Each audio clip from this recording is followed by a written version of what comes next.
Welcome to Mindshock. This is your host, Bruce McGuire, and you are listening to another flat earth logical analysis. This time, it is the one and only Dr. Shiva Ayyadurai versus Flat Earth Dave. Apologies for the glitches on the stream. I have no idea what is up with YouTube. Sometimes when you hit the go live button, it doesn't work. The go live button disappeared this time around, so there was nothing to even hit. Oh man, quite the journey here on YouTube. As always, if you enjoy the Mindshock podcast, want to help logic and reason return to a world where it's quickly going extinct, you can donate to our PayPal. Just check the link in the description. You can also become a YouTube member right here on YouTube. Help support the channel that way. Make sure you subscribe, like, and share Twitter, Facebook, Reddit, Patreon. Patrons do good priority for case topic logical analysis, called podcast requests. You could also be a guest on the podcast, depending on your tier. Questions, comments, theories, thoughts, suggestions, rebuttals, debunkings of any kind, leave them in the comments section. If you're not getting the updates, you could also become a free patron. There is a free tier, and you will still get all of the updates. So this is a very interesting debate slash conversation slash I have no idea what this is. I've skipped through it, so it's not 100% blind. I have to say, I was a pretty big fan of Shiva Ayyadurai. I mean, this guy was speaking some just basic common sense during the events of 2020 plus. And yeah, it was... Okay, well, we'll go through it piece by piece in typical Mindshock fashion with logic and reason at the forefront. But this is definitely not your usual flat earth debate. This isn't your usual goofery. We're going to dissect exactly what this is logically, and keeping in mind psychological factors. I always advocate for not only the use of logic and reason, but the study of psychology, so you understand why the logicality or illogicality presented is presented as such. Welcome everyone in the chat. We got Wendy Howard, Lord Zed, Billy Labadie, Chin Chin, Heracles, Clark Rice, South to West. Some people keep mentioning Justin Johnson. What happened to Justin Johnson? He hasn't been around in a little bit. He was almost on every stream a while ago. Let me know if the audio is good. The stream appears to be working now. All the buttons have magically reappeared, so we should be good to go. Clark Rice says, trying to raise my 5 mil for the U.S. gold card. Flat Bob, I see your message. Are my messages not coming through? I see your previous message. Let's go logic. And the previous one, how's everyone doing? Were they not? Did they not show up before? Huh. That is kind of weird. Now I can see you now. Flat Bob, I can see you now. That is kind of weird. I don't remember seeing it before. Oh, did you? Oh, I might have had it in top chat. So YouTube automatically puts chat into top chat instead of live chat.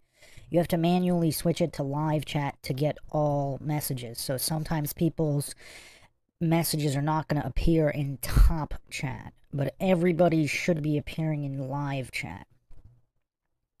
Yeah, Flat Bob, I think I might have had it in top chat originally, so I might not have seen everybody. Welcome, Saddle Bum. Heracles says, the reaction to the final experiment disappointed Justin Johnson as it did me. Okay, I need to do a stream on that. I think it's finally time. I just never understood the hoopla over the final experiment. You're watching, so assuming they really did go. So Austin, because I asked Austin, he said he has documentation of all their travel. So, because some people were saying that they didn't go. I mean, it's not, is it really that implausible? I mean, I've actually known people that have taken that cruise down there and, you know, walked around whatever piece of whatever. So, yeah, but wasn't Justin Johnson around for a bit after the final experiment, or he meant the reaction by flat earthers just chastising Austin? Is that what he meant? I saw some weird stuff. I don't want to get too much into it here, but I will be doing a stream covering all of that. For the people that don't want to wait, is it really beyond the realm of plausibility that there's some kind of holographic activity going on? I mean, do people forget about Operation Bluebeam or Project Bluebeam? I always bring that up. I mean, do people actually think it would be impossible for scientists working, or alleged scientists working in bases in Antarctica for decades, to come up with some kind of sun simulator? Is that a complete impossibility? Number one. Number two, if our entire Earth is some kind of planetarium, who knows how it works? Again, I mean, you know, narcissistic goofs hallucinate to know how everything works, but yeah, it's weird. CZLD says, I think they went, just shady behavior and video was presented. Something wasn't right. Yeah, the video definitely looks weird. It definitely looks weird, but that doesn't necessarily mean they were in on some kind of con. Although I have no idea what happened to Jaren. That's a subject for another time. Because how would... It's just so weird. Like, Austin... I watched Austin's last... or parts of Austin's last few streams. He was basically making fun of the goofs who were saying, like, how does a sun making a movement in the sky completely invalidate all of the body of work being discussed prior?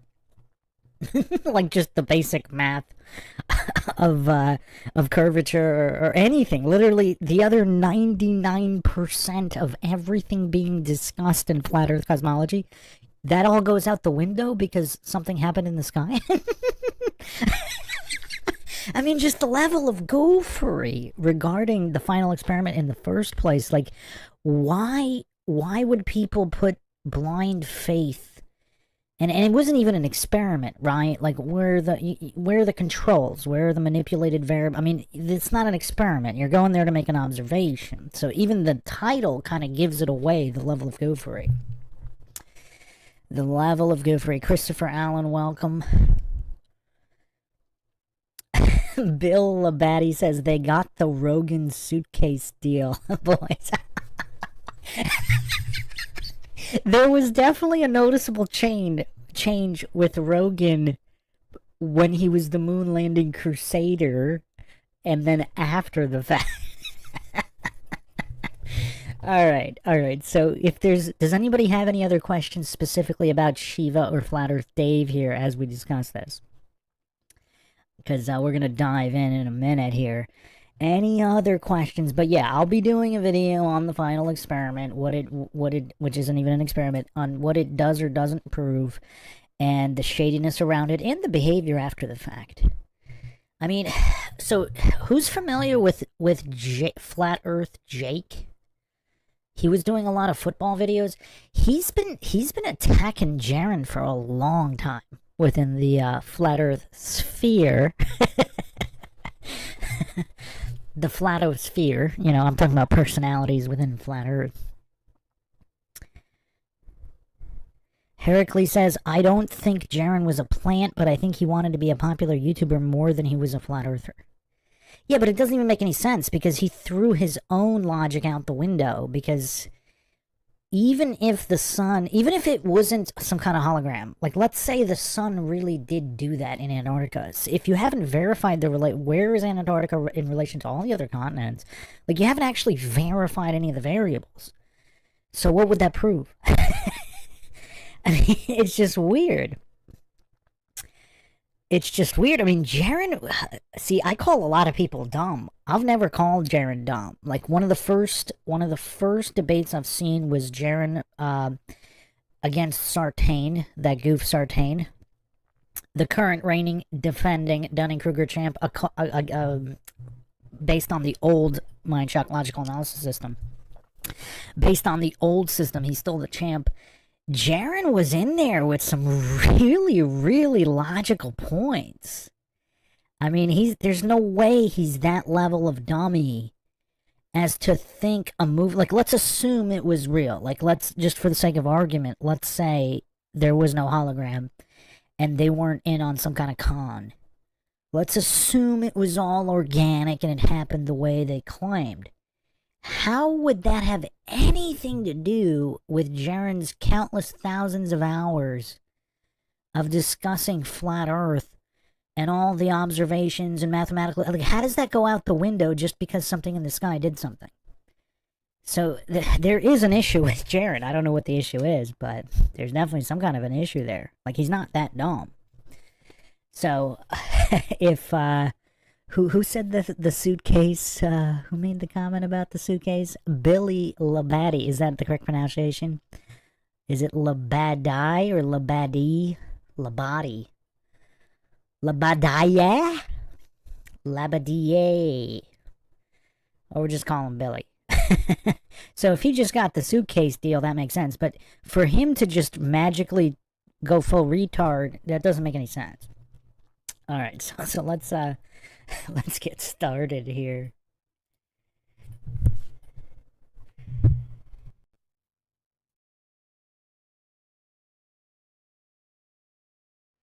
All right, Dave.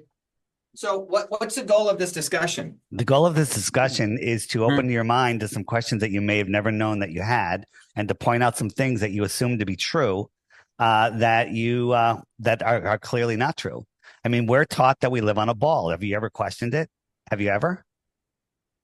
No, you haven't. You were told before you had the ability to think. You were told by your teachers. There was a globe in front of your classroom. Sesame Street had astronauts on it and globes on it. And well, let me ask you one thing. So the experiment that they did in Antarctica, maybe we should just start describing that.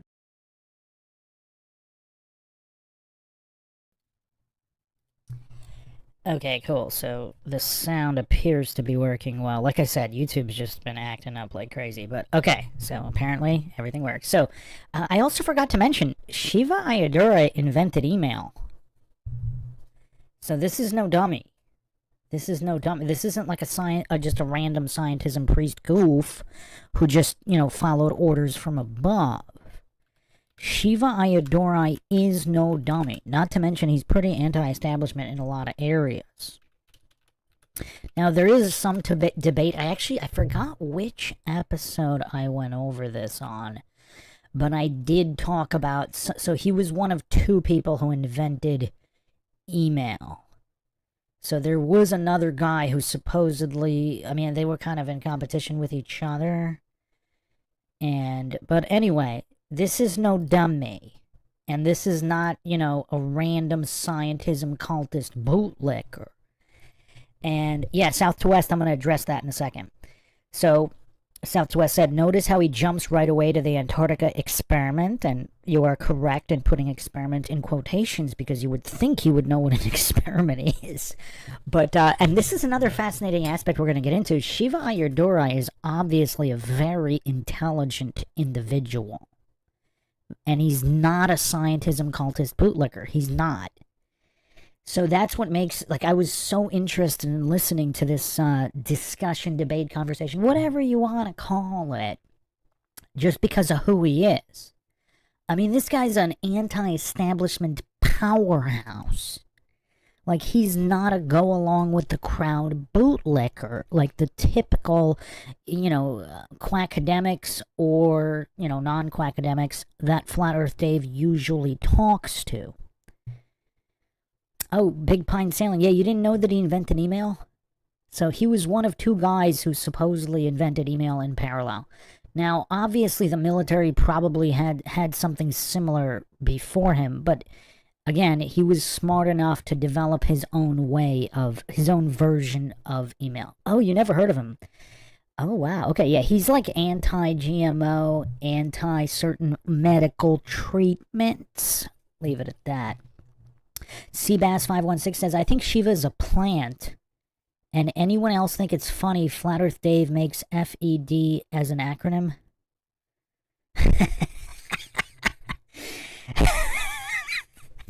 Oh man, that's kind of funny. Are you saying you think Flat Earth Dave is a plant? See, one of many reasons I don't think Flat Earth Dave is a shill or a plant. First of all, he just seems like a nice guy. I mean, whereas there's other personalities, like no offense to Jaren, but there's other personalities where you could make a plausible argument that they're shill-like, if not a shill. Like, you know, on the other hand, you could say that's what makes him the perfect shill, but here's why I think he's probably not a shill. His level of output. I mean, how much would they have to pay him for him to do this many interviews? Scott Hawkins says the best plants hide in plain sight and will never be found out. That's true. That's true. But how many of them are going to work round the clock? Like the amount of money, like how many interviews has Flat Earth Dave done? I mean, just the amount of interviews this guy has done, and you know, I've corresponded with him over email, and he just seems very gracious and like an actual human being. Now you could think, okay, the perfect shill would be like that, but they're really not though. When you look at confirmed shills, they're not like that at all. So, yeah. Big Pine Sailing says there is plenty of opportunities for corruption that plants are not essentially necessary. That's also true, and also people can be paid off at a later time. So I think a lot of individuals didn't start off as shills and became shills. One of the most fascinating studies on this is former FBI head Ted Gunderson. A lot of people think he's a shill. I'm still not sure he was ever a shill at all. But, yeah, some people think he was. Scott Hawkins says confirmed shills aren't the best and have slipped up. Yeah, no, that's true, but I'm talking about their personality. Like, they weren't these super down-to-earth nice guys, for the most part. Now, Shiva's not that either, so you could try to make an argument he's a shill. He invented email, so you could say, okay, was he MK Ultra'd early in life? I mean, this MIT guy, like, MIT's a breeding ground for shills and MK Ultra subjects. So yeah, you could definitely make the case he possibly is MK Ultra controlled without his knowledge. You could definitely make a case for that. He does have some interesting personality quirks as well. Again, I'm not attributing that to MK Ultra, but apparently, I mean, I've watched quite a few videos of Shiva. Like I said, I was a pretty big fan before this interview. And I'll get to all of that in a second. He doesn't really seem to have a fractured psyche or multiple personalities like a lot of confirmed MK Ultra subjects. Seabass516 says most confirmed shills aren't part of the Brotherhood though. But again, I don't know about Dave. I just think Shiva is a UN agent the fake alt-right talked about in Conspiracy Theory with Mel Gibson. The movie Mel Gibson or the Mel Gibson Illuminati interview, which we went over here on Mindshock. Did you check that out? I'm still not 100% on Mel Gibson either. I mean, here's the thing though. Human nature, I'm not 100% on him being a shell, especially from that interview. Like, possibly scared. They possibly scared him out of his mind. Especially in that interview, if you haven't checked that out on Mindshock. Like, all the cuts and the shiftiness that happened after those cuts. He seemed extremely afraid in that by the end of that interview, but not at the beginning of the interview. But anyway, yeah, I mean, people are complex. Human personalities are complex. So we shouldn't fall for these false dichotomy logical fallacies where someone's a shiller. They're not a shell. Someone might have certain knowledge that makes them afraid and behave in a shill-like manner. Seabass516 says Gibson is Kabbalah worshiper. The red bracelet. They are all in Hollywood. Well, that's another interesting subject. The Kabbalah. Some people believe it's not that black and white. Like, people who practice Kabbalah can be good guys or bad guys. Kind of like the occult. Just because something is occulted doesn't make it bad or good. It's been secreted. It's occulted. There's negative aspects and positive aspects.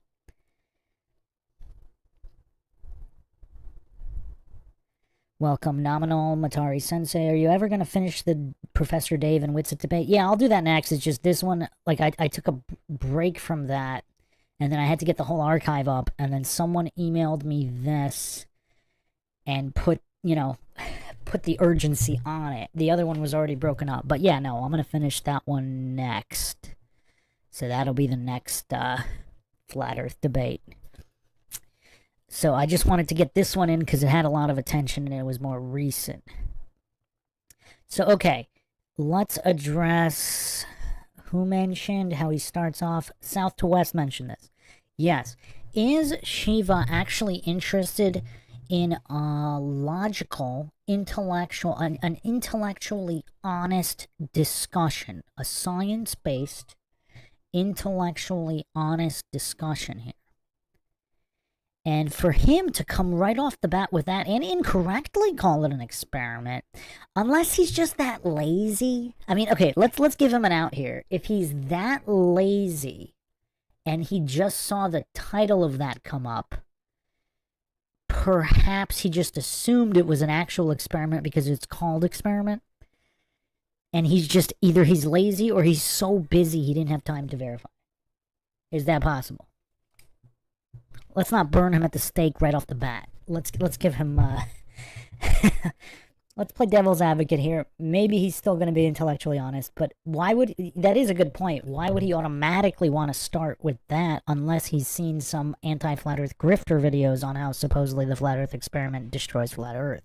And he wants to lead with that instead of even like a basic, just a basic courtesy introduction of, oh, Flat Earth Dave, how did you come to this? How did you, like, there's not even any courtesy. He immediately wants to jump to what the anti-Flat Earth grifters are hallucinating somehow disproves Flat Earth.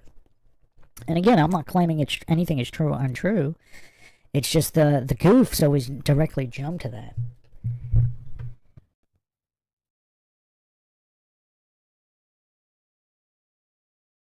It wasn't an experiment. It was an observation of a light in the sky. And that light in the sky is actually an impossible light that doesn't make any sense. So the question is, if you're trying to build a house, do you go and measure the ground or do you measure the sky?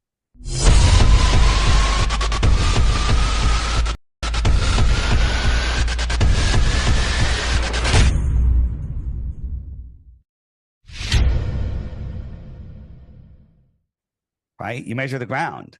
Looking up at the lights in the sky, you can, the globe model was based off of the angles of the lights in the sky. And we can get into that. But the lights in the sky make no sense. Let's get into it because I'll show you how impossible the globe is. It's totally impossible. Here's the thing. Everyone has the same story. When I was first, I was doing a conspiracy podcast and people brought up flat Earth. Are we live? Right? Are you recording?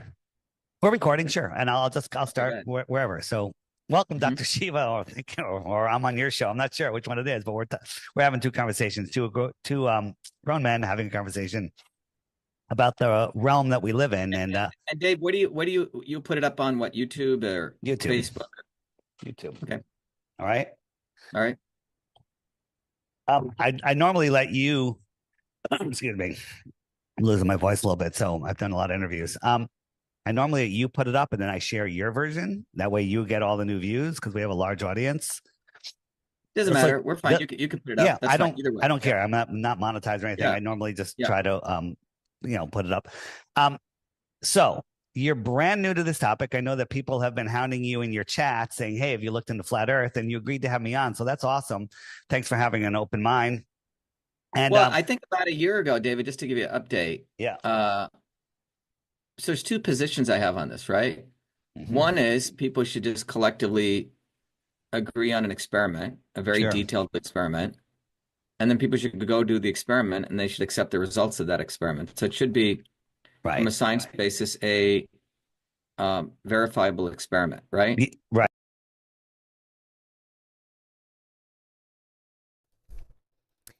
So here's one of my biggest issues with Shiva here. There's not even a willingness to just have a discussion.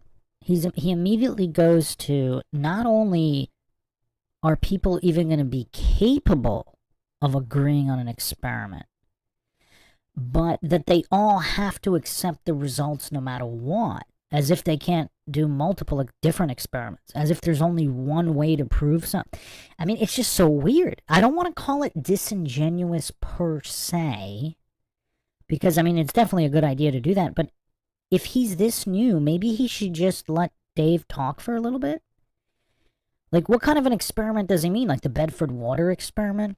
I mean, there's so many experiments that technically there's additional variables that aren't accounted for. So would it prove anything either way? Like, if he's not familiar, because a lot of these experiments have already been done, but he doesn't even, it's like he has no interest in having an actual good faith discussion of any kind. Like, is he not curious on how did it even come to this? Like what is going on with this topic, with this conspiracy? He immediately he takes like a third grade classroom approach where, like, let's not actually discuss anything. Let's pigeonhole one experiment only, and we all have to agree to the results. Like, there's no such thing as unknown variables. Like, you would think a man of science. And one, I mean, this is such basic science, but one experiment is never to be even accepted because it could be anomalous. Like, you never go with one. Like, you need multiple experiments to prove something, and one experiment could actually have deviating results. That's why you don't put all your eggs in one experiment basket, because for whatever reason, the construction of the experiment or the variables at play, there could be more I mean, it's like anything. There could always be, there's outliers. So you can never only have one. You need to do 100 experiments. So all of this almost feels disingenuous from Shiva. Like, why not have a good faith discussion and then come up with several different experiments? Like, none of this makes any sense. I mean, to the listeners in the chat, like, what are your thoughts on this? Because that's the first thing that kind of jumped out at me. He wants only one, as if so let me play the opposite of devil's advocate. Let me not give him the benefit of the doubt here. Is his whole intention to make Flat Earth Dave look stupid and construct an experiment he knows is not gonna prove a flat Earth, and then force Dave to accept that one experiment only? I mean, I don't know. It's just weird. Like, for a man of science to take this approach to this kind of discussion is very strange. It's just very strange. I mean, I can't really make sense of it if he's not disingenuous. If he's an honest individual having a good faith discussion, why would he choose this strategy? It doesn't make any sense. It just doesn't make any sense. Welcome Nominal in the chat here. Kill the bank in the house. Where have you been?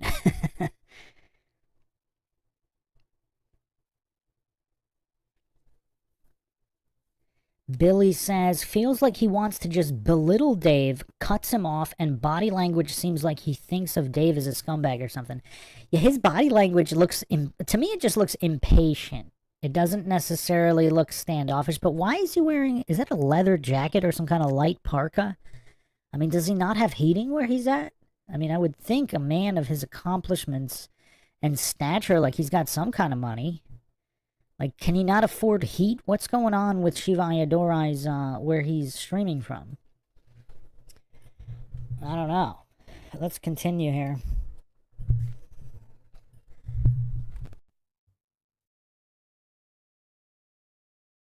Right.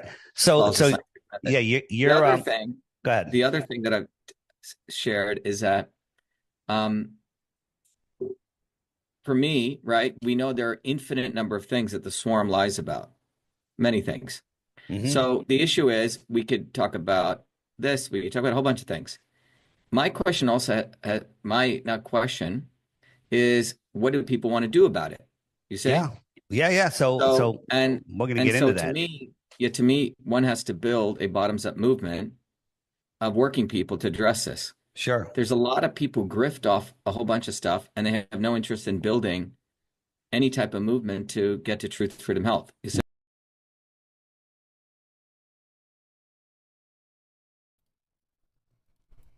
Okay, so now I'm not 100% sure if he's disingenuous here. If he has this image in his head that flat earthers are just these random people who just complain on YouTube, I mean, they're the ones. I mean, look at the amount of experiments people are uploading on YouTube. Experiments, observations, hot air balloon footage. They're doing all of this work to actually try to get to the truth. He's pretending they're not.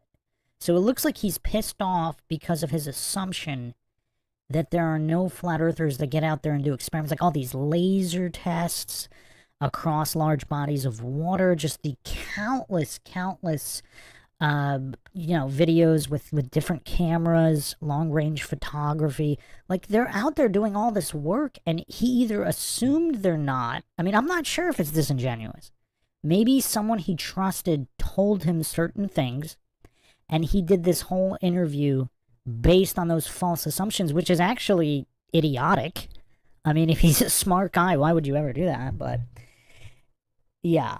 Kill the Bank says he believes that he's smart, that Dave couldn't possibly know something he doesn't, in my opinion. Yeah, I can't disagree there. That's probably true, but I'm not sure that he's doing this whole interview with that as his main thought, because he knows a lot of other people are going to be listening to this interview. That's why he's doing it. So I'm sure he thinks I'm sure he thinks he's way smarter than Dave. But for him, because he knows there's a lot of people that are going to watch this. And you would think he would kind of care how he came off. Because right now, it looks like he just built all these assumptions and is doing this entire interview based on those assumptions instead of having an honorable, good faith conversation with another human being. Because, I mean, it's okay, we could say a lot of things about Bryant Myers. But at least Bryant Myers, at least at the beginning, was good faith. I'm sure Bryant Myers thought he was way smarter than Austin Whitsitt and Flat Earth Dave, at least at the beginning of their debate, discussion, whatever you want to call it. And it was good faith. Bryant Myers engaged in good faith, at least at the beginning. At least at the beginning. Shiva's not even doing that. So it's pretty weird. Billy says, seems more combative than willing to have a discussion as Dave suggested. Yes. He does seem very combative here. It's almost like people told him things about Dave or Flat Earthers and he just believed them. And he's going off of those impressions and assumptions instead of being a man of science. Instead of being objective, logical, and neutral going into this and being scientifically skeptical, just being curious by nature, which any scientist should be. He's being the opposite of that here.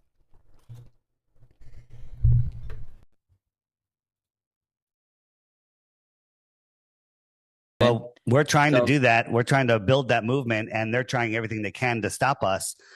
Because this is the one that breaks us free from the matrix. You can't, there's a lot of things going on in the world with child trafficking and homelessness and wars and everything else. And people say, Dave, why are you focusing on flat Earth? And the reason is because if you don't know where you live, who you are, what this place is, if you don't know that you're at the center of creation, that you have great power, then you can't do anything. You're lost in space, spinning out of control, and you're powerless. People think that governments rule over them. Nothing rules over you other than God, right? And so people don't realize they have free will. People just think that they're are stuck in this slave system, and the globe is a prison for your mind, right? And think about this. When people search flat Earth, they come up with this. This is stupid, okay? No flat earther thinks that Earth is this, but this is what they want you to think. Like if you Google, hey, top 10 reasons the Earth could be flat, Google's going to deliver you top 10 reasons the Earth is a globe. Because I still can't tell here if Shiva is actually listening or just pretending to. Seabass, I don't think Flat Earth Dave said that it was more important. He said there was all this bad stuff going on, and in order to break free from it and the control that it has over your mind, and, subvert the entire system, enabling all the evil, in his opinion, I'm guessing this, Flat Earth Dave, if you're listening, you correct this, you can correct it. In his opinion, knowing the truth about the shape of the Earth would solve a lot of those problems. Not that those other problems are more important than knowing the shape of the Earth. Scott Hawkins says, he looks like he's formulating his response already instead of listening to everything first. It's kind of hard to tell. It really is. Like, he's got a decent poker face here. This isn't like a Craig or a Soy Lodge type of goof. Like, we're dealing with an actual intelligent man here. Now, whether he's honest or dishonest or, you know, whether he's disingenuous or not sure about that. But he's definitely an intelligent individual. This is not a Craig or a Soy Lodge or even a PhD Tony. Like, he's he's not one of those goofs. This isn't goofery.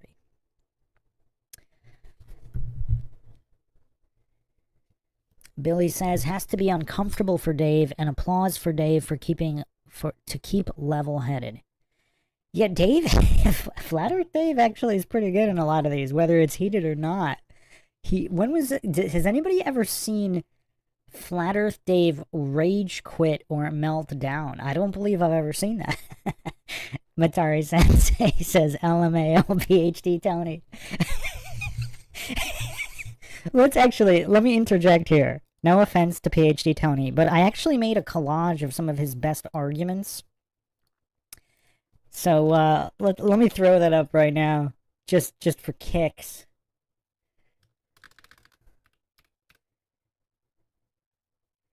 Or not. Why is it not? Oh, YouTube. I don't think I uploaded it on this channel, but it was on the old Mindshock channel.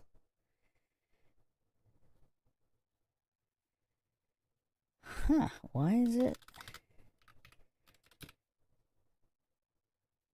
Huh, that's so weird. It was such a funny video, too. What? This is so annoying. Why is it not? Hold on a second. Now I'm really annoyed and I really want to get it on the screen.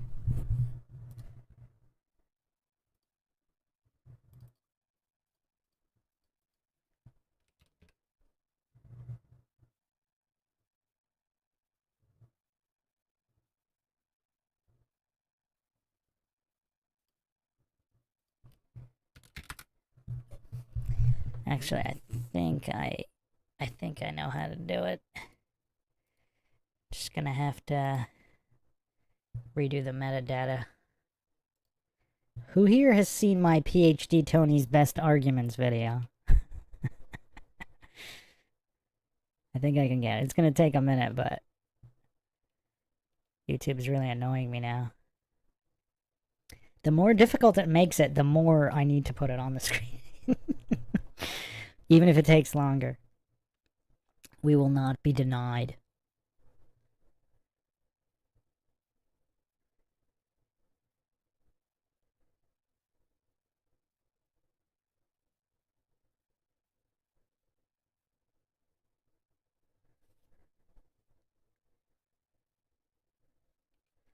Actually, I might have another faster way.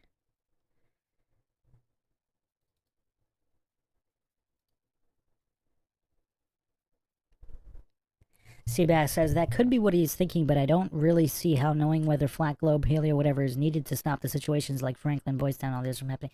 I don't think he's saying it's needed.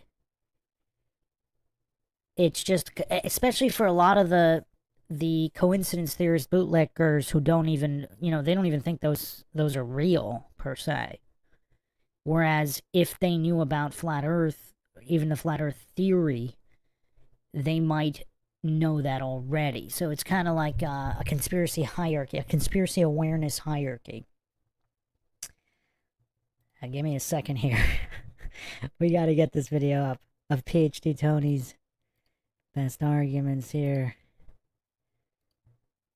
Oh, I actually had 2 videos of his best arguments. Okay. Is it really gonna make me re-render all of them? It's quite annoying. Quite annoying. Why does YouTube make everything so difficult?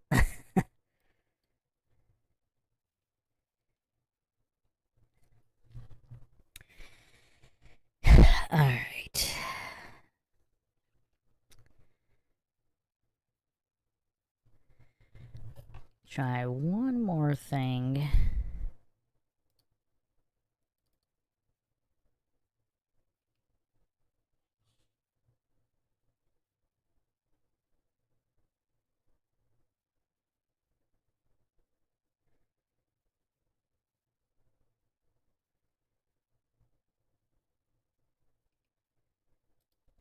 Just bear with me. I think Steven Seagal should moderate more of these flat Earth topics.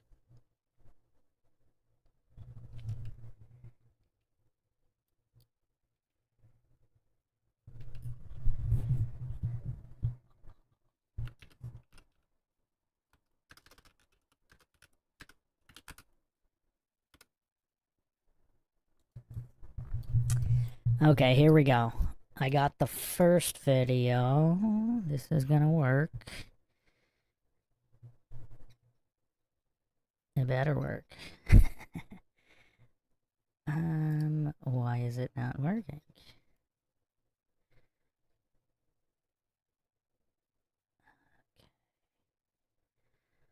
Oh man. Okay, here we go. Here we go. Here we go.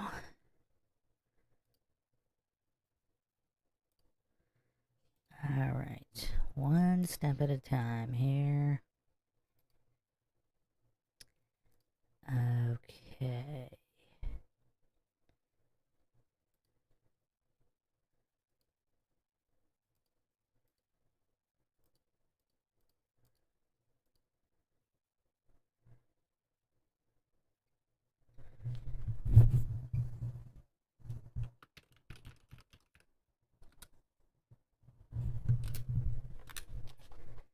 Okay, so I don't think I might have never released the second video, but here is the first.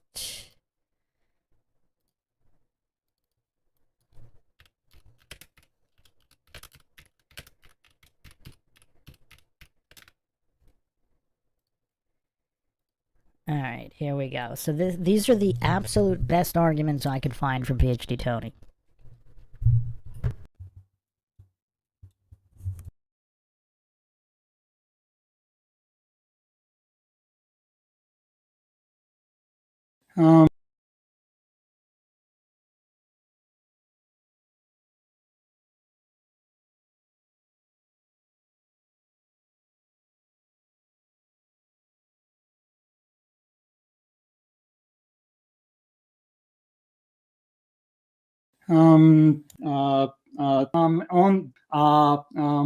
in this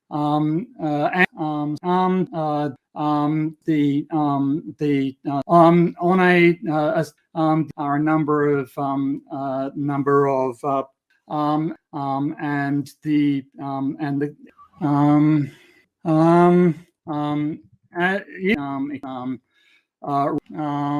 so well it's at a and is a no yeah and I literally no, which makes sense on maybe a no because the you and we don't that's my time.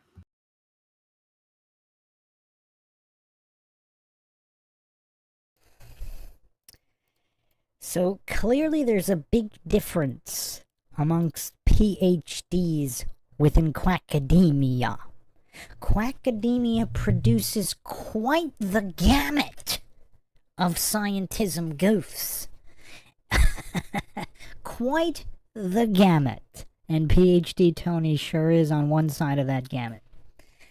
Chin Chin says, Scott Hawkins says, I'm convinced. Chin Chin says, PhD Tony has got me convinced as well. I mean, that's the best I could find. I mean, if I misrepresented him, my apologies, but that's the best I could find. That's the absolute best. Matari Sensei says his command of logic is astounding. And look at his emotional meltdowns. Like, again, look at Shiva Ayyadurai. This is an intelligent man. He's not emotionally, he doesn't appear to be emotional about any of this. So, yeah. All right, so let's continue. I just wanted to highlight the difference among PhDs and intelligent versus non-intelligent people in flat Earth debate.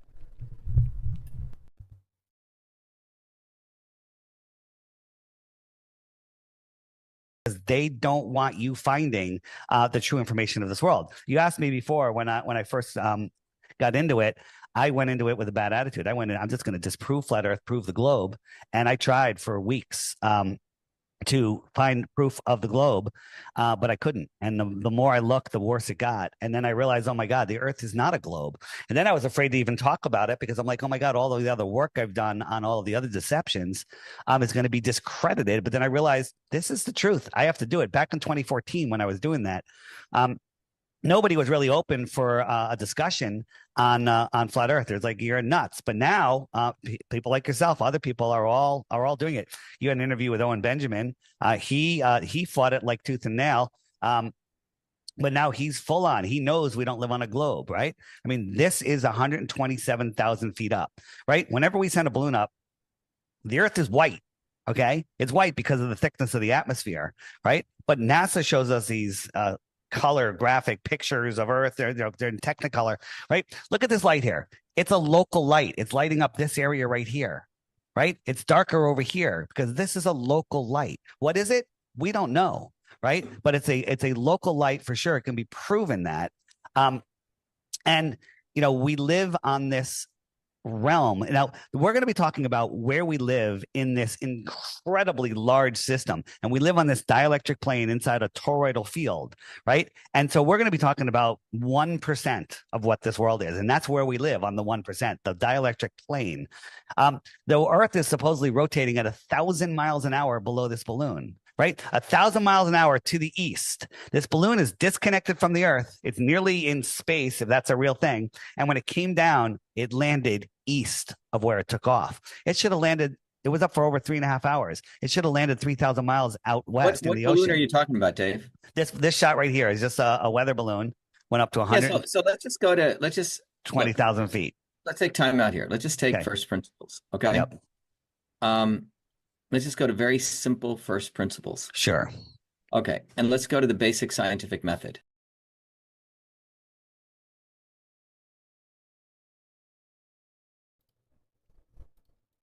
So, again, to me, this just screams cowardice. I mean, this is not stupidity.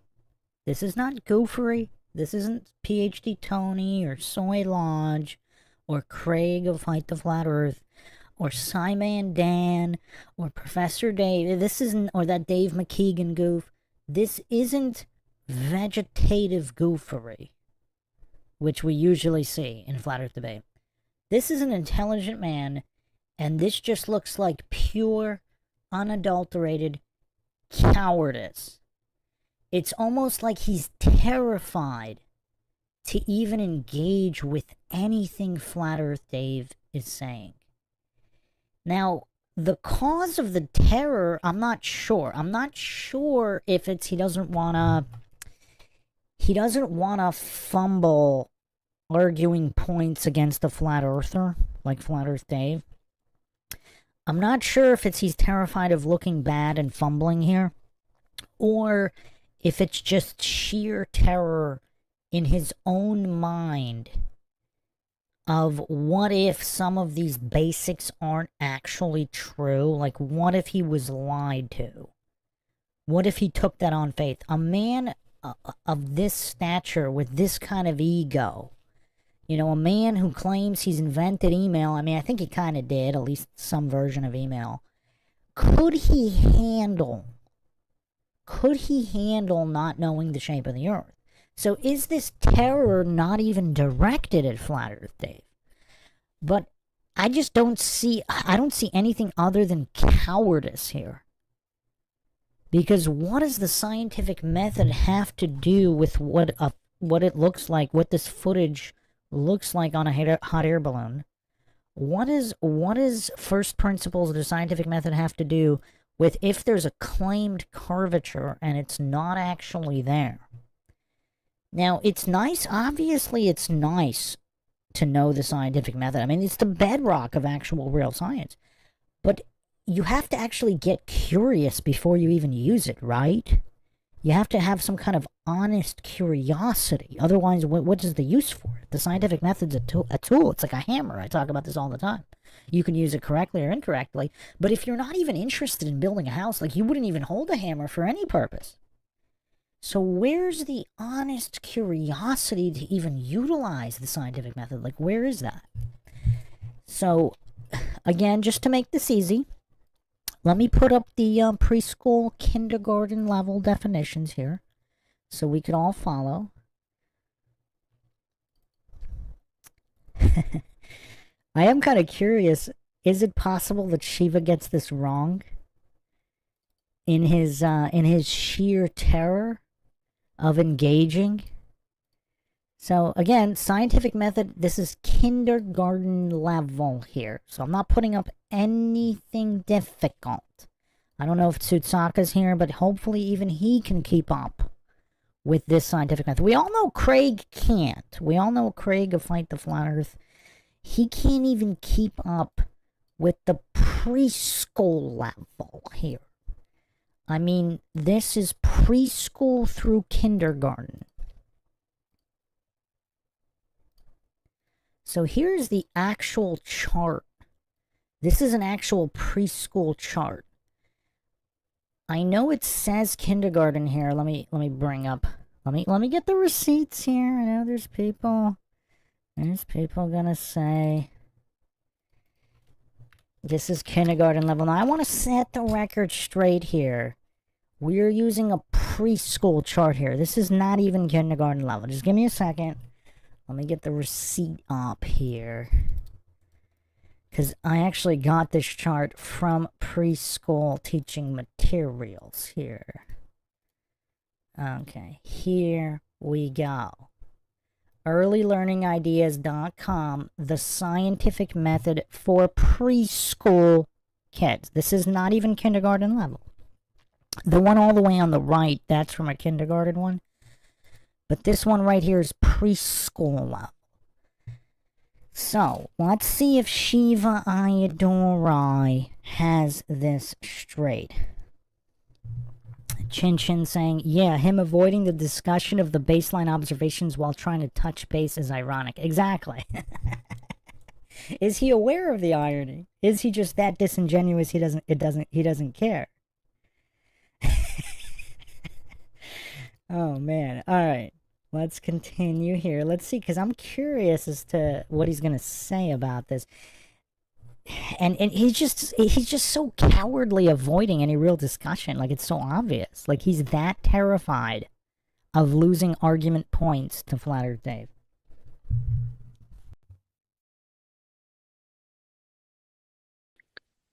So let's review what the scientific method is. What is the scientific method? Observable, repeatable, testable, with an independent variable and a fixed variable. Something that's done in nature. No, that's not what the scientific method. Let's just follow what is the scientific method. What's the first step in the scientific method? You tell me where you want to go with this. Well, I think we need to follow the framework, what we're going to use to get to truth. Sure. So the scientific method, because otherwise it's just everyone's just talking over each other. Sure. The scientific method says first you come up with a hypothesis.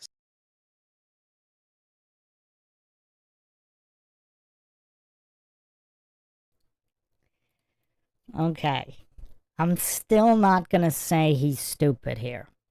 Even though it is interesting that a guy with all of these degrees and an MIT PhD doesn't even know the scientific method. Hypothesis is not step one. Hypothesis, I've seen it cited as step 2 before. Here it's cited as step 3. But either way, it's never step 1. Because you can't come up with a hypothesis about something if you don't even know what you're going to come up with a hypothesis about. So his timeout, I mean, he needs a timeout here to review the scientific method. Because, I mean, what's also kind of ironic? He's so terrified of looking stupid that he made himself look even more stupid.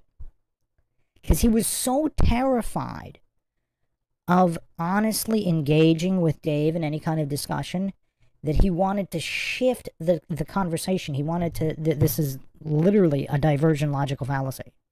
It is literally textbook diversion fallacy. He wanted to diversion fallacy his way into something that he's comfortable with, but he probably hasn't taught the scientific method in quite some time. I mean, a lot of high-level people, and regardless of what field. I mean, if you take any field at the highest level, some of the guys actually did forget, what you would learn in year one, because they don't necessarily, like, even if they use it, they might not be able to recite it off the bat. It becomes almost like muscle memory, where, if he's laying out some paperwork, it's like autopilot stuff. So when he actually stops to think about it, like right now, he got it wrong, and this was all because he was so terrified of looking stupid, he just made himself look even more stupid. I mean, he doesn't even know the first step in the scientific method. I mean, this is sad. This is sad. In most places, it's step 3. So this is just Education 101. I don't know, I forgot what level this is. This might be K through 12, so this might be all the way through high school. So, or it's step 2 here. On some charts, it's step 3. But it's never step 1, because you cannot construct a hypothesis without observation. So he is so completely wrong. Now, yes, the scientific method can be defined where, the observation, some of them kind of fuse observation and questioning together. But either way, the hypothesis is never first. It would either be second or third, depending on how you're breaking up the scientific method. So this is not a good look for Shiva. So again, it's kind of ironic. It's so ironic that in trying not to look stupid, he made himself look even more stupid. Because what are you constructing a hypothesis about? You need to know what you're constructing the hypothesis about before you construct a hypothesis. I mean, this is just these are such obvious basics. Like, I would expect, and obviously, goofs like Craig, they're so vegetative, they think observations are the experiment itself. But here, like, I would expect goofs like Craig, Sartain, or all those goofs to not know what the scientific method is. But a guy, and some of those goofs even pretend it's not important. Here, Shiva knows how important it is, but he doesn't actually know the steps. Not a good look for Shiva.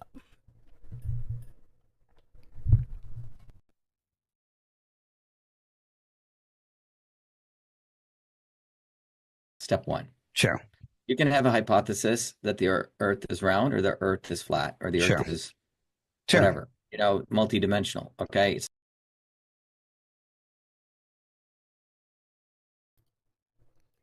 You know what else is really funny is that Dave was actually following the scientific method, because he's actually talking about the observations from the balloon. Shiva interrupted him to say, let's go to the scientific method. Flat Earth Dave was already on it. He was following it more than Shiva. I mean, in his cowardice. I mean, see, this is the thing. Again, I'm not going to call him stupid. I do not think Shiva Ayyadurai is stupid. He's probably one of the most intelligent people in the West. I mean, he's very, very intelligent. Now, obviously, intelligent people have blind spots. I did a whole podcast on that. Even Ben Shapiro haters. I mean, he's a smart guy. He's got a lot of blind spots, though. Hold the line in the chat here. Oh, snap, they got Shiva to debate Flat Earth. No, but this is what's funny. Flat Earth Dave was actually following the scientific method. He was talking about the observations. Shiva, with his hubris, this is a good lesson in hubris for Shiva. Because Shiva just assumed he was so much smarter than Dave. And he's so much smarter than pretty much everybody, which is kind of true. I don't even think Flat Earth Dave would say he's smarter than Shiva. That doesn't make anybody wrong or right about something, necessarily, obviously. Like, Flat Earth Dave, I don't think he would consider himself the super genius of any kind that could invent email and do all these super genius things. But what's funny is, like, a lot of really intelligent people, they do have blind spots, and a lot of times those blind spots are basics. So Flat Earth Dave was following the scientific method more than Shiva. Shiva interrupts him with so much hubris. He calls time out, and in his hubris, he didn't even recall the scientific method correctly, something preschoolers can do with these preschool worksheets. I mean, again, I'm not trying to make Shiva look bad or anything, but I just wanted these preschool charts on the screen just so everybody could understand what's going on here psychologically. I don't think this is sheer goofery. I think this is just plain old cowardice and hubris.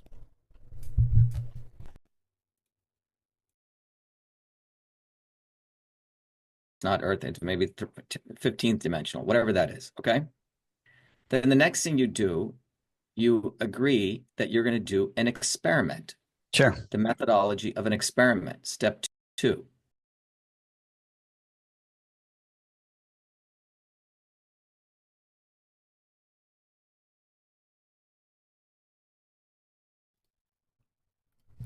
So another, if somebody, Flat Earth Dave, I know he's really polite. He should have called time out on Shiva here. Why are you even doing a hypothesis or an experiment if you haven't made observations that maybe match or don't match and you haven't questioned something?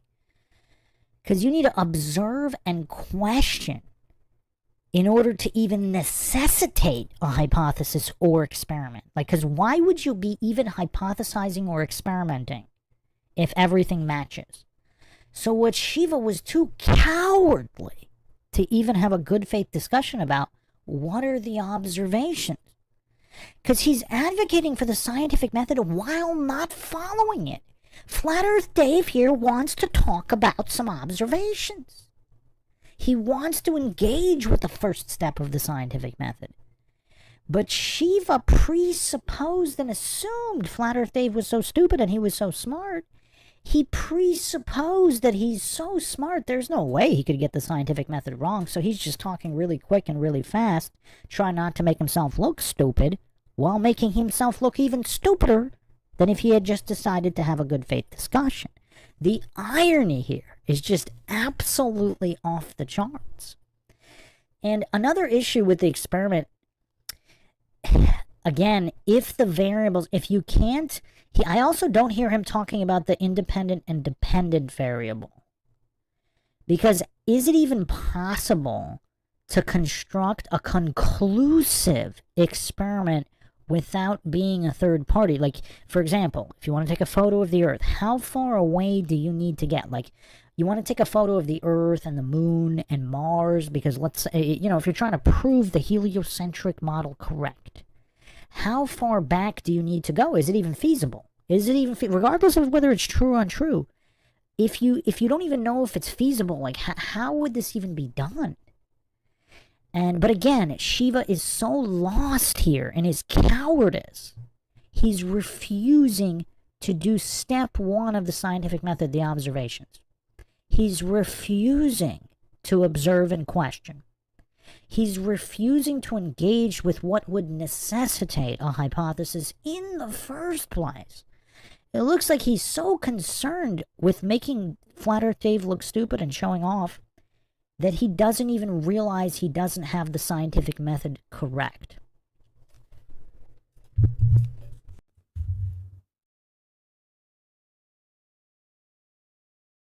Then you gather data from that experiment. Sure. Okay, and you agree what data you're going to gather. Sure. So once that's step 3 in the scientific method, once you gather that data, you organize that data, and then you produce a model from that data, what that data gives. Sure.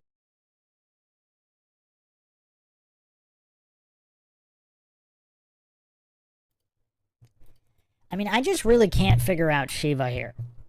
It's almost like he doesn't know they're talking about flat Earth or globe Earth or whatever, shape of the Earth.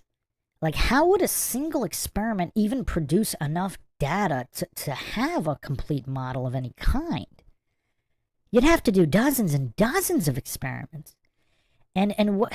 How would the establishment would never accept the results of the experiment anyway. Again, we probably somebody should call timeout on Shiva again, because if you have scientism priests trying to do an experiment utilizing, for example, Einstein's relativity, that's going to be an issue.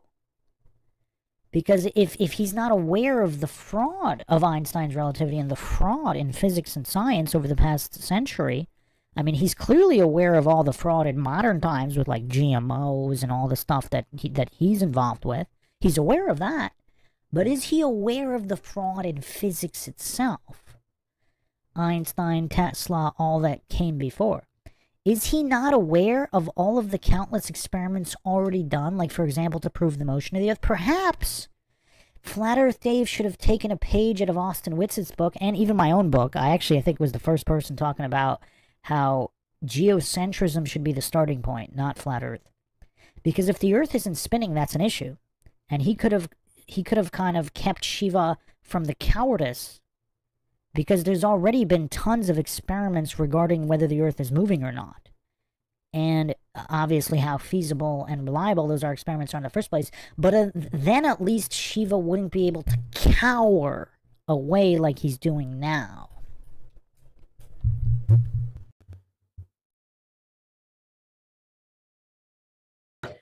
If that data matches your hypothesis, you say, great, I believe I have something here that's true. All right, let's do it. I have one right here. Sure. Let's just go through, because a lot of people didn't learn this in third grade. Yeah. And I don't think the educational system teaches this anymore.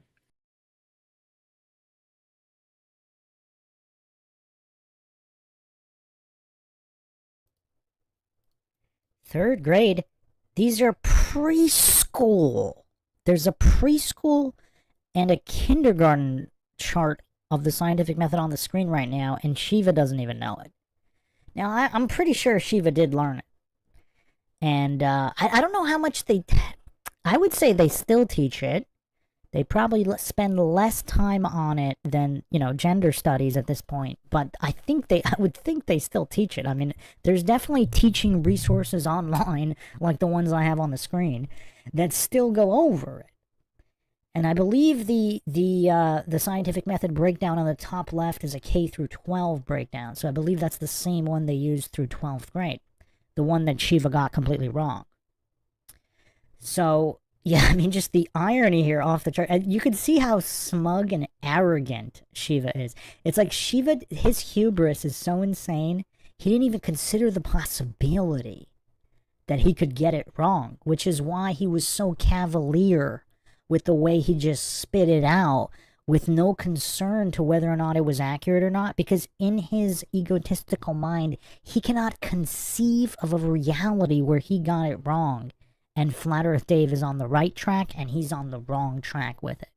Because Flat Earth Dave was talking about the observations, which is step one, and that's what Shiva cowered away from and continues to cower away from.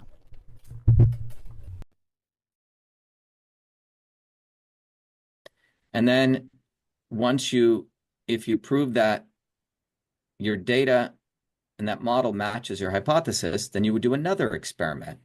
Correct. And you iterate over and over and over again. Correct. And if you say that it's reproducing, and if you say at this point in time, based on the data we have a law that the Earth is XYZ. Okay.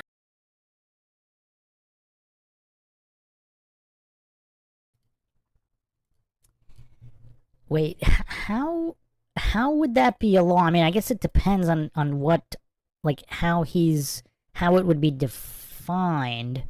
I suppose you can I mean, it depends on the definition. I mean, a scientific law, for example, is that dense objects fall down. So the law isn't that mass attracts mass. That's not the law. That's the theory. The law is the object falling.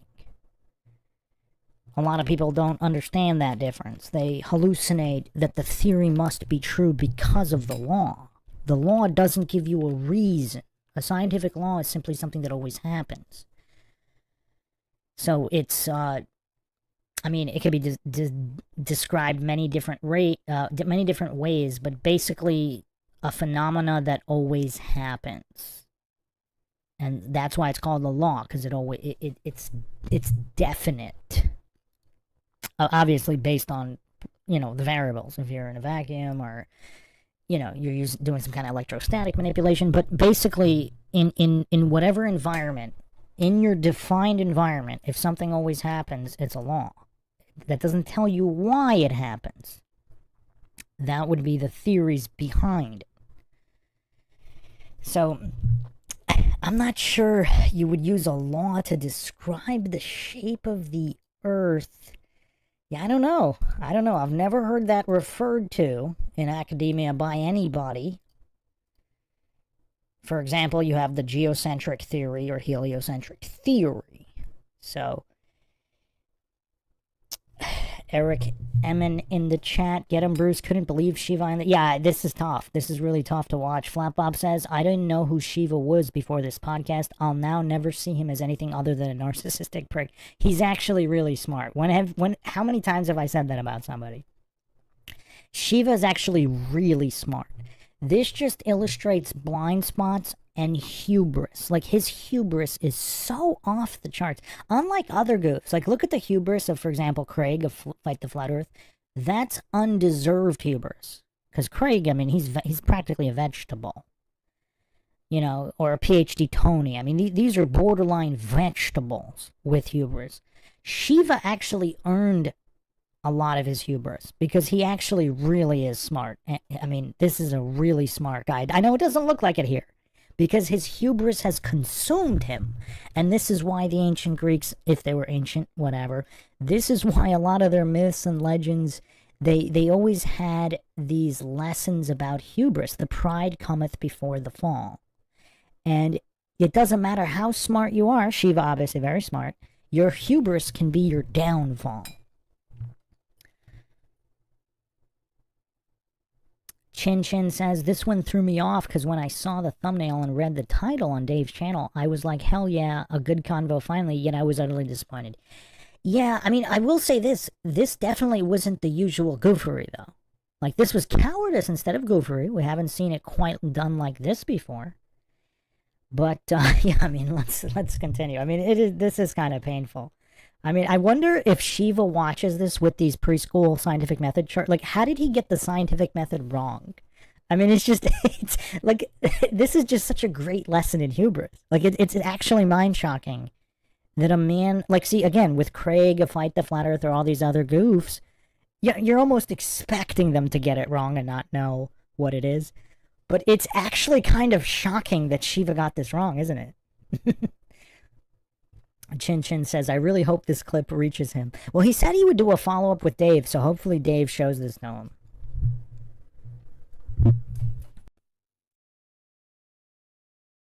Okay. Got it. So let me give you an example so let's just set the framework of science here. Or we agree the framework's not true. First, in biological and engineering systems, you manipulate a system of some kind, then you measure the data from that system, and then you mine that data, and then you model it.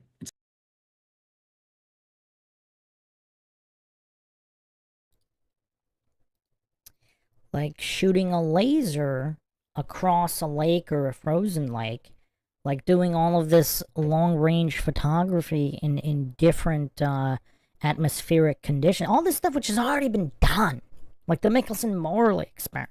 I mean, all this stuff that has already been done. Shiva really should talk to Austin Whitsitt, particularly about ether. That'll be an interesting convo, because Austin wouldn't let him get away with this. Flat Earth Dave is just too nice of a guy. Also, Shiva's really high profile. I mean, he's one of the most high-profile guys I think Dave has talked to, other than Alex Jones. Shiva is really high profile, especially within the within the scientific community specifically. Not the physics community, but he's done a lot of stuff with GMOs, and again, he was very vocal regarding the 2020 event and all that entailed. Like, you know, he's a very intelligent guy.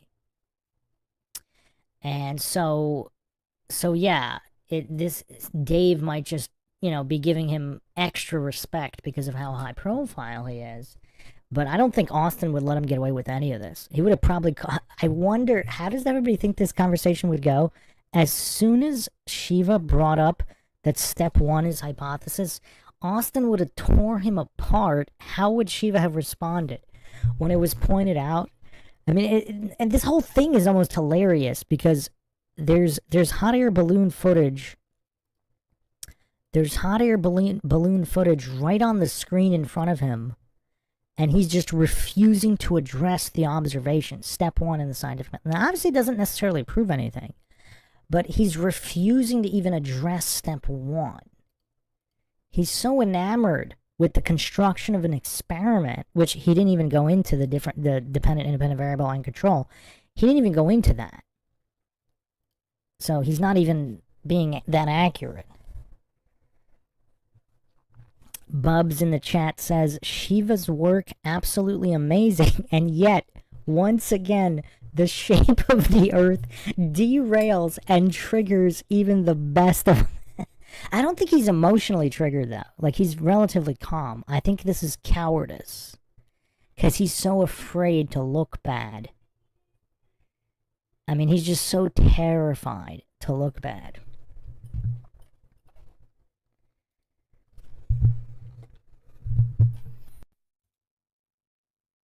It's called the 4 M's. Okay. So manipulate, measure, mine, and model. If the model matches your hypothesis, you continue. If it doesn't, you have to throw away your hypothesis was false. It doesn't matter whether you're wearing a red hat, a blue hat, doesn't matter how wealthy you are, it doesn't matter if you're good looking or not, you're just fucking wrong.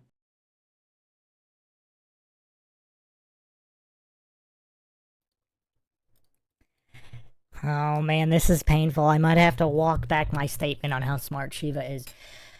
Oh man, this is painful. So, obviously that was all appeal to humor fallacy, diversion logical fallacy, red herring logical fallacy.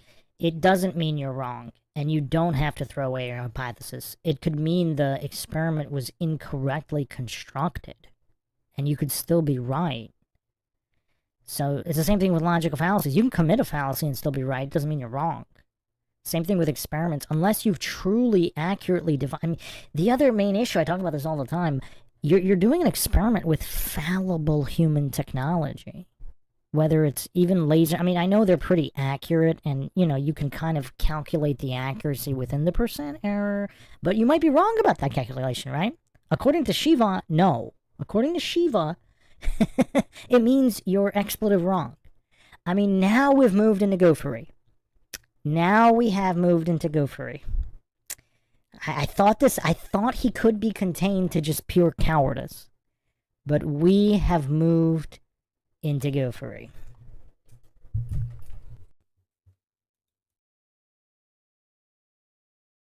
Yep.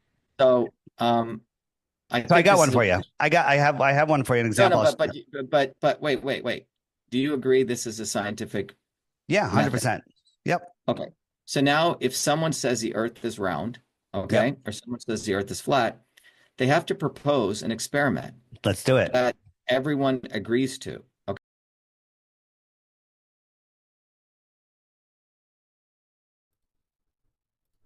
Flat Earth Dave's just way too nice here. First of all, right here's the perfect opportunity for Dave to have asked, so what are these experiments that proved the Earth was a globe? Can you give them to me? Because I wonder what Shiva would say. And if he refused to answer in a cowardly fashion, then I'd have to ask, well, first of all, Shiva, are you a flat earther? Are you a flat earther or a globe earther? And then if Shiva refused to answer, because I'm trying to think how this would play out if Shiva wasn't too cowardly to have a real conversation. Like, if he wasn't a coward, how would this play out? Because I'm actually curious, because this is almost like a complete cheat. Like, we were cheated out of an actual discussion. Like, this is supposed to be a discussion about a flat earth, not a discussion about Shiva's incorrect recollection of what the scientific method is. Because that's what it turned into. Oh, man. How is Shiva gonna live this down? I mean, this is gonna be tough. Like, anybody that watches, like again, I'm not claiming the earth is flat. I'm not a flat earther. I don't know if I could claim definitively it's a globe either, but let's say, like, even really smart globe earthers, how are they going to view this? Because I don't know if I've ever seen a globe earther be this cowardly, either intelligent or not, as to actually avoid even discussing the shape of the earth. Because notice how Shiva, he's been so cowardly, he hasn't even spent a single second discussing the actual shape of the earth.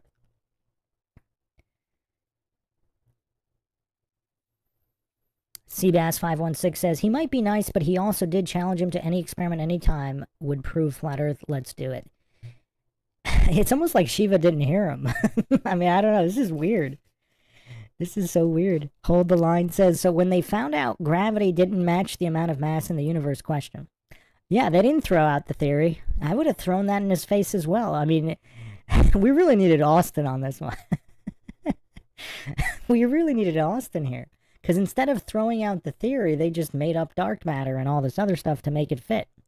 The post hoc logical fallacy, the reverse engineering fallacy, where you just fit everything after the fact to make it work even if it doesn't. I mean, that's what special relativity was in relation to relativity. They had to make it special.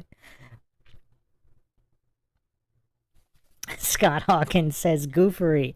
You love to hate to see it. Yeah, we've entered goofery land. I really didn't think Shiva would, though. I really didn't think he would. I mean, like I said, I skipped through it a little bit, and I saw mostly cowardice. But this is kind of disappointing. This is pretty disappointing.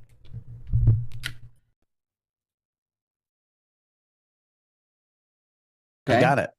And then they go. So before we go there was a recent experiment that was done in Antarctica, right? It was not an experiment. It was an observation of a light in the sky under very sketchy circumstances. Let me show you an experiment. No, but that too. But Dave, that is an experiment because it's not. It is. An experiment is where you propose, even how you propose to observe data.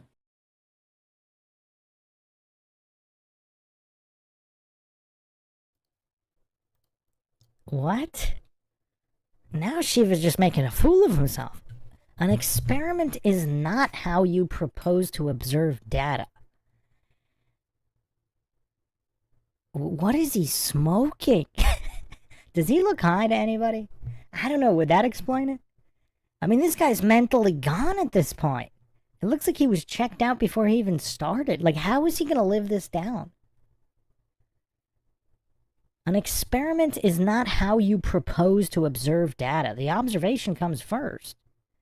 Then you need to clearly delineate your variables with controls to exercise the experiment. It could still be wrong, but I mean, you know, that's the methodology. Not all experiments are equal. Not all experiments are equally valid or accurate. Then you have to analyze and make conclusions after the experiment. So a proposition of an observation is not the experiment itself. I mean, wow. Does anybody think Shiva actually watched this back?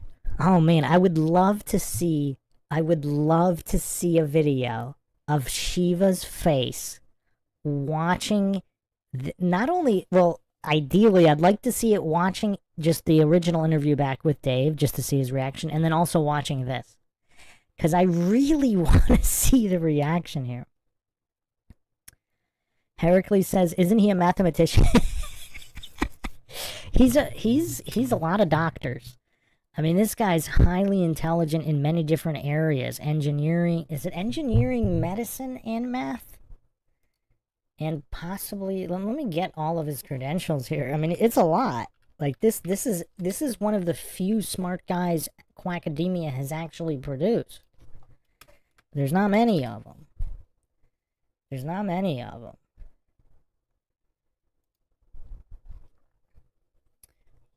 So he's got 4 degrees from MIT, bioengineering.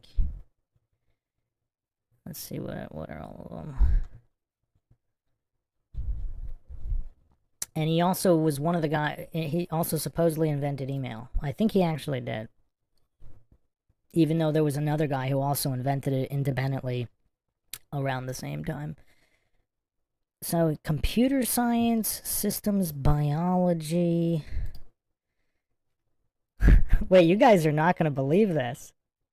You guys are not going to believe...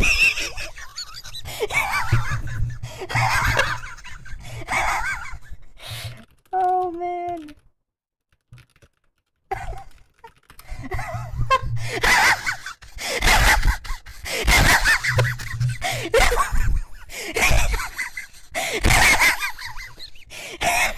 Alright, hold on, I have to put this on the screen. Oh, this is who his partner was for a number of years. For those that don't know.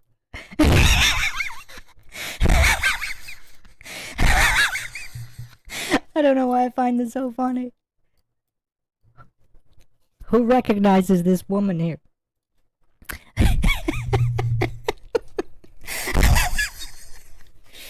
Who recognizes this woman on the screen?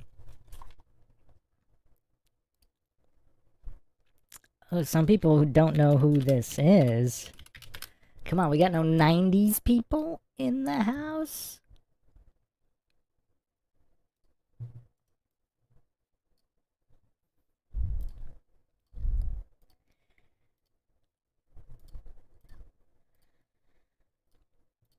This is Fran Dresser, the nanny. I don't know why I find this hilarious, but oh man. Wow. Wow. So after spending a few years with her, did her laugh cause him to forget the scientific method? Is that what happened? Did Fran Dresser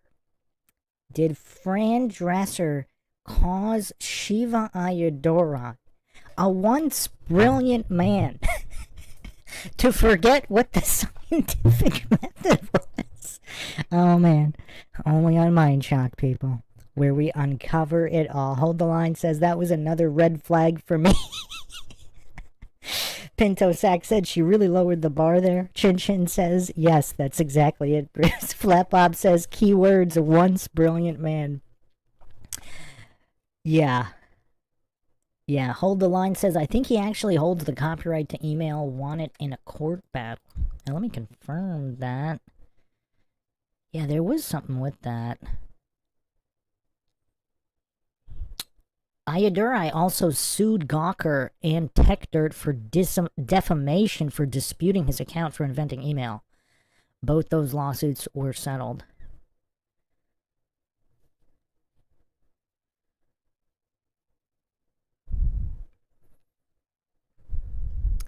Okay, so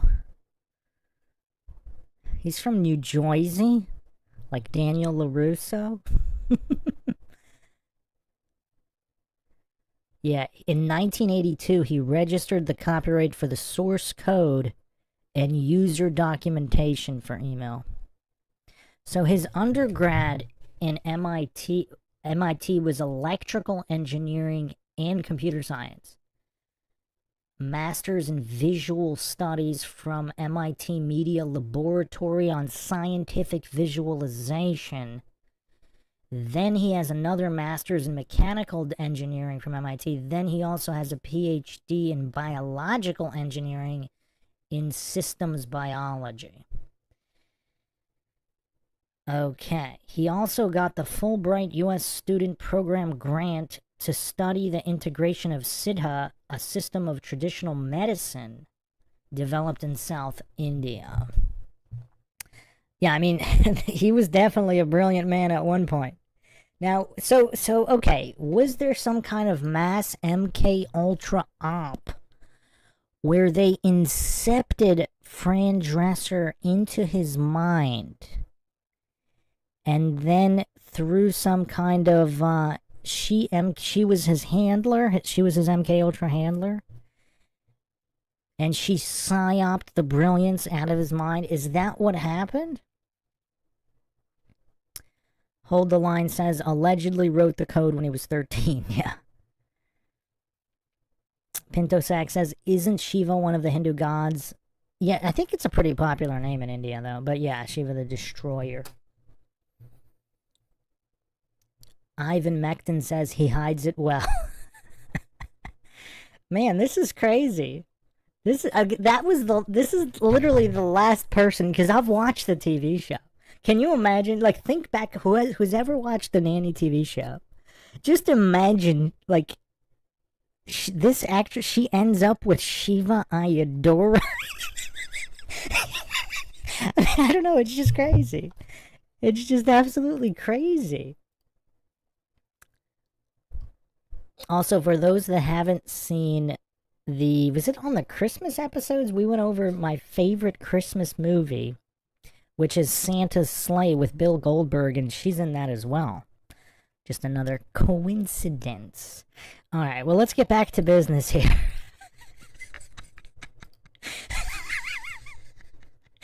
Oh, man. That was funny. Now, if you had told me to guess who his partner was, I mean, that would not even make the list. So apparently they were partners from 2014 to 2016. Interesting. Then Trump gets into office and they're no longer together? I don't know. What happened there? Because she's like a staunch Democrat, like most of these woke actor goofs. And he's a staunch Republican. So that's kind of interesting. Although apparently he was an independent before 2020. Although as soon as Trump gets into office, Fran Drescher, he's no longer with Fran Drescher. Like, how does a guy like this end up with Fran Drescher for however period of time? I mean, that's just... Does anybody find that weird? All right, let's get back to business.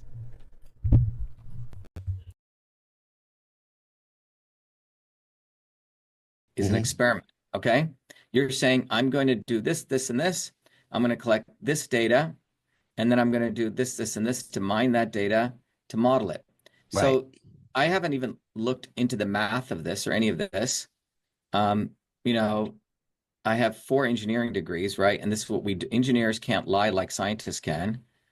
Engineers have to build stuff that works. Yep. And so we have to live with the reality of natural laws. Otherwise, you can say all the shit you want, but if something you build doesn't work, it falls out of the sky. Right. So if you go...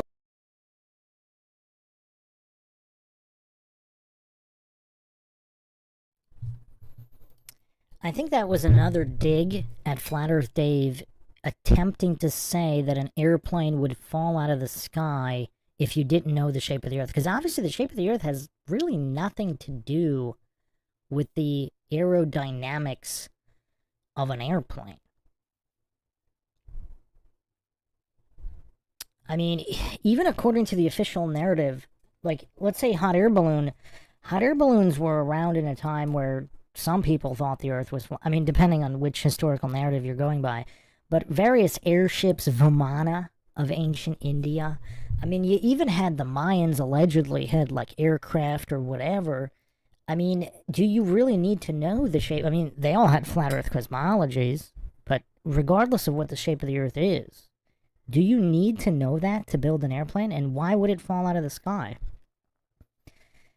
if you got the shape of the Earth wrong? So that's obviously an incongruent argument logical fallacy, and also a diversion logical fallacy, and an appeal to extremes logical fallacy, and a false dichotomy logical fallacy, because, again, that's not even true. So we are firmly in the goofery now. So it's not just cowardice, a lot of goofery here. Lot of goofery. Hold the Line says, is that why they don't calculate curvatures? Flat Bob says, what do you build that requires you to account for 8 inches per mile squared? Pinto Sack says, appeal to authority. The argument wasn't specific enough for the authority, because he's kind of saying the scientific authority can lie, but the engineering authority can't. But it's not really appeal to authority because it's an incongruent argument. Because the mechanical engineers aren't theorizing. Like if you're building something according to certain specifications, you don't need to know. I mean, look again, all of these ancient civilizations built all of these incredible structures. So supposedly they had flat earth cosmologies according to the mainstream narrative, but again, you wouldn't need to know that. So it's more of an incongruent argument.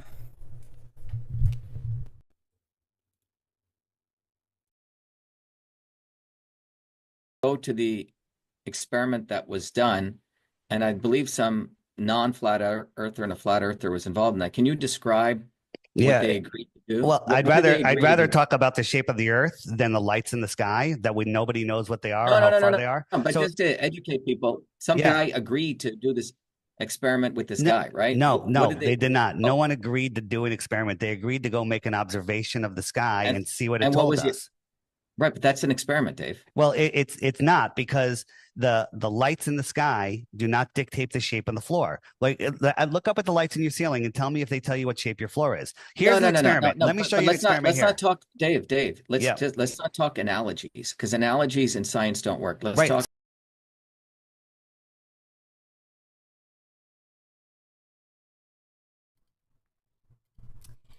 Wow, I didn't think he could lower the bar anymore. Analogies in science don't work. Of course they work. If it's a scientific analogy, if it's an analogy that matches scientific concepts, of course it works. If the scientific method's like a hammer, science is like a hammer. You can wield it correctly or incorrectly. You don't say the hammer says.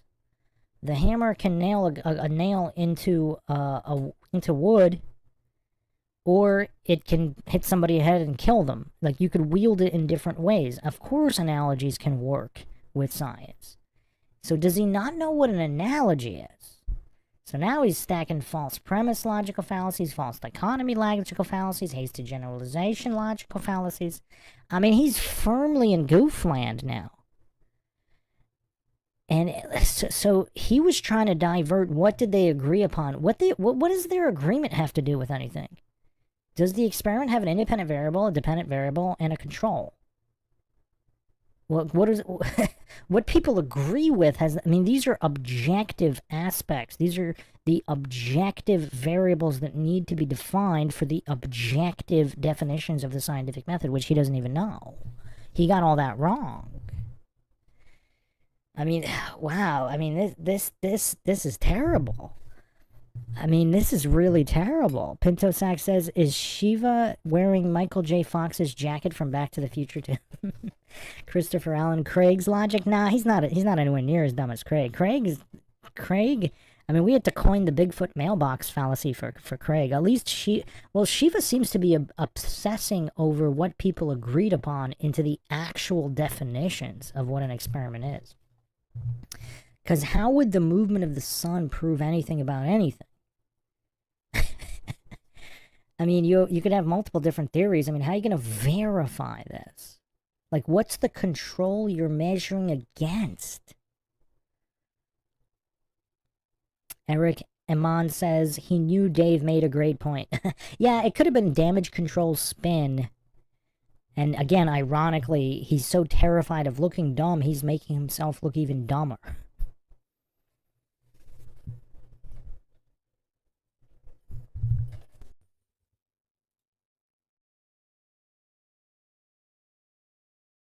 So I got you. So let me show you an experiment right here. If something doesn't curve, then it's what? What do you mean? If something does not curve, then it's flat. Well, you have to define what curvature. If something has no curvature, then it's flat. Okay. Here is a lake, right? And we got a camera on a frozen lake. So large bodies of water at rest lie flat. When I can't make out. No, Dave, stop. I don't know what you're showing me here. I'm going to show you. You have to give me time to show you. No, but what I'm saying is I haven't seen this experiment you're showing me. But I'm going to show you, and then you can verify everything.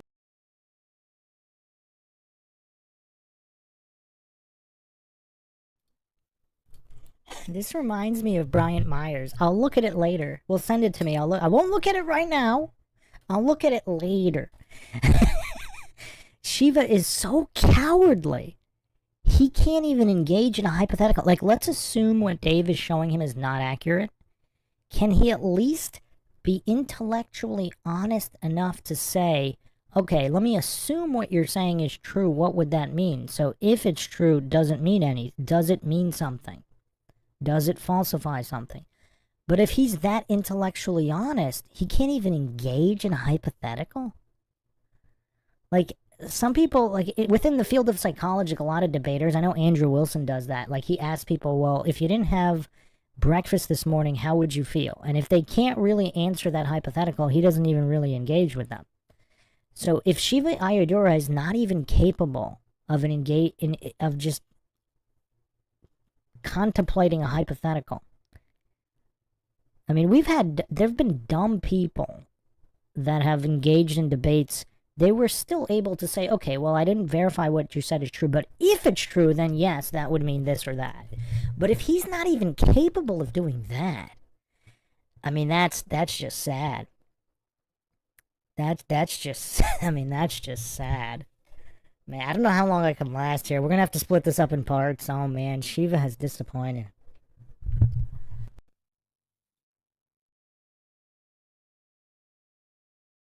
Right? And there's tons of videos, so you don't have to go and do it yourself, but you can go do it yourself. Well, what I'm saying, Dave, time out. Yeah. Okay. We agree on a scientific method. Okay. Yeah. Look, you've done this with a lot of people. That's great. Okay. I want you to sort of just clean the slate. Okay. Yep. And just think in a very clean way. You're talking to an engineer.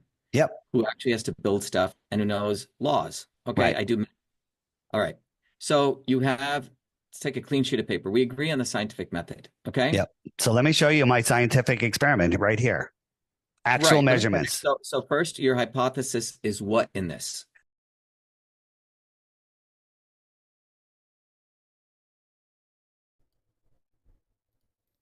If Shiva, see again, Dave's too nice here, but if Shiva's not being disingenuous, my question right here would be, okay, that's excellent. Let's go blank piece of paper. What is your hypothesis, Shiva? Do you actually believe the Earth is a globe? If so, what experiments proved it? Because if he was intellectually honest, he would be able to answer that. But I don't know, maybe Shiva's a flat earther, who knows?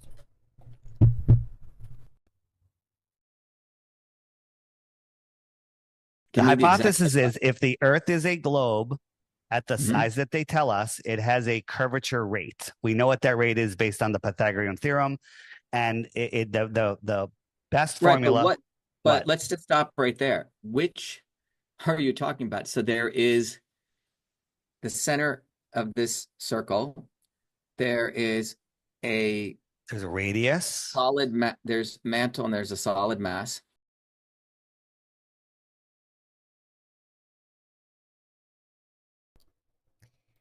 Wait, I thought we were going blank sheet of paper. Where did this mantle come from? Where did this mantle come from? I thought we were going blank sheet.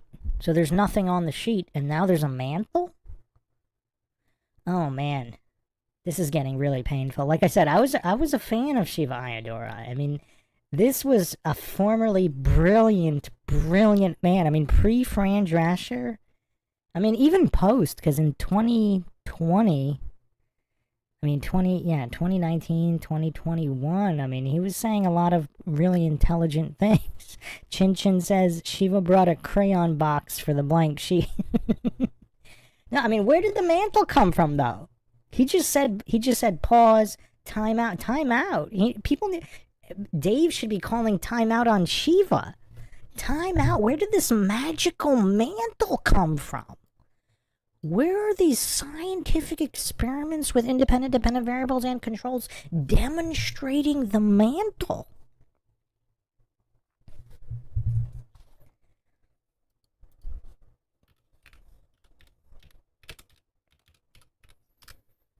So Shiva asked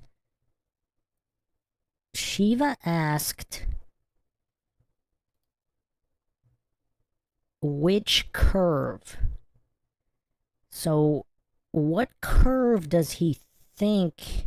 So he asked Dave, which curve are you talking about? So how many curves could there be? So he thinks does he really think Dave is trying to measure some kind of mantle?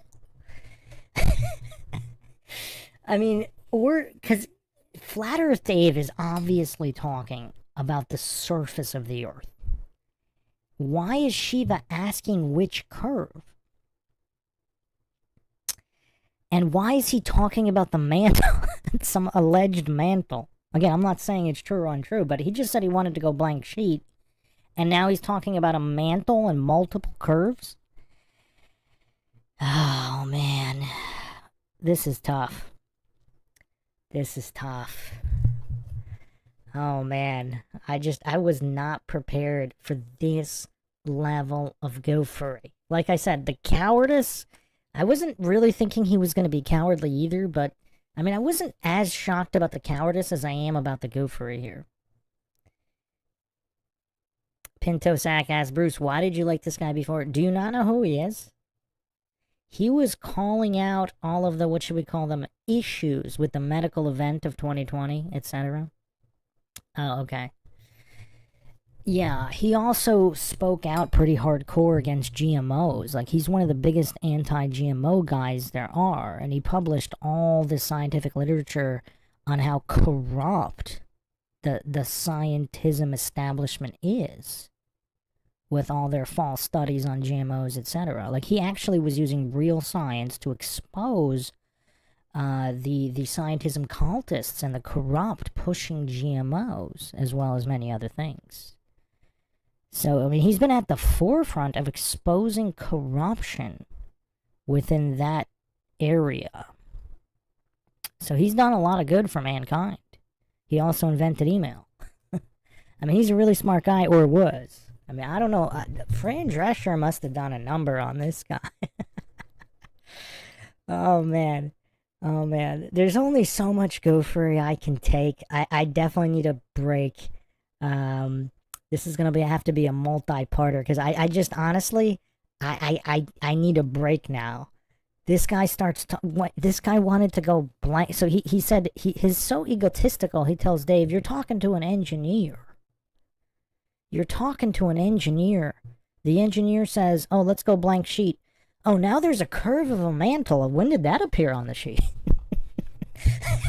when did the mantle get onto a blank sheet? He can't even get the scientific method correct. Oh, man. All right, so we're going to have to continue this one. I mean, I can't do it, man. I can't do it in one sitting. Apologies, people. There's only so much gophery a mere mortal can take. Hope you guys enjoyed another edition of the Mindshock channel here on the Bruce McGuire channel. Bruce McGuire channel, home of Mindshock. Plenty more to come. You want to help support the channel? Help logic and reason return to a world where it is quickly going extinct, even amongst MIT engineers. You can donate to our PayPal. Just check the link in the description. Make sure you're subscribed. Like and share Twitter, Facebook, Reddit, and Patreon. This is Bruce McGuire signing off. Catch you guys next time.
Welcome to Mindshock. This is your host, Bruce McGuire, and this is part 2 of the logical analysis of the Shiva, Ayyadurai, and Flat Earth Dave encounter. I don't know if we could call this a debate. I'm not even sure we can call this a discussion. I think the most apt description of this is encounter. Okay, so if you haven't checked out part 1, make sure you check that out.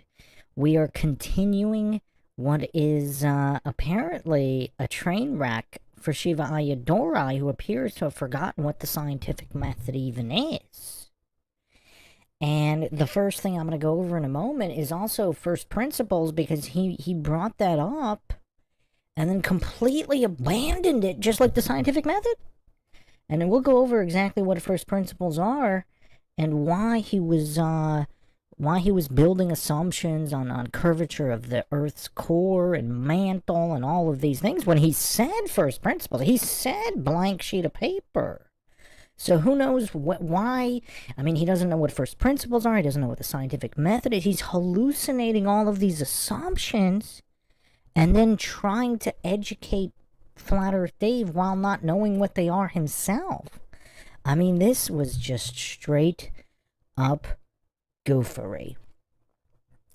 So, as always, if you enjoy the Mindshock podcast, want to help logic and reason return to a world where it is quickly going extinct, you can donate to our PayPal. Just check the link in the description. Make sure you subscribe to the channel. Hit the bell for notifications. If you're not getting them, you can become a free patron on Patreon and get notifications through there. And depending on your tier, you could also be a guest on the podcast. You could also check us out on Twitter, Facebook, and Reddit. You could also become a YouTube member right here on YouTube. Help support the channel that way. Questions, comments, theories, thoughts, suggestions, rebuttals, debunkings of any kind, leave them in the comment section, unless, of course, you are here with us live. And then drop them in the live chat. I'll try to get to all of them. So how is everybody doing this evening? We got Run Boston Bear in the chat. Haley Silver Bear. Got a couple of bears in here. Clark, Flat Bob, Hold the Line, Shifty Eyes Shady. Shifty Eyes Shady, when was the last time you were in here? I actually don't remember seeing you for a bit. So, welcome everyone. Let's start off with first principles before we continue with this cowardly goofery by Shiva Ayyadurai, the inventor of email. I mean, this guy, I don't know what happened with his relationship with the nanny, but apparently his once brilliant mind might no longer be brilliant. So in philosophy and science, a first principle is a basic proposition or assumption that cannot be deduced from any other proposition or assumption. First principles in philosophy are from first cause attitudes and taught by Aristotelians, and nuanced versions of first principles are referred to as postulates by Kantians. In math and formal logic, first principles are referred to as axioms or postulates. In physics and other sciences, theoretical work is said to be from first principles if it starts directly at the level of established science and does not make assumptions such as empirical model and parameter fitting. First principles thinking consists of decomposing things down to the fundamental axioms in the given arena before reasoning up, asking which ones are relevant to the question at hand, then cross-referencing conclusions based on chosen axioms and making sure conclusions do not violate any fundamental laws. Physicists include counterintuitive concepts with reiteration. So, how many so-called heliocentric globers, and I'm not going to assume Shiva is one, although he presupposed, he violated first principles by making all these assumptions. Not only is there a mantle on some kind of spherical or globular Earth, but that it also has curvature, etc., etc. So, and he further stipulated, he wants to go beyond first principle. He wants to go complete blank sheet of paper with nothing at all on it. Like absolutely nothing. And yet everything he's saying is violating that and basic first principles. Because in most of these encounters or debates, you have, I mean, flat earthers do it sometimes too, but heliocentric globers, they're always stacking assumptions of this house of cards. Oh, that's because of gravity. What happened to first principles? What gravity? What are you talking about? I mean, if it's true, that's fine. You could establish that, but that's not first principles. You know, when you're stacking a house of cards and using all these flimsy assumption cards to support an argument, that's as opposite as first principles as you can get. So once again, I mean, I don't know if Shiva Ayyadurai can ever recover from this. Because not only does he not know what first principles are, not only did he utterly fail, I mean, just the absolute failure of Shiva to even understand the scientific method.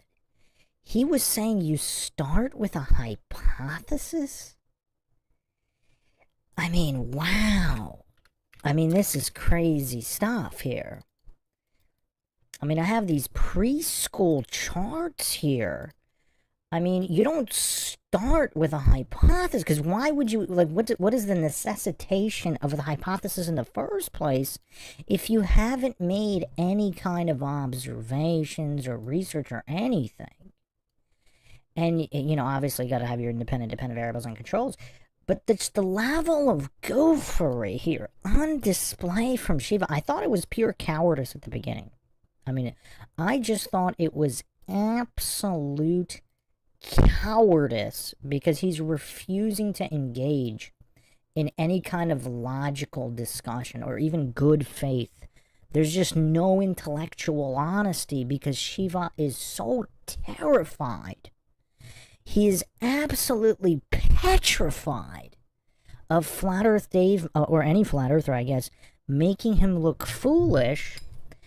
And in this petrification, he cowered away and attempted to shield his cowardice with the scientific method and first principles, but utterly failed at that.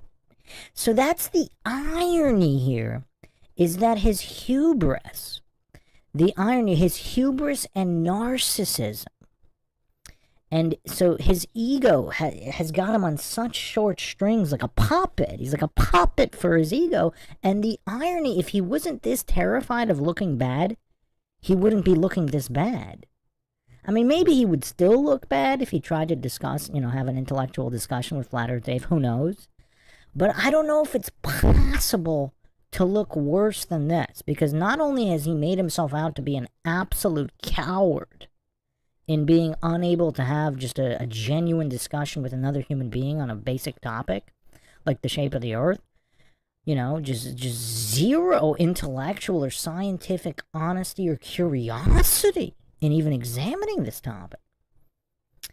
I mean, this is just really, Flat Bob says, Shiva seems to be an extremely illogical when he gets emotionally involved and ego-driven. I'm not sure he's that emotional, though. Like, he really doesn't appear to be triggered much. I mean, maybe he is. Maybe this is his personality, and he's just not expressive in the emotions. Maybe. But he really didn't seem that emotionally triggered. He just seems terrified, just absolutely fearful of having an honest discussion with Dave about the shape of the earth. Like, he's kind of pretending and hallucinating that none of these observations have been made, like no experiments have already been done. I mean, I really don't understand what his goal is here. Does he really think that any scientists are going to put their reputation on the line by agreeing to any experiment? And even if they do, like, why is he so petrified of discussing, you know, the experiments already done, like some of these laser tests across frozen lakes? Like, why is he so absolutely terrified of discussing the first step of the scientific method, the observation? That's the irony here, because that's what Flat Earth Dave was doing. He's talking about these hot air balloon footage, just the observations they have, the first step in the scientific method, which Shiva apparently either forgot or never knew, who knows. You would think he would know it with all the papers he published, but I mean, I don't know. I don't want to assume that. So just the cowardly goofery. I mean, this isn't like soy goofery, like Soy Lodge or Craig of Fight the Flat Earth. I mean, this is just plain old cowardly goofery. I mean, I really didn't expect this from a guy who's had all this experience of fighting the establishment. I mean, this guy's spoken out against GMOs. I mean, he's had papers published on mathematical, irrefutable evidence of, I don't know if we're allowed to discuss it on YouTube, certain election issues. So, yeah, I don't know, just, it's kind of disappointing to see a guy like this just be so much of a coward. I mean, it's just so cowardly. But, yeah, let's continue where we picked up here. So Shiva apparently doesn't know what first principles are, even though he brought it up. He doesn't know the steps of the scientific method, especially the first step, even though he brought it up. I mean, I don't know if it's possible to look worse than Shiva is looking here.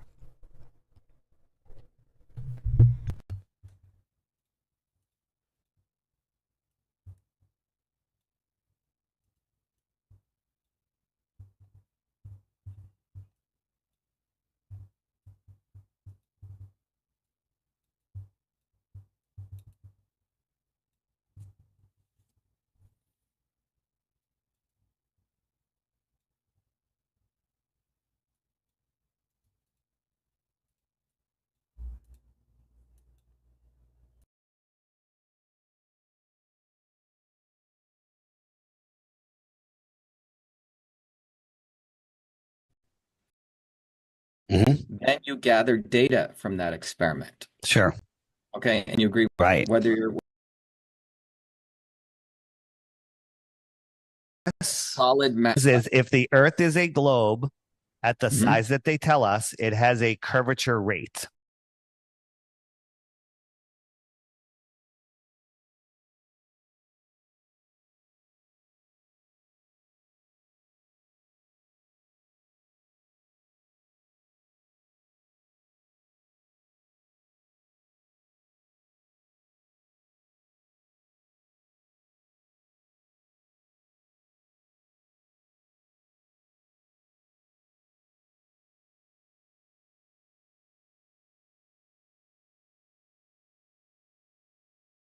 We know what that rate is based on the Pythagorean theorem, and the best formula. Right, but let's just stop right there. Which are you talking about? So there is the center of this circle. There's a radius. Solid there's mantle and there's a solid mass, and there's an atmosphere around that, right? Yep. The mass that you're talking about has various elevations around it. Sure. As you traverse that. Right. But if we go over water lies level, right? The water does not curve, right? On a ball, they tell us that at the equator, it's 24,901 miles in circumference. So that would be a curvature rate of about 8 inches per mile squared. That actually is the water also has surface tension. Well, small, like a drop of water has surface tension, but a large body of water, anything over a gallon of water, will lie flat at rest, right? And that's fact. No, I don't. No, I have to think about this. Yeah. You're so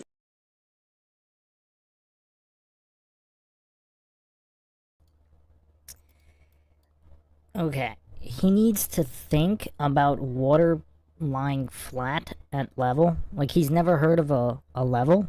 Like, he's never done any kind of construction. He's never used a tripod for a camera has a water level in it. I mean, that's kind of weird. He needs to, this supposedly brilliant intellectual with all of these degrees and credentials, he needs to think about this? Wow, that's crazy.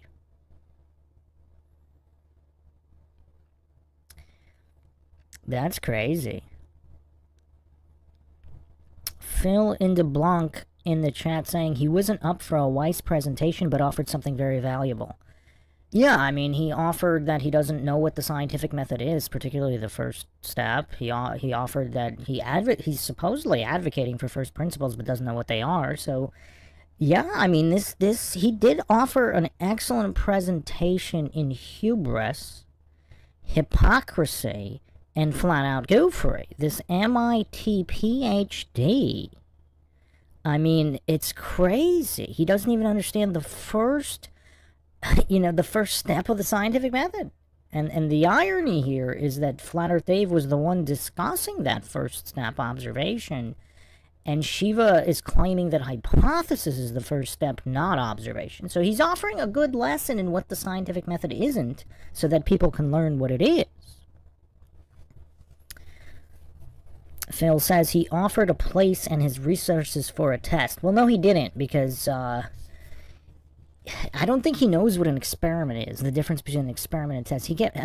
Just the level of goofery here, not to mention, I don't know if Dave is in here yet, but apparently he never got back to Dave, so this was all disingenuous in the first place. Now, I'm not sure whether Shiva actually thought so-called scientists would congregate with flat earthers and agree to a test or experiment. I mean, these have already been done countless times. You know, the laser tests for these large frozen lakes. I mean, all these hot air balloon, all the hot air balloon footage. I mean, a lot of this stuff has already been done, like the infrared. Like, all of these tests have already been done.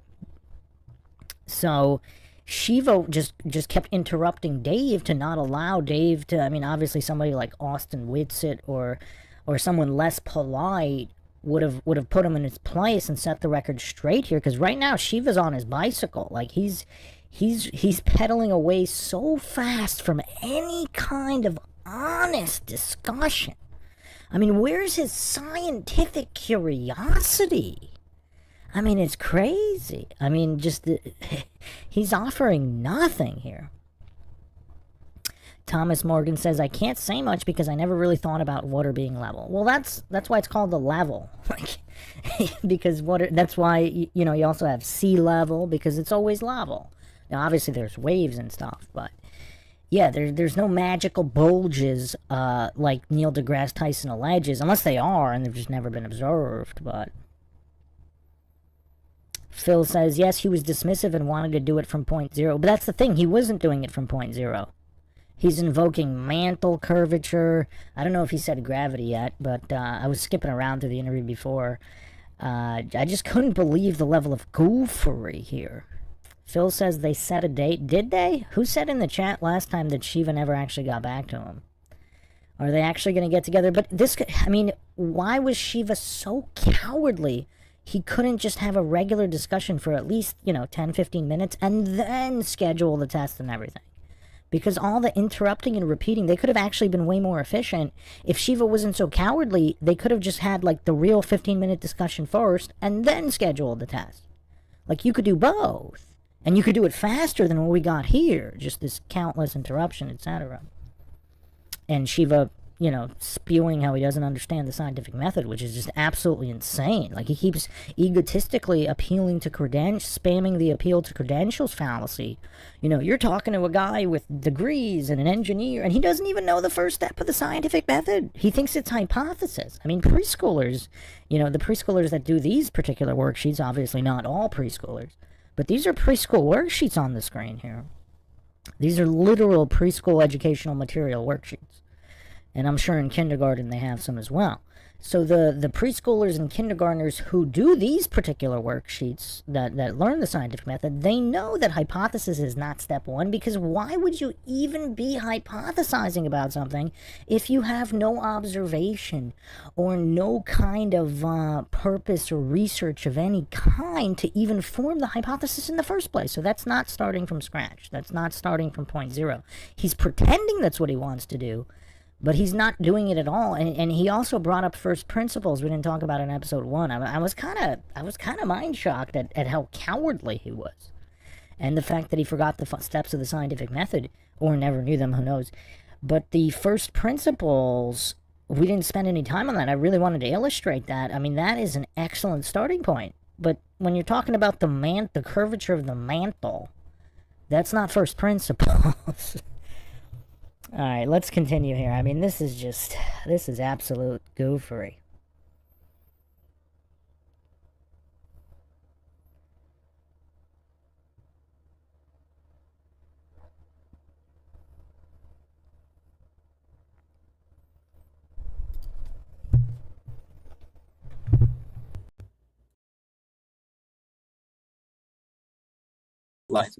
Yeah. So wait, stop. Time out. I have to you have to think about that because you have gravitational forces.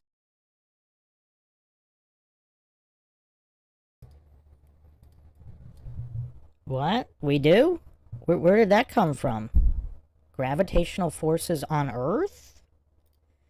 Because again, I mean, he's not even up to date, and I mean, this is just all so tough. So how is this first principles? How is any of this first principles if the goof starts invoking forces that may not actually be affecting anything on Earth? Real quick, let's just go to Walter Lewin real quick. I hope Shiva watches this.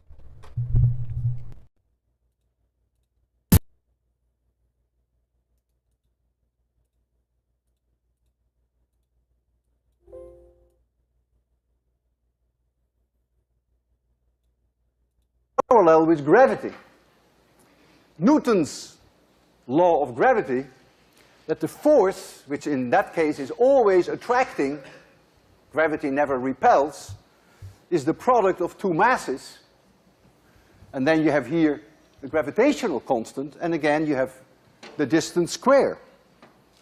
So there is an enormous parallel between the two. It's a great beauty that electricity acts in a way that is very parallel to the way that gravity works. If you compare electricity with gravity, you will see that electric forces are way more powerful than gravitational forces. If now I compare the electric force with the gravitational force, so I divide one by the other, notice that the d cancels. They both have d squared downstairs.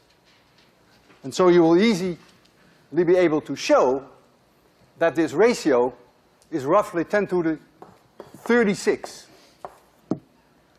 So the electric force is 36 orders of magnitude more potent than the gravitational attraction.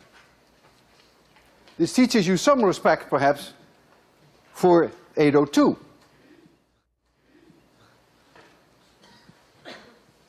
If these were the only forces that acted on the protons, and you bring them in the nucleus, which has a size of only 10 to the minus 12 centimeters,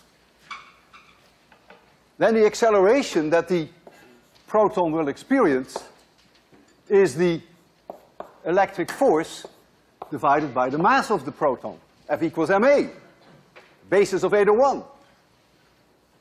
And if you take this electric force, when you make d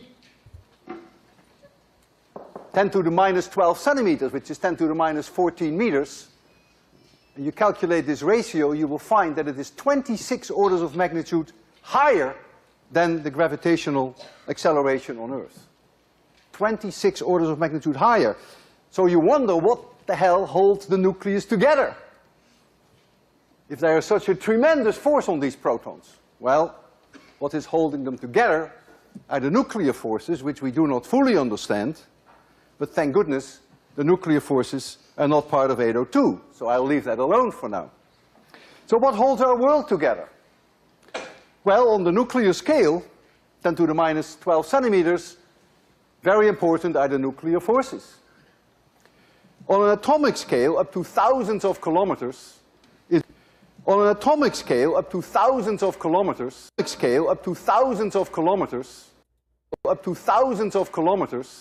it's really electric forces that hold our world together. It's really electric forces that hold our world together. It's really electric forces that hold our world together. It's really electric forces that hold our world together. Electric forces are way more powerful than gravitational forces. So the electric force is 36 orders of magnitude more potent than the gravitational attraction. It's really electric forces that hold our world together.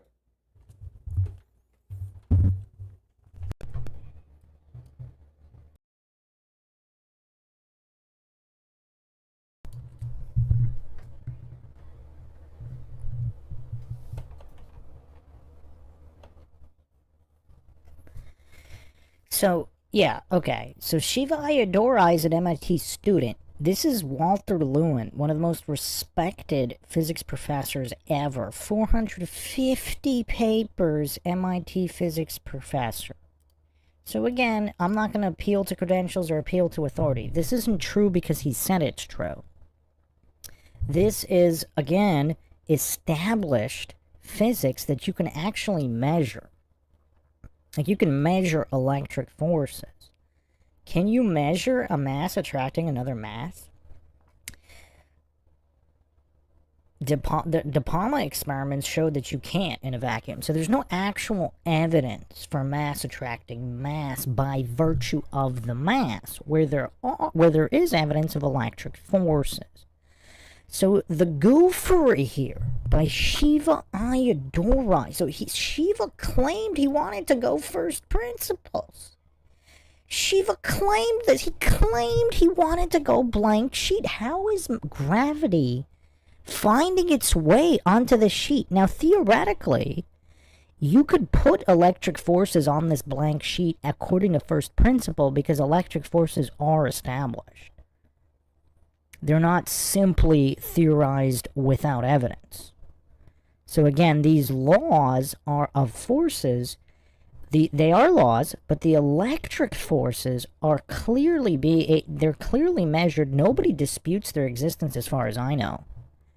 I don't know if there's anybody out there. I think even Shiva Ayyadurai would agree that electric forces exist. But his goofery here, like, this is what separates Shiva from all these other goofs. These other goofs want to hallucinate and pretend like first principles aren't important. It's all already been proven, or the scientific method isn't important. Shiva is very unique here because in his hypocritical goofery, he's like, his actual premise of let's do first principles. Let's engage with the scientific method. Let's go blank sheet. That's excellent. I've actually never heard of a globe earther or scientism cultist of any kind who's actually advocating for first principles and just complete blank sheet of paper, objective, logical, neutral starting point. So what he's claiming should be done is actually good. It's scientific. But that's not what he's doing. So this is just absolute insanity here by Shiva in violating everything he just said that they should do. First principles, blank sheet, scientific method. So it's pretty well established by again, physicists who actually know something, like Walter Lewin. Now, Walter Lewin supposedly believes that gravity, like if you watch this full lecture, I went over it on other podcasts.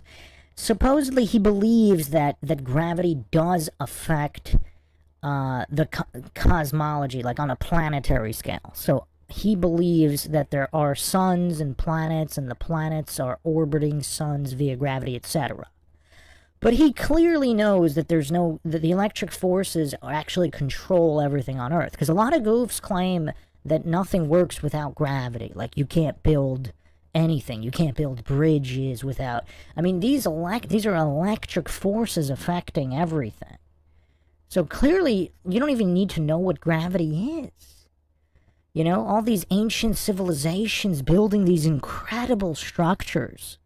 That was all pre-Newton, pre-Isaac Newton. How did they do it if they didn't understand gravity? Because a lot of goofs like Craig, Bryant Myers, they bring up nothing would work if not for gravity. When obviously you don't even if gravity were real, you wouldn't need to know about it to build all these things.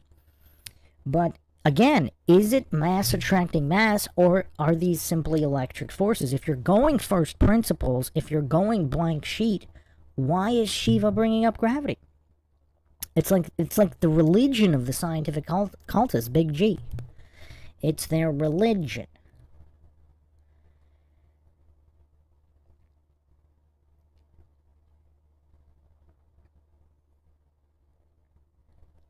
So, yeah, I just wanted to highlight that. Hopefully Shiva watches this, but his ego probably won't even allow him to re-examine any of this, kind of like Brian Myers.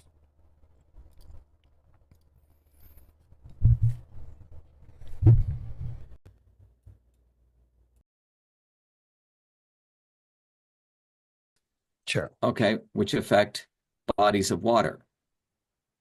Right? So if the Earth, let me help you with that. They tell us the Earth is 70% water. So that water can't be flat. It would have to curve around the Earth. It would have to curve if the Earth is a ball. What I'm Correct? saying is that no, I have to do some thinking about this.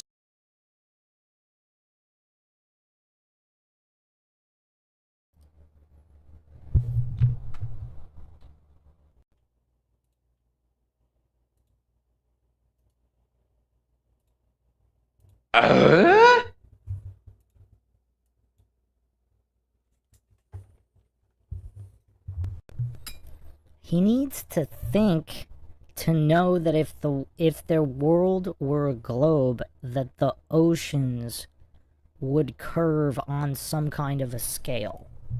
He needs to do thinking about that. Like if you have a basketball and the word Spalding is on it, the word across the basketball there's gonna be curved. Those words are gonna be the letters are gonna be curved. Do you need to think about it? I mean, I don't think small children even need to think about that, do they? I mean, that's that's a pretty basic concept. I mean, yeah, I think he's just so terrified of looking bad, he has to constantly go time out. Who needs a time out for a preschool concept? I mean, even Craig of Flank the Flat Earth I don't think he needed this many timeouts. I mean, this is crazy. I mean, this is really weird. This is really weird. I mean, this is just pure cowardice at this point. This is cowardly cope. I mean, it's like his defense mechanism. Hold on, I need to think about this. Timeout. If the Earth, if a planet is 70% water, the water wouldn't need to, he needs to think about whether or not the water would curve? He needs to think about that? Oh, man. Oh, man. I mean, this is just, this is crazy. I mean, I know I say this a lot, but this might actually be the most embarrassing Flat Earth encounter ever, simply because of who Shiva is. I mean, he's obviously not the dumbest individual. I mean, obviously he's smarter than Craig, and Soy Lodge. But just the performance here in this Flat Earth encounter, this performance might be the worst. I mean, not even knowing the first step of the scientific method. I mean, this is crazy. This is crazy.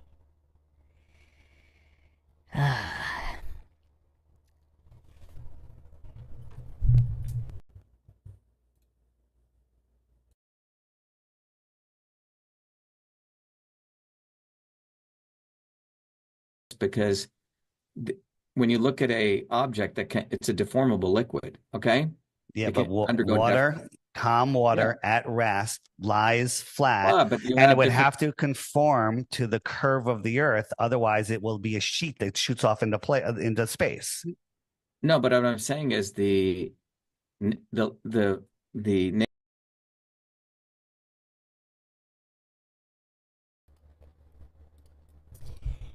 It looks like he really realized he's cooked right here. I mean, just the stuttering and the stammer. If you've watched Shiva interviews, like, he's very composed and knowledgeable on many topics. He's never stuttering and sputtering and calling time out and looking off to the side here. Flat Earth Dave just absolutely eviscerated him on a basic preschool concept. Because if the ocean has no curvature, yeah, obviously it would just be like it would be whatever the shape of the Earth is. Obviously not a perfect sphere, whatever, an oblate pear-shaped spheroid, if you're going by Neil deGrasse Tyson's description, and then oceans would just be shooting off into space if they had no curvature. And then that got him sputtering and stuttering and looking off to the side here. I mean, look at his expression.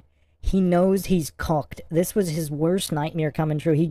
He was cowering behind first principles and the scientific method while not even knowing them.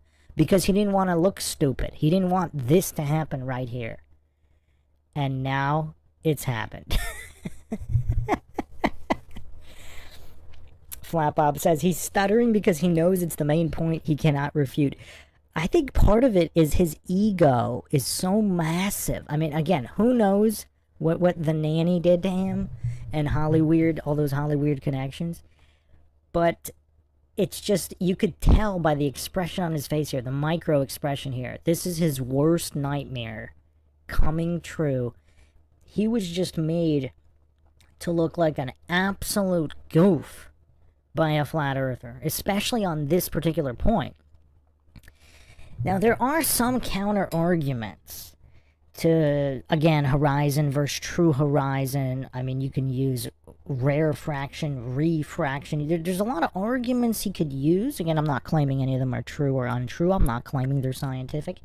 There's arguments you can use to kind of refute that large bodies of water wouldn't necessarily look perfectly flat. But he didn't even, it looks like he doesn't even know them. Otherwise, he might have invoked them.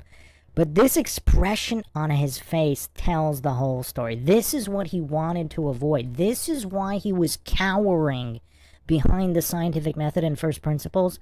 Now, that would have worked a lot better if he actually knew what they were. Oh, man.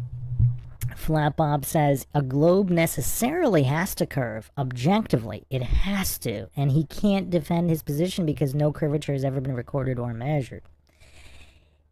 Yeah, but I think it's even more than that. I think he wanted to avoid even any kind of point-by-point discussion here. And Dave got him. He was trying to time out. I have to think about... He was doing everything he could to divert from having an honest conversation. And, I mean, this is shots fired by Dave. Look at Dave's face here. I mean, this is like Michael Jordan dunking on a preschooler. Like, Dave, even Dave's not impressed with himself because this was Michael Jordan dunking on a preschooler. And look at Dave's face here. I mean, he knows he just dunked on him, but... This is all hilarious. This is why I like to study these micro expressions, because it tells the story of the psychology behind all of this.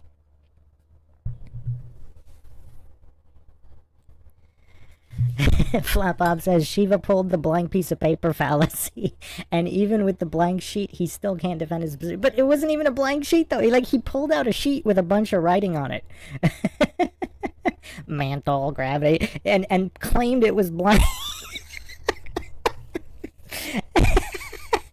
I mean, wow. This really is unique goofery, though. This is unique goofery.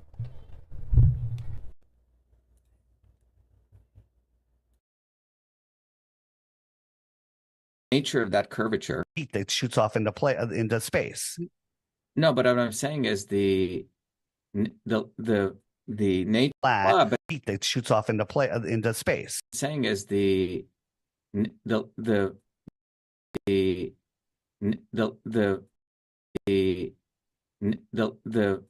nature of that saying is the nature of that curvature, okay, or that deformation, because it is a elastic fluid, will vary. You agree? No, I disagree. Because large bodies of water at rest lie flat, right? So if we had a lake a mile long, from one, if you're standing at one end, okay, but you have different forces on objects,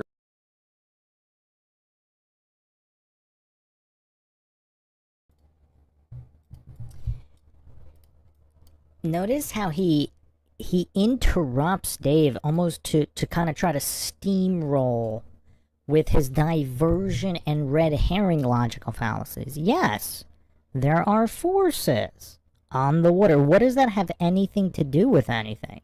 Let's say the Earth really is a globe. And let's say gravity is totally real and mass attracts mass.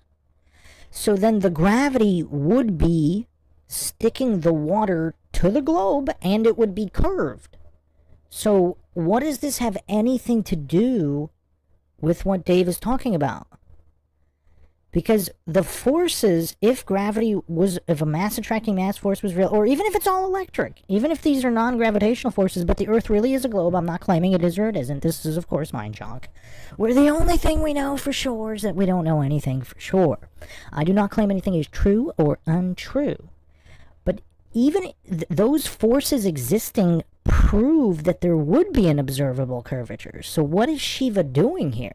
Did Shiva just get lost in his own goofery?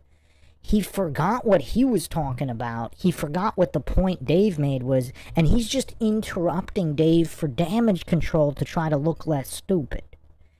That appears to be what's going on here. Because what he just said supports Flat Earth Dave's point that if there was a globe, the oceans would be curved around the globe, especially if the pictures from space aren't fake. So those forces would be curving the water. So why is Shiva interrupting to prove Dave's point as if it disproves it? I mean, is anybody else having the same issue that I'm having here? Forces acting on the water would necessitate that it would curve around the globe. It's almost like he's making Dave's point stronger while pretending that it's not and invalidating what Dave's saying while interrupting him in a cowardly fashion. Ethan W. in the chat here, lost in his own goofery, is so accurate and hilarious. That's my new favorite insight. I think that's the first time I've said that. I think, well, it also might be the first time I've seen it in this type of capacity. Oh, man. I mean, look at his face. Doesn't he look like he's lost in his own goofery? Because why is he bringing up forces acting on the water that would necessitate the curve, the very point Dave is making? But he's interrupting him to agree with him while pretending it's invalidating what Dave is saying. I mean, Ethan W. saying reaching new levels here. Oh man, Hold the Line says dark curve. Oh man. I think they might have to start introducing special relativity or super special relativity.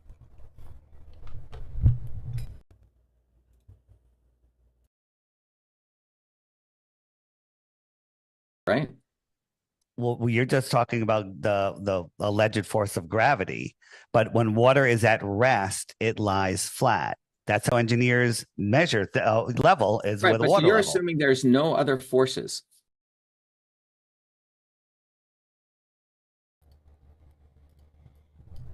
Wow. Wow. First of all, isn't Shiva the one assuming it's gravity and there are no other forces? So now he's moved on to projection goofery. Because Dave actually never said whether there were or weren't any other forces. And what does that have to do with anything? Let's say there's 50 different forces. Let's say there's 50 million different... Let's say there's 50 billion different forces. In his diversion, red herring, and false premise logic, there's also a false premise logical fallacy. Because even if there's 50 billion, 50 trillion different forces, if the Earth is a globe, the way those forces would be acting, the water would still have to conform to that globe. Otherwise, like Dave said, it would be sticking out into space, and all of the alleged images from space wouldn't look like the way they do. Phil says, Shiva worries me with the catcher mitt and ball on the wall behind him. Oh, man. Ethan W. says, special ed relativity. Oh, man. I mean, this is kind of crazy, though. This is kind of crazy because Nominal says, we have only explored about 20% of the oceans. There's probably some forces hiding down there. That's another thing, too, when you really think about it. The people that are buying the alleged footage from Mars that just happens to look exactly like Devon Island with a red filter, and, you know, with certain animal life that is only present on Devon Island, like musk oxen. But anyway, people are buying that there's all this footage from Mars, but they don't even have the entire seafloor.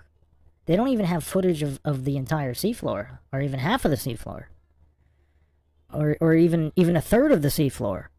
They don't even have footage of the bottom of the seafloor, the ocean floor, but they're allegedly getting footage from Mars. I mean, and here's the thing, like, it's actually plausible to get footage from the ocean floor. It's plausible. I mean, they've gotten some footage from certain areas, so you know they can do it. The technology exists, but the amount of resources to get it are so incredible, and yet we're to believe that far more resources that are required to get footage from Mars are somehow done all the time, when they can't even expend the resources to explore the ocean right here. The ocean that everybody knows exists. You know, a lot of people have been in it, swam in it, scuba dive. You know, people, they know where the ocean is, approximately. Most of them. I mean, this is wild stuff here from Shiva. I mean, this is a special kind of goofery.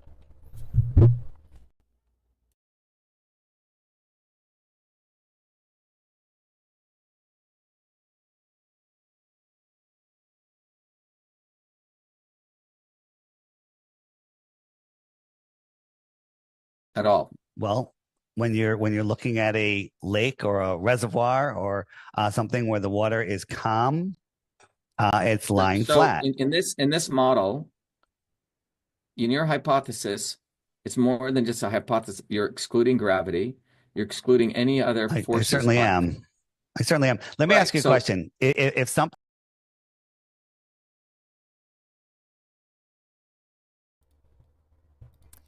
What would excluding forces, what does that have anything to do? Again, Shiva is like a master of these diversion, red herring logical fallacies and false premise logical fallacies. He keeps spamming these same ones.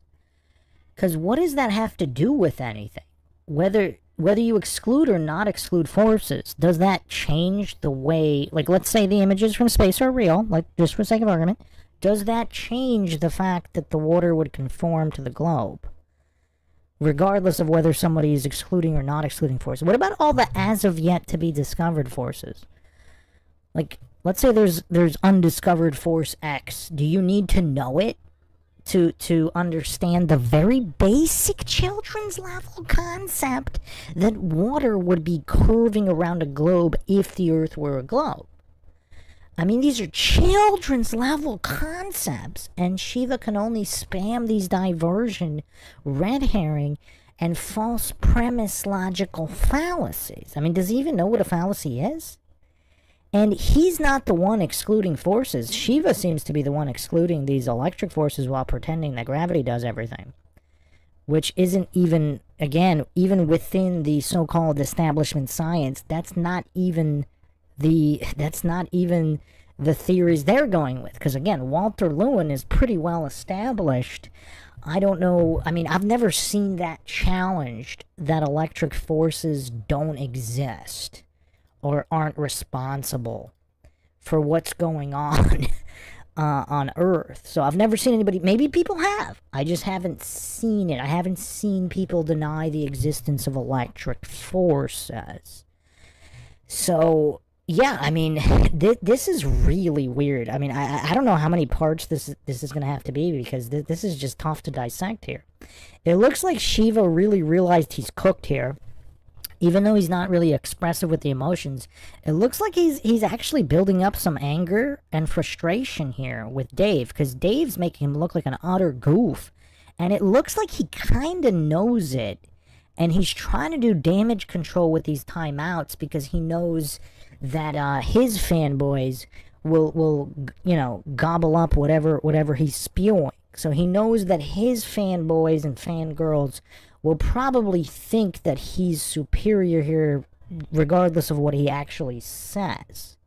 So that looks like he's really, and also maybe he's thinking that not that many people are going to watch this. I mean, I don't know, but he does not look happy here. Does anybody think that this looks like a happy, confident man who's demonstrated that he's the superior intellectual? Because if you watch the beginning of this so-called encounter, I mean, he doesn't really look super happy either, but he doesn't look defeated. Here, like, after all the stuttering and sputtering and the timeouts, this man I don't see any confidence on his face here. This looks like he's all damage control.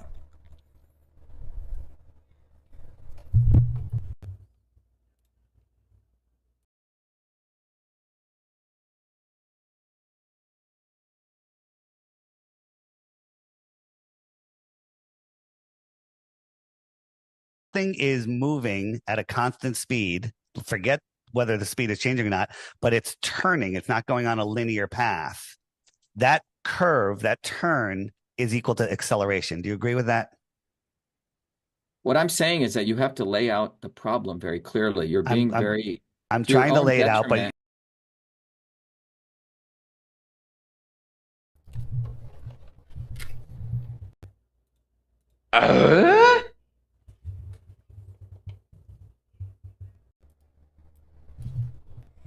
how is it possible to be any clearer? I mean, this is as clear as it gets. If the Earth were a globe, the water, if the Earth is mostly water, the water would be conforming to the shape of the globe. I mean, how can you be clearer about that? Now, this is okay. What's clear is that Shiva is now has descended into complete dishonest goofery. Because now he's trying to gaslight Dave. He's trying to pretend that Dave is the one not being clear. Like, this goof has been stuttering and sputtering about other forces, ignoring forces, not knowing the first step of the scientific method, completely ignoring first principles, which he brought up himself, pretending to go blank sheet and then not going blank sheet. And he's pretending Dave's the one that's not being clear. So this kind of projection and dishonesty, I mean, man, my opinion of Shiva completely changed after part 1. Now in part 2, I mean, it's kind of hard to respect this guy now. Like, it's one thing to be embarrassed and have an ego about it, but to start gaslighting Dave here and trying to pretend and frame this dishonestly as if Dave isn't being as crystal clear as possible, I mean, that's low. That's low. I mean, this is crazy. I mean, that's really low here. Pinto Sack says, Bruce, I'll pay your tuition to take some college courses just so you can live stream challenging your professor. I'm a little too old for college, my friend, but I do have some stories from my school days, maybe on a live Q&A. If you ask me about it on the live Q&A, I have some stories about various encounters and such. Now, I mean, back then, geocentrism, yes, but what's interesting, just if you want to really quick, I'll go over a couple things real quick. I actually, for the most part, had really good teachers and professors. They weren't, I don't want to call, I mean, some of them were, but most of them were not hopelessly indoctrinated scientism cultists. They really weren't, they didn't take these hardline stances, like even on the subject of geocentrism, they really didn't get triggered when I brought it up. They were kind of in the position where, like, yeah, it's kind of hard to know for sure. It's kind of hard to know. They weren't triggered about it, and they weren't claiming with 100% certainty that it was heliocentrism versus geocentrism. So there really wasn't, there really weren't, like, fights or encounters like that for the most part. I do have a couple stories, but for the most part, those challenges were not met with any kind of scientism resistance. So, I don't know, maybe some of the teachers just didn't care enough to even know it. Like, there were definitely some of those where they really didn't care what the truth was. They're going by the syllabus, and they didn't get mad at anybody, because I wasn't the only one. There were, there were other students who would bring up, well, how do you know this? How do you know that? They didn't get mad about that. Most of them didn't really embrace the scientific curiosity either. They kind of just had the position, well, I guess it is kind of hard to know. We don't know for sure, but this is the curriculum. This is going to be on the test, so if you want to get a good grade, you put this answer. They weren't mad about it. They weren't triggered. They didn't start gaslighting people like Shiva is here. Pinto Sack says things were different back in the day. Yeah, they were. People really didn't get triggered as much, like even about politics. Like, you don't like the president, you like the president. Like, back in the 90s, people didn't really have these snowflake meltdowns. So yeah. But, yeah, I mean, just the gaslighting here. I mean, this is a new low for Shiva. To pretend Dave's not being clear, to cope with just being absolutely embarrassed here.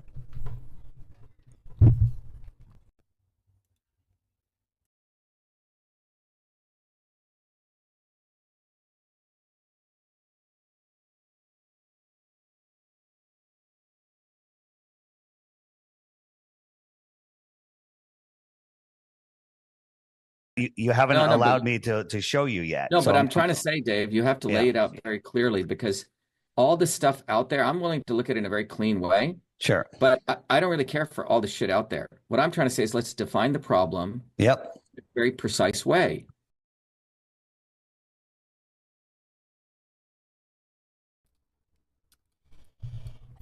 You know, I really didn't want to say that Shiva wasn't honest, but I mean, I think it's pretty clear he's dishonest here. Because how can you say you don't care about what's out there? You don't care about the observations of the natural world? Like, you don't care about actually being scientific or logical? Because how can you define the problem if you don't know what the problem is and you haven't made any observations? So how can you not care about the world out there, reality?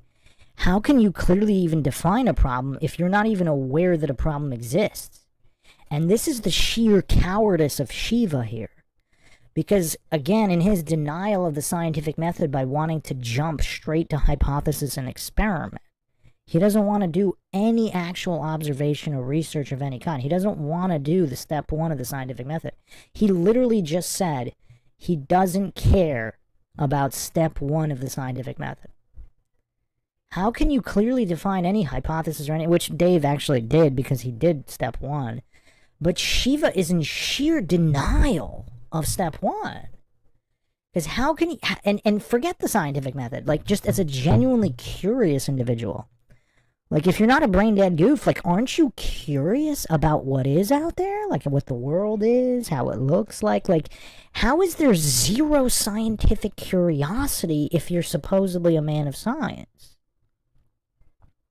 So it's really weird. I mean, it's just really, really weird. So, I mean, I don't know how long I could keep going here. I'm probably going to have to end this kind of soon, because just the level of goof here is just incredible.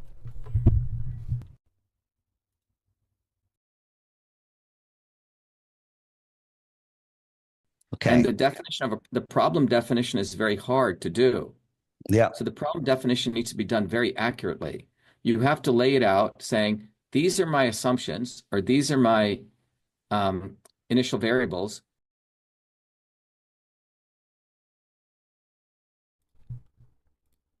Wait, so now he doesn't know the difference between an assumption and a variable? I mean, what is Dave assuming here? He brought up a video of a hot air balloon. There's no curvature. So what is the assumption that can be drawn from that? You made an observation. You're in step one of the scientific method, which apparently Shiva's pretending doesn't exist and doesn't care about. So just the level of sheer goofery here. I mean, I would have just interrupted here. Shiva Ayyadurai, do you believe the heliocentric globe is the true model of the Earth? If so, what is your evidence for this? Because he's kind of talking like this know-it-all, just all in his ego, while getting the scientific method wrong and not even being able to follow first principles, which he said everybody should. So just the level of goofery on display here, I would have put Shiva on the spot here. Like, what are your assumptions? Because he's talking from this know-it-all position, as if he knows it all, just all in his ego. So I would have put him on the spot with his ego, because he's constantly trying to gaslight Dave to pretend Dave is the problem. Dave is trying to actually go by the scientific method. He's on step one. You don't just start skipping steps. Step one is observation. We have to discuss the observations. So Dave, that's the most hilarious part about all this. Shiva, in his cowardice, doesn't realize that Dave is being way more scientific than he is. I mean, I guess that makes it that much funnier, but it's also really sad and pathetic in a way that you have a guy of Shiva's stature here that's just humiliating himself with this cowardice.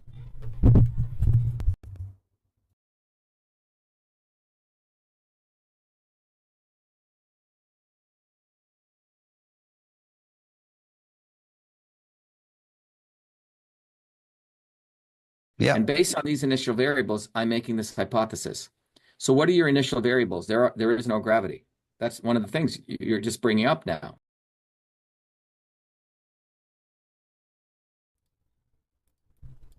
Okay, I apologize, but I think I'm gonna have to check out here. Is Shiva that utterly clueless and scientifically illiterate? He doesn't understand the burden of proof is on positive claims? He thinks an assumption of a negative is a variable? The level of gophery here. I can't. Wow.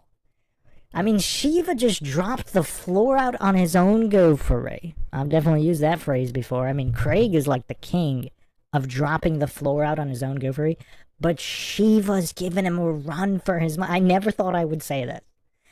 If someone had asked me if Shiva Ayyadurai would give Craig of Fight the Flat Earth a run for his money on dropping the floor out in gophery, I would have called you crazy.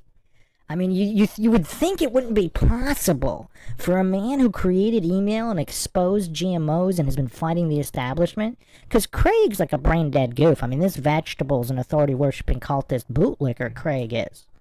Shiva's not really a bootlicker. He's fought the establishment more than almost anybody in the scientific community. So Shiva's no bootlicker. You can call him a lot of things. He's not an authority-worshipping cultist bootlicker. He's challenged the establishment. But drop it to hallucinate. He thinks a variable is assuming a negative. I mean, this is logic 101. The burden of proof is on positive claims. Like, if I say I went to Pluto yesterday, you don't just... For him to say, you're assuming the variable that I didn't go. Where's the proof that I went? Oh, man. Can you imagine? Like, if I don't know, brought up some kind of thesis on something, and it involved, let's say I said I went to Pluto yesterday, and then somebody interrupts, wait a second. Somebody that was questioning me said, wait a second, is your variable the assumption that I didn't go to Pluto? I mean, that's what Shiva just did. Not to mention, what would gravity have to do with the shape? Because whether it's mass attracting mass or electric forces, none of that is related to the fact that if all the images from space are real, or even if there were no images, just conceptually, if you have a globular object that's mostly composed of water, the water has to curve around that object, otherwise it wouldn't be a spherical object. It would be something completely different and not what is observed. So, for example, like if you're looking up at Mount Everest and I don't know, you see a piece of ocean just jetting straight up into the sky like a spike, I mean, you know, then you can kind of say maybe the oceans wouldn't conform to the shape of the Earth. Oh, man. I mean, Phil, this is logic 101. I mean, that's why shifting the burden of proof is such a major fallacy. One of the biggest fallacies. You don't just assume something is true. And so Shiva here, I mean, I'm not joking. Like, my goofery meter, like, I could actually handle Craig longer than this just because of who Craig is. Like, his vegetative Dunning-Kruger stylings, they actually are kind of funny. Like, Craig actually is entertaining with his Dunning-Kruger. This is not entertaining for me. To see a guy who created email and exposed Big Pharma, completely exposed so much of the corrupt establishment, to see him dropping the floor out on goofery like this and not even understanding the fundamentals, I mean, this is the amount of respect I used to have for him. I slightly forgave him not knowing the scientific method. I slightly looked past him not understanding first principles. But there's a point in time, like, I have to draw the line here. This is absolutely, well, I actually did draw it in his dishonesty of gaslighting Dave by pretending Dave wasn't being clear. Dave is being very clear here. I mean, absolutely clear. And Shiva here now, not understanding Logic 101, just the basics of burden of proof. I mean, there's really, I don't know where to go from here. There's no, this is absolutely inexcusable on any kind of intellectual level. Like, you expect goofs like Craig not to understand this stuff and the basics of logic. But a guy like Shiva Ayyadurai? I mean, wow. Flapbob says, run it through the logical analysis ringer and tally up. I actually don't think, I mean, he would probably get a lot of super fallacies. I don't think he would score that much because he talks slow. He talks pretty slow. I mean, he just keeps reusing, he was just reusing the red herring and diversion and false premise logical fallacies. He was reusing the same three, but he talks too slow. Like, he's not a verbal diarrhea master like Sartain or Destiny that could rack up dozens and dozens of fallacies in seconds. Flapbob asks, how much longer is this debate? We actually, let me see here. We're not even halfway, and I have to check out here. Like, I'm a mere mortal. Like, my apologies.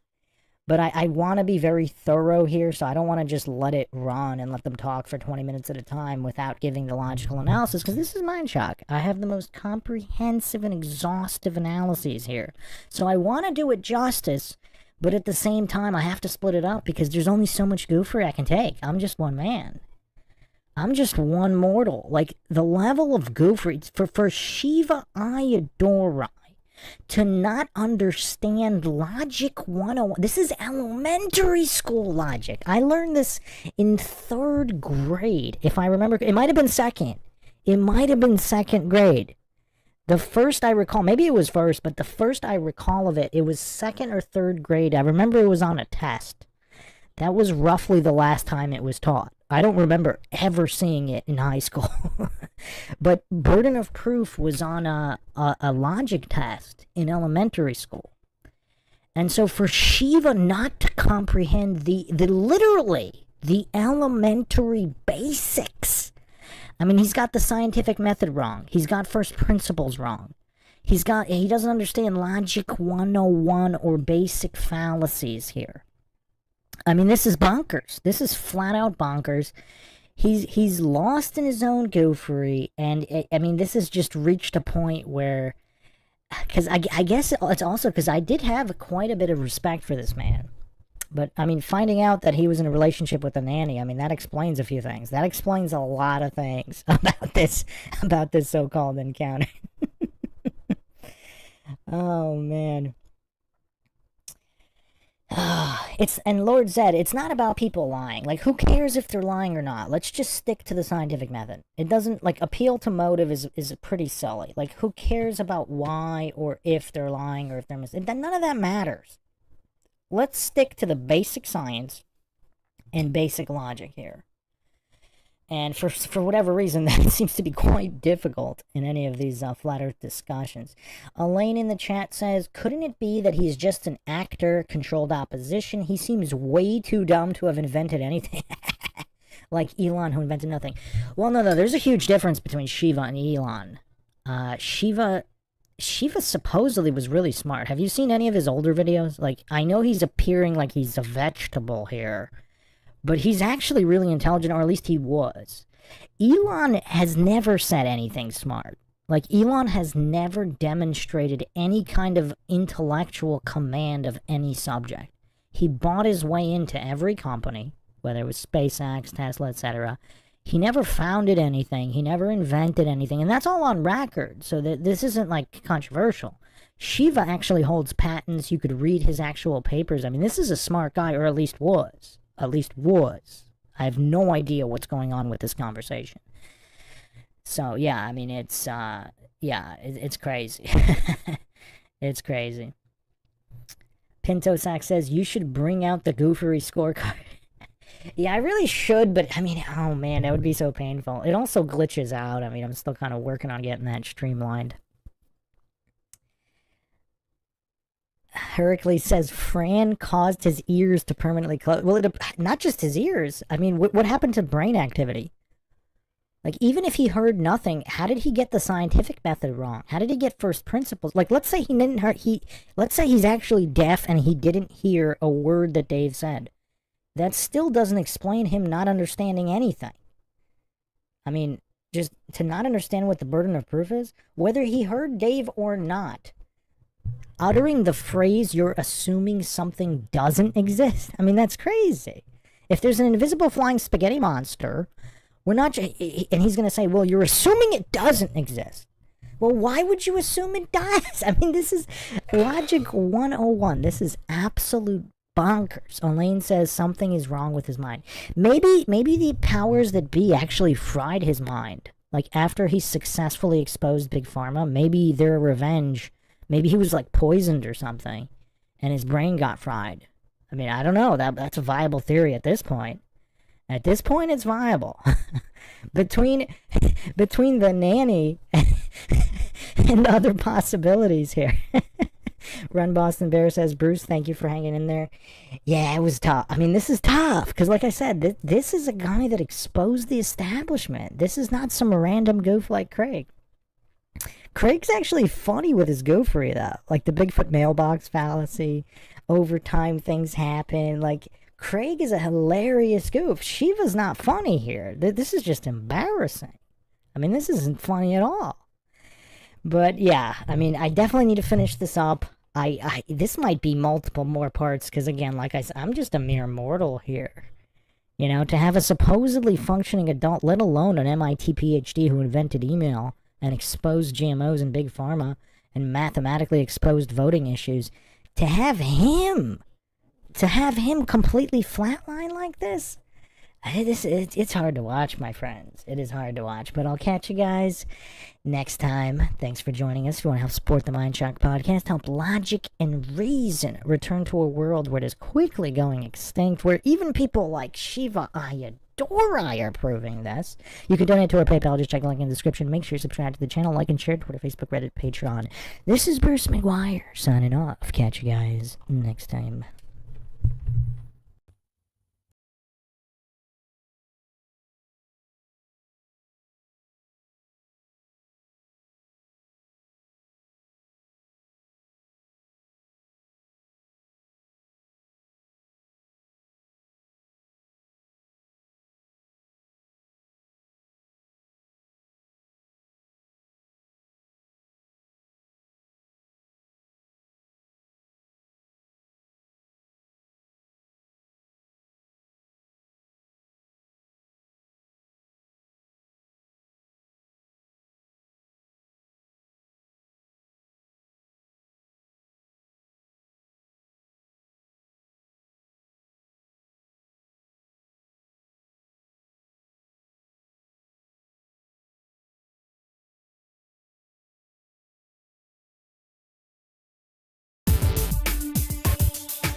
Well, Welcome to Mindshock.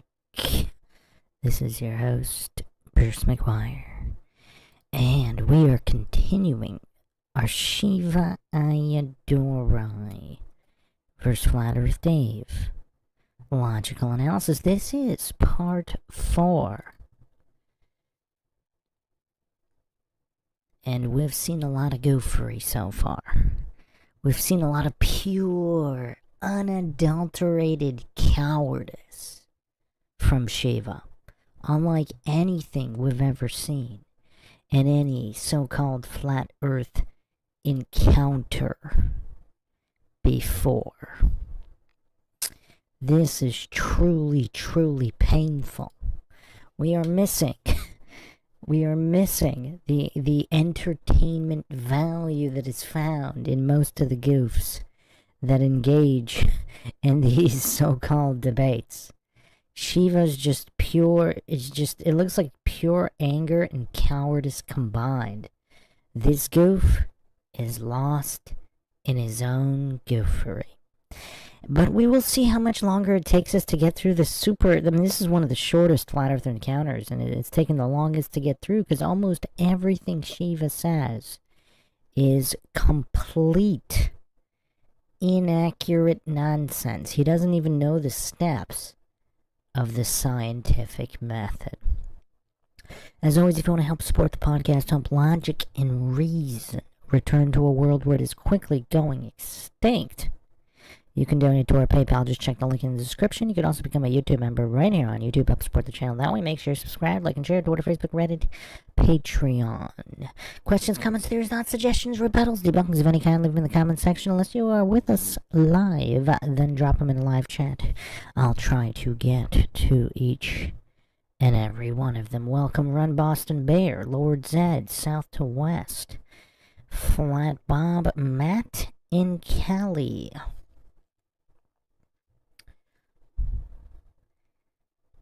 Hopefully everybody's seen the previous 4 parts. It is quite painful stuff here.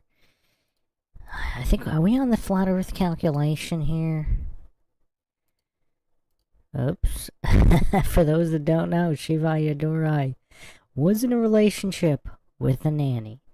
Now, Nanny Fine might have MK Ultra fried his brain, because he seemed to be smart, happy, and healthy in these previous times, and now he just looks goofy, angry, and cowardly. Valid.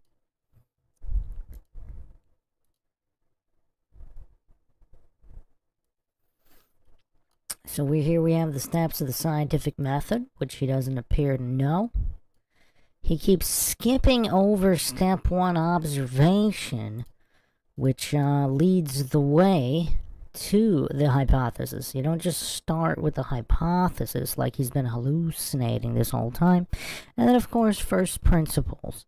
Basics. Taking it back to the basics, or blank sheet, like he said. Except his isn't blank. He keeps putting stuff on it while pretending it's blank. I mean, this is just flat out goofery here. Here's the preschool chart. I mean, again, this stuff is not hard. This stuff is not hard. So let's pick up right where we left off last time. And we'll see if we can make it all the way through. I'm not sure we will, just based on what's been coming out of Shiva's mouth. It's been very, very difficult to get through this. We are all just gluttons for punishment here. I mean, why do we even do that? I mean, it is so painful. I'm almost missing Craig of Fight the Flat Earth and his Dunning-Kruger antics, because at least they're entertaining. I mean, this is just nothing but pure pain here.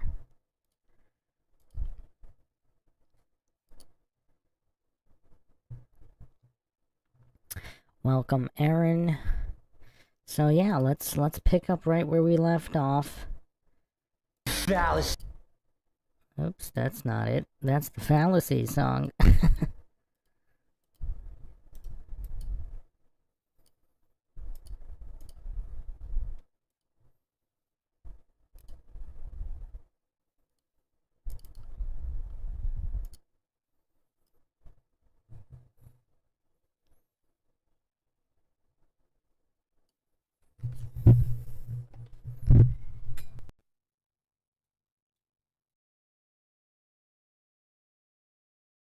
drop if the Earth was curved, right?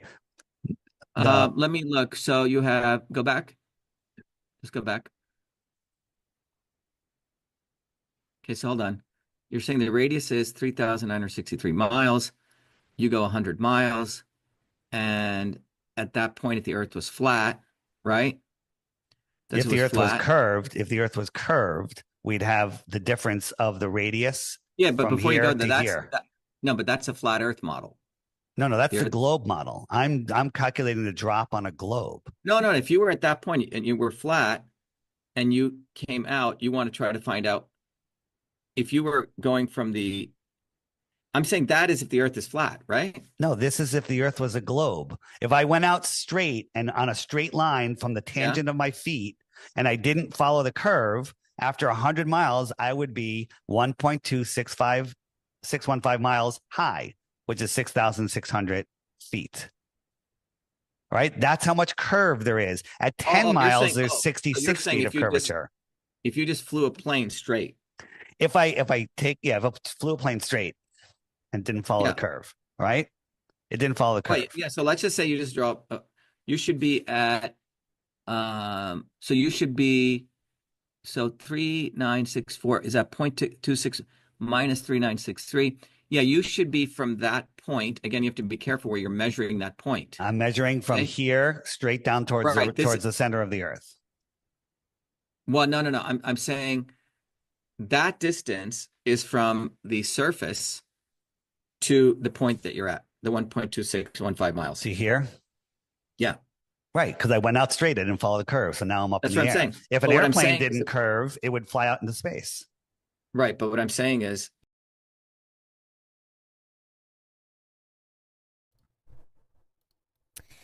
you know what's kind of strange too? His cope of, well, what I'm saying is, or you have to be careful, you have to be clear. Is everybody noticing this?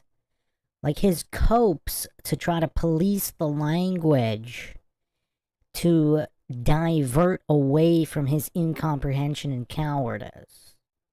I mean, he's done this multiple times now. And this cope, you don't see this in other conversations or presentations by Shiva. That's the thing. Again, I admit I was biased in part 1 and some of part 2 until he started gaslighting Dave by pretending Dave wasn't being very clear. I mean, Dave couldn't be any more clear about everything he has said. Even now, Shiva moved the goalpost to if you're flying a plane. Because notice, the conversation was about the mountain and how much of the mountain. I mean, let's go back here.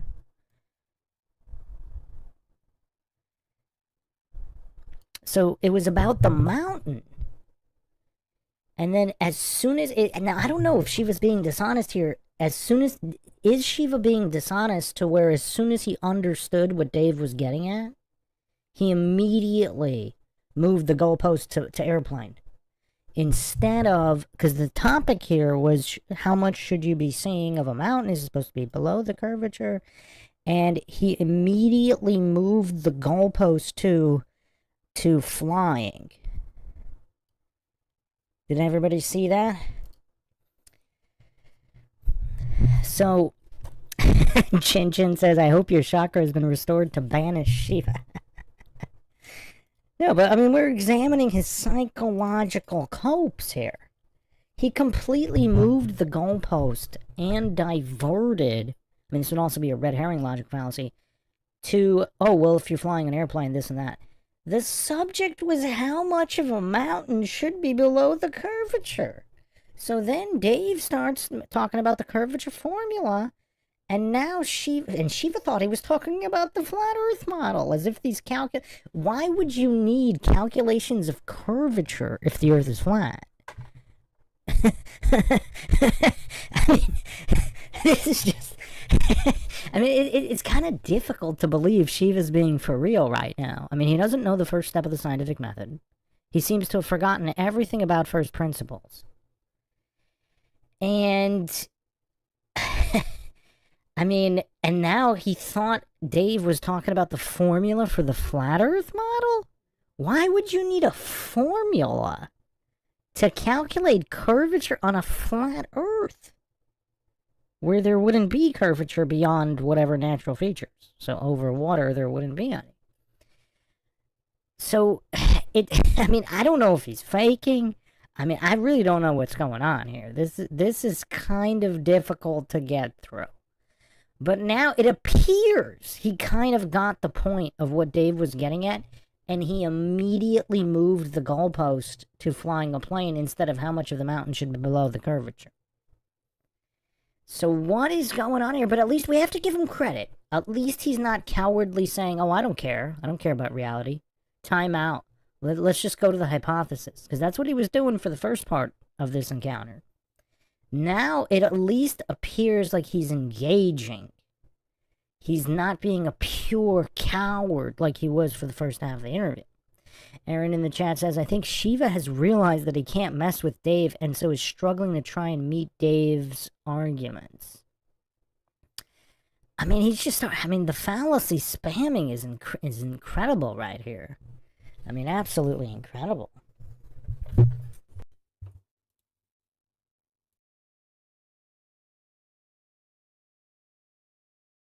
See here? Yeah. Right, because I went out straight. I didn't follow the curve, so now I'm up in the air. That's what I'm saying. If an airplane didn't curve, it would fly out into space.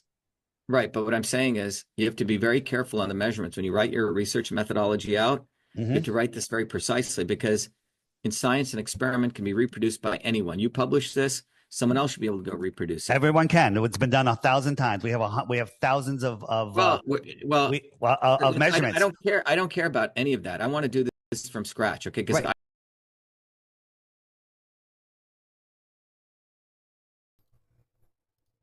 that's what they were just doing. They were just doing the math from scratch. So he doesn't care about any experiments. He doesn't care about repeatable experiments and observations. He just said that's what it's about. Dave says, oh yeah, it's all been done. Now he doesn't care about what he just said. So he doesn't care about science at all. He doesn't care about reality. I mean, just the cope. I mean, this goof started spiraling hard. I mean, he keeps going with the cope, I don't care. He doesn't care about science. He doesn't care about reality. He doesn't care about having an intellectually honest conversation. I mean, what kind of goofery is this? I mean, wow. So he wants to go blank sheet while talking about the mantle and gravity. Now, if Dave had done it from blank sheet, and it's been reproduced many times, Shiva still doesn't care, even though that's what he's advocating? Can anybody make sense of this? Or is he so lost in his own goofery? He no longer knows what science even is. Is he really that lost in his own goofery?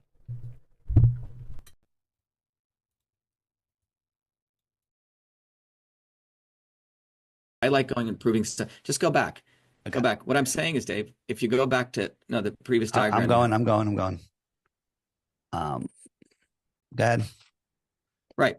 So if let's say you want to use a lake or flat plain somewhere, okay? So if I start a plane straight and I just go straight, okay? And I just fly that plane straight, right? I don't even take off. That's what you're saying. Yeah, the earth should drop out from underneath you if it's curved. Right. So if I just go straight, okay, and taking into account, if I just go straight, meaning straight into that 100 mile on a flat surface, and I go 100 miles straight, I should be, if the earth is round, according to that, after 100 miles going straight, I should be 1.265 miles from the surface. That's what we're saying here. That's what we're saying, yes. Now, do you know how planes stay level? They have a gyroscope on a 3-axis gimbal that spins up and holds rigidity in space. That 100 mile on a flat surface, and I go 100 miles straight, I should be, if the earth is round, according to that, after 100 miles going straight, I should be 1.265 miles from the surface. That's what we're saying here. That's what we're saying, yes. Now, do you know how planes stay level? They have a gyroscope on a 3-axis gimbal that spins up and holds rigidity in space. So as the plane turns goes up and down, the gyroscope always stays level. It always stays level. It holds rigidity in space.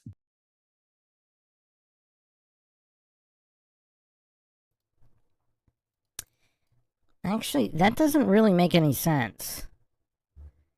Because even on a globe, okay.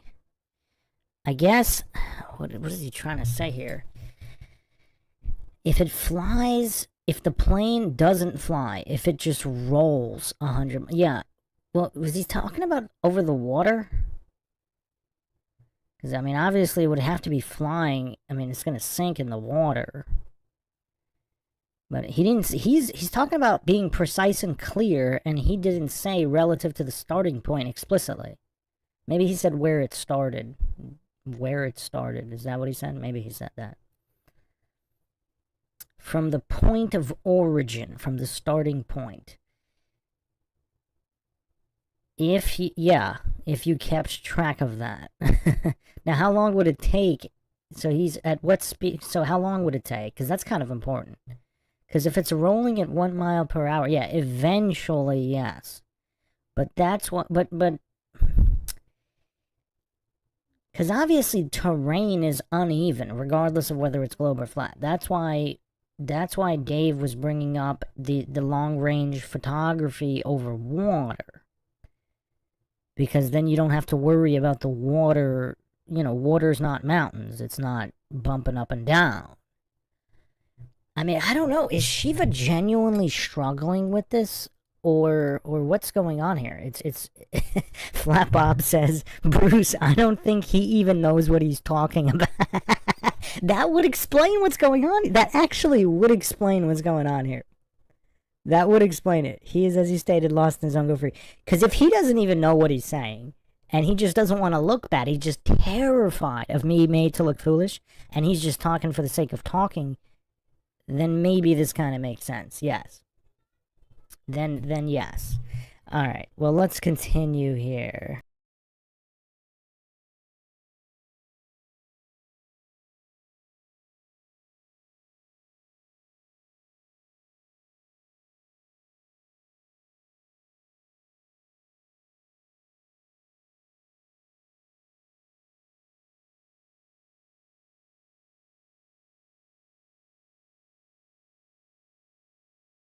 Based on their initial airport, if you flew halfway over the globe, the gyroscope would be vertical. It's not going to curve with you. No, forget all of them. Let's just keep it simple, stupid principle. Okay, you get a flat surface of 100 miles, according to this hypothesis you're proposing. And if I were to just fly something straight, yep. Whoa. What hypothesis is Dave proposing? Dave is not proposing that the Earth is a particular size with a particular radius. That's not his hypothesis. So, I mean, is Shiva under the impression that Flat Earth Dave founded the globe model?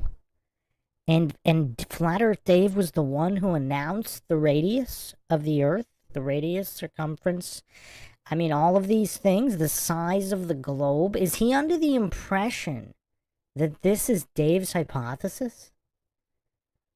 This doesn't make any sense.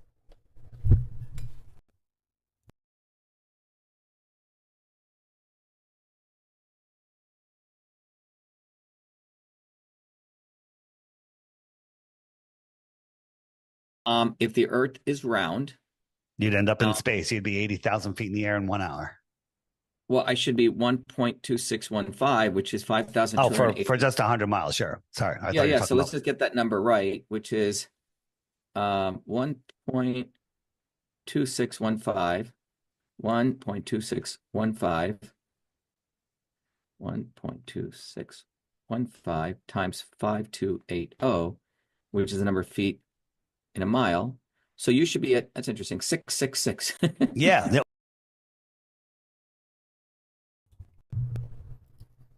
Uh-oh. Is there a breakthrough here from Shiva? This is the first genuine emotion he's shown this entire time. Look at this. This is the first... Okay, it appears he's done zero... It appears he's never even thought about this topic ever.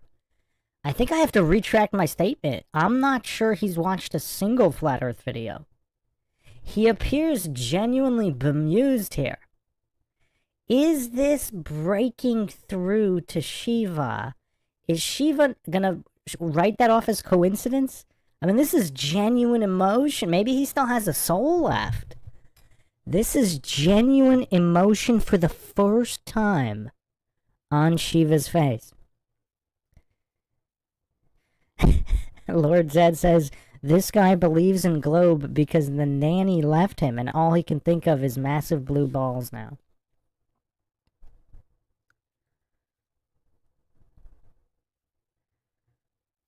Flat Bob says, any argument that goes against his rhetoric gets turned into a blank sheet of paper, and thus I termed it the blank sheet of paper fallacy. I mean, this is kind of surprising. This is the first genuine, because he's been so cold and cowardly up until this point. This really looks like the first time ever he's appeared to make sense of globe Earth math.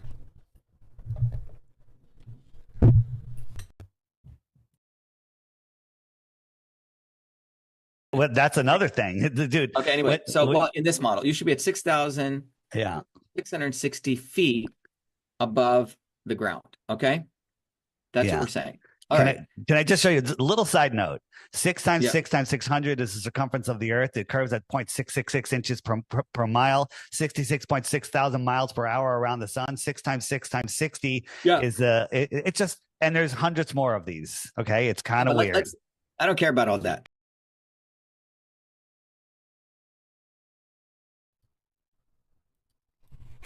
And he jumps back in programmed mode.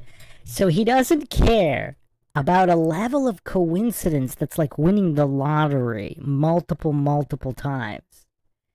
So it looks like he went full cognitive dissonance mode here. He's too mentally weak to comprehend the implications of that. I mean, that's quite coincidental.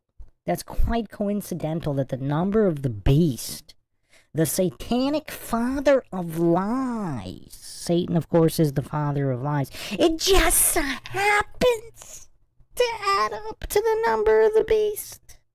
Not once, not twice, not thrice, but many times. And the goof doesn't care. I mean, what are the implications here? I mean, these are monumental implications for all of humanity, for this potential Illuminati hoodwink. And the goof doesn't care. Very revealing. Now, he appeared to kind of care when he did the calculation. Like, you saw genuine emotion on his face. Now there's none of it. None of it. That was just like a slight glimmer of whatever was left of this guy's soul post MK Ultra programming. That little crack in the programming that we saw. And now he's back to business where nothing will penetrate the brainwashing. Dave looks like he finds that funny that he doesn't care. Bob says, you know, for such a smart guy, he sure is dumb. I mean, I think it's more cowardice than actual stupidity, though. Because if he's too terrified to confront any of this information, that's not necessarily being dumb. That's just being cowardly.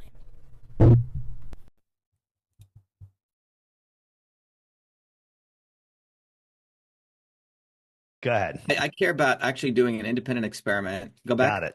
Yeah. So go back. I'm going. So just to be clear, if you apply that, and I file, now I have to be able to fly that plane in a flat thing. That's very important. Okay. Yes. All right. That's an interesting thing with gravity. Okay.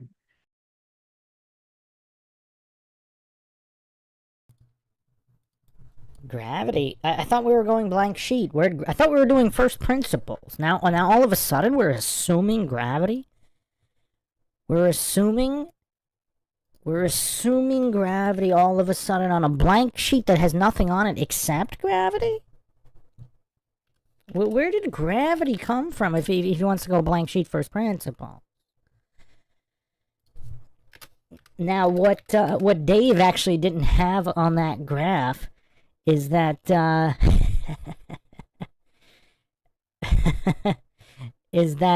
he just happened to be sitting under a tree in 1666 to watch the apple fall. The apple, was that the same apple that Eve took a bite out of due to her deception?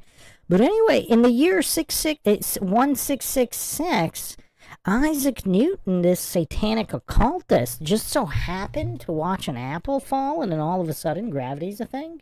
Big G? I mean, how did that make its way onto the blank sheet? What happened to first principles, Shiva Ayyadurai? Whatever happened to first principles?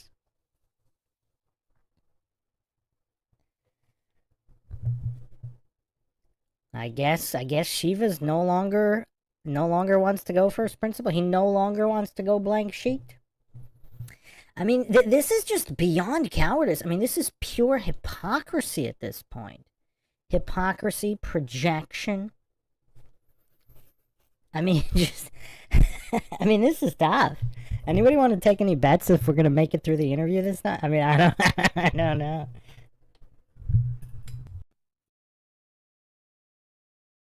Can I show you an example of a pilot that did a no, I don't want to go there yet. I just want.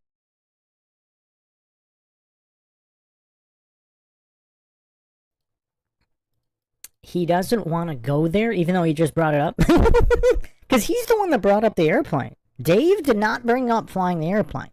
Dave was talking about mountains over a body of water. Shiva brought up the airplane, talks about, oh, it has to be so anybody can do it. Dave starts talking about people that actually did it, the observation, but he doesn't care about that, and he doesn't want to go there. So, like, everything he's advocating to do, if it's already been done, why would he not care? It doesn't make any sense. I mean, none of this really makes any sense. I don't know if I'm fully prepared to say that Shiva's just acting stupid here. He genuinely might not even comprehend what he's trying to say or what Dave is saying. Or, if we give him more credit, he realizes how Dave is exposing him, and he's too cowardly to engage honestly. He has to cope with these, I don't care, I don't want to go there. Time out, let's be clear. Those are his copes. He's established those copes. Now, if we're going first principle scientific method, I mean, he doesn't want to go to step 1 of the scientific method, observation. He doesn't want to go to step 1 of the scientific method, this alleged man of science. He doesn't want to go there, and he doesn't care about step 1 of the scientific method. I mean, this is unprecedented.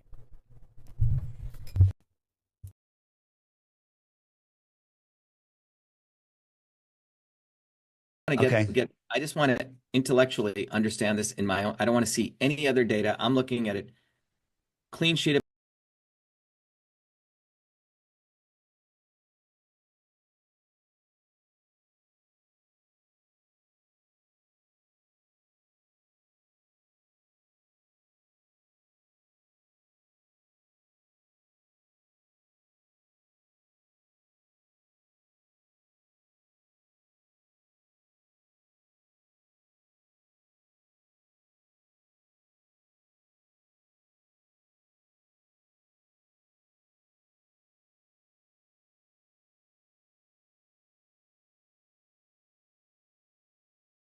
paper. Okay. You and I are putting together an experiment.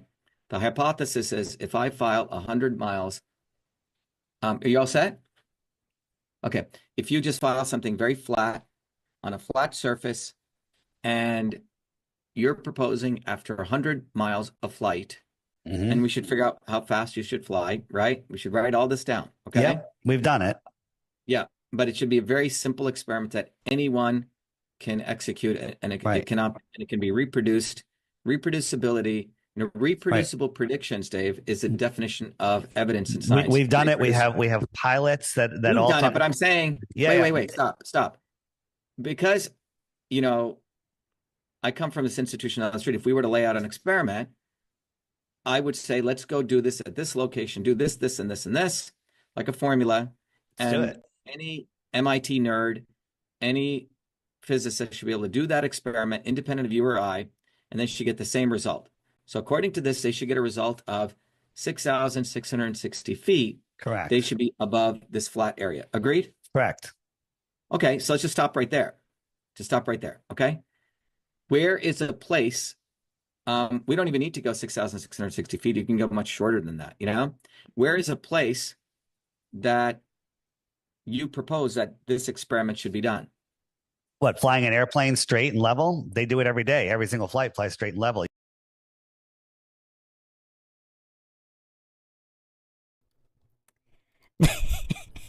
Okay, that was funny. Because I don't think Shiva realizes how dumb he sounds. Like, the level of goofery, he says, time out, I don't care about that. If this has already been done a million times and continues to be done every second, well, I mean, what is Shiva not comprehending here? Like, for example, if someone has some kind of theory, oh, you drop something in water, it's going to splash. And Shiva's like, no, I don't care about that. Like, let's lay it out precisely. And then when you're like, no. I mean, people have thrown all sorts of objects and they splashed. I mean, they've done it indoors, they've done it out. And she was like, no, I don't care about that. We have to make an experiment that anybody can replicate. But it's already been replicated. Every time you throw something in water, it splashes. And Shiva just keeps going, well, in science, we have this and that. As if but the thing is, what's kind of interesting, though, he's not necessarily denying the splash. It's kind of weird, because he's not saying whether it is or isn't. He's just not caring that it's been done a million times. I mean, this is a very unique goofery here. I haven't seen anything quite like this before. Flat Bob, it wasn't muted, it was just frozen. The stream froze. Nothing was lost anywhere. Okay. Lord Zed says, if this guy was on the nanny too, I'd never have missed an episode. He's hilarious. Can you imagine Shiva on the nanny? Is this going to be the competition for was it Mr. Sheffield? Was that his name? It's Mr. something with an S, I think. Was it Sheffield? I don't remember. Aaron says Shiva's stalling by forcing the setup as a formal experiment overseen by him. He has time to go back and do the research that he should have done already. Yeah, but it's dumber than that. Because if this is because he picked the airplane. If that's what airplanes are always doing every second, then that's what it is. Just like, you know, if you drop an object in water and it splashes, and it's being done constantly, and anybody can do it anytime, and he's saying, no. And he starts talking about, you know, all these diversion fallacies. It's just, it's so goofy. I mean, how does he not realize that makes him look so dumb?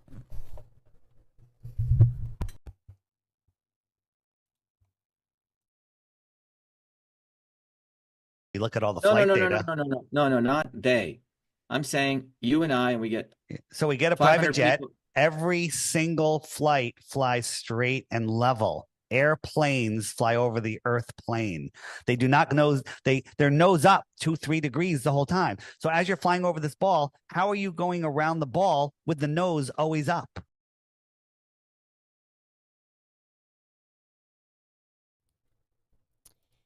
Well, that's kind of a minus for Dave, because that's a false premise. That's a false premise fallacy, because it's kind of like I mean, it's almost like kind of like a boat, or I mean, it depends on the design of the craft. Because the design could be whatever, or even like a car. A car can have an upward or downward curving hood. It's still going to move the way it's going to move regardless of the design. Now, I realize even if the design is 180 degrees and it's tilted, depending on what kind of propulsion technology it's using, it could go up or down at a tilt.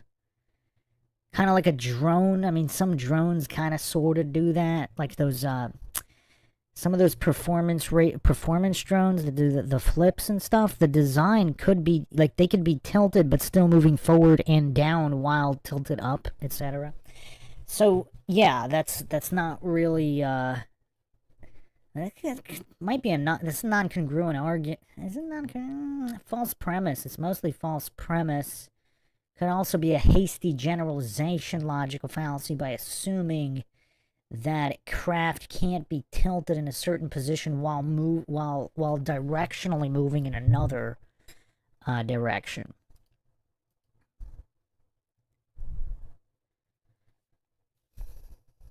Aaron says Shiva likely knows that gyros maintain their orientation in space, so he's trying to reconcile that with the airplane's hypothetical motion over the globe. Maybe. I mean, are we giving him enough credit to think that that's what he's really thinking? I mean, I don't know. I really can't tell too much now. I mean, he's so lost in his gophery.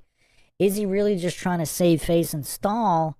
Or is he just so lost in his own gophery he doesn't even know what he's saying, and the intention to not look stupid is fallen by the wayside?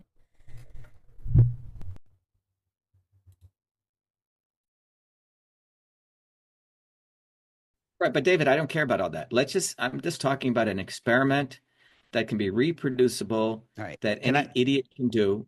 Right, I got it. This is one that any idiot can do. Let me just finish this, okay? Yep. So I rounded down because they always, refraction, things refract up. Yeah, but where are you choosing the location? I want to write down this research. This is just a frozen lake. We've done it over Lake Balaton. Where? This one, I don't know exactly where this one is. I forget, but we have a whole bunch of ones we did. We did a 26-mile laser test over Lake Balaton, and it showed no curvature. And the curvature of 26 miles is far more than this, right? But these are rounded down, giving the globe every benefit of the doubt. So what does this mean? So if the Earth is flat, it means the camera's here, and it could see all of these lights, and they all line up. If the Earth is a globe, at 6 inches, the horizon should be about a mile away. So then you have the tangent of the Earth. And all of these are refracting up the perfect amount to appear to be at this tangent.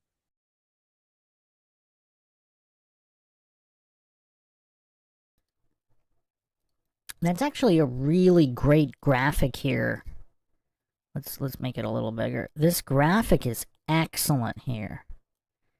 Just to understand the concept, the level of coincidence.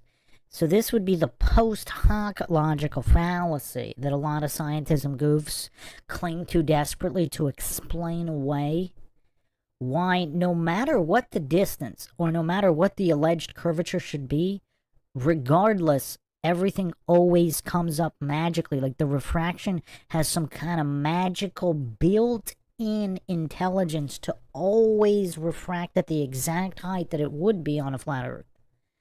That's kind of interesting. It's kind of coincidental. I mean, the level of coincidence for that. No matter the distance, no matter the size, it always magically refracts to where it should be if the Earth is flat. And we'll see if Shiva is going to remain cowardly here or honestly engage with that point. That's an interesting point. Again, I'm not sure what that means. If it's a globe, it would be a much, much, much, much, much larger globe for that to occur.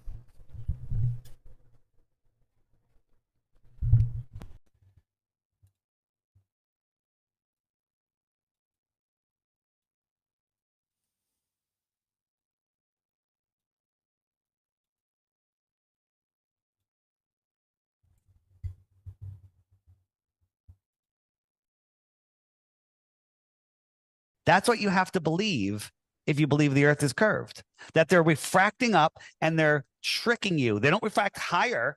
They refract up to the exact level of the tangent of this viewer.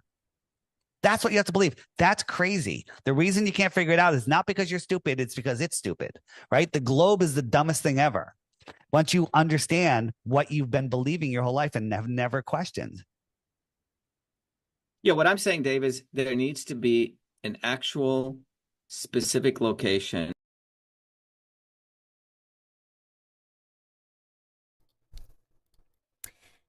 I mean, now he's just behaving kind of like a 4-year-old that was told to go to bed and he doesn't want to go to bed.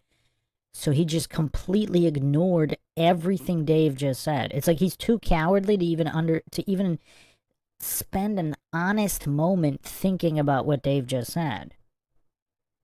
He doesn't find that interesting at all? Or is Shiva a flat earther here and he already believes it and he's just trying to get Dave to come up with an experiment?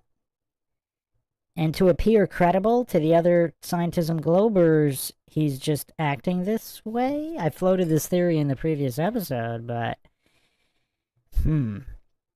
Dr. Law 0206 says, Shiva isn't listening at all during this interview. So sad. I think he might have listened, but he was too mentally weak and cowardly to think it through all the way. So he listened. He maybe... Yeah, it's kind of tough. I think this is all cope. I think his ego was definitely triggered. At the beginning, he was so terrified of being made to look dumb by a flat earther. Now it looks like it just might be good old-fashioned cognitive dissonance and mental weakness. So if he's too mentally weak to comprehend the implications of what Dave just said, then his cope is just to revert to what he was saying back. I don't care about this. Timeout. Blank sheet. What I'm saying, Dave, what I'm saying is we need an experiment. Forget the damn experiment. Do you care? Do you care about the concept? Again, the mark of an educated mind is to consider a concept or idea as true without believing it. So we're not talking about even believing it. We're just talking about honestly thinking about a concept and its implication. He's that cowardly and mentally weak he can't even do that? Aaron says, I think you're right about Cope, Bruce. He's scrambling to come up with something, anything to stall. He's just reverting to what he's been saying, to what he thinks he knows. Like, he's going with his comfort cope. This is his comfort cope, the scientific method, but his hubris has caught him because he doesn't even remember what the scientific method is. So he's going to his comfort cope, his blankie, but it's been so long since he's had to snuggle with the blankie, he forgot what the blankie even was, and his hubris won't allow him to even re-examine his own idea of the blankie. So, yeah. Welcome, Pinto Sack. Raised by Gypsy says peer pressure.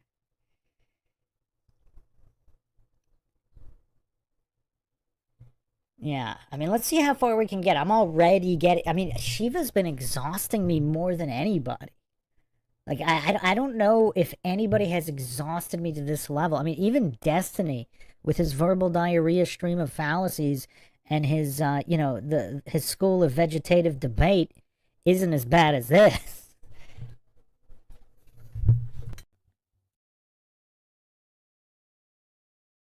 Yeah. An actual set of steps Sure. that everyone agrees to in a scientific methodology.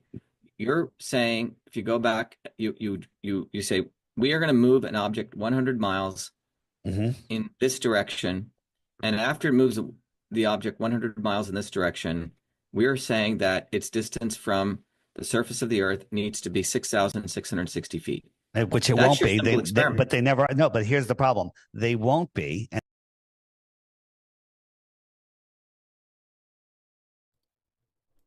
I would have also just flat out asked Shiva, do you know what falsification is? Like, I would have asked Shiva, what do you think the Earth is a heliocentric globe? And are you familiar with the concept of falsification? Because if this is the heliocentric globe theory, what happens when you falsify aspects of this theory? What are the implications? I would have just asked Shiva this question. He probably would have said, I don't care. I don't care about all that. I don't care about science. I don't care about reality. Let's talk about me not understanding the order of the scientific method instead.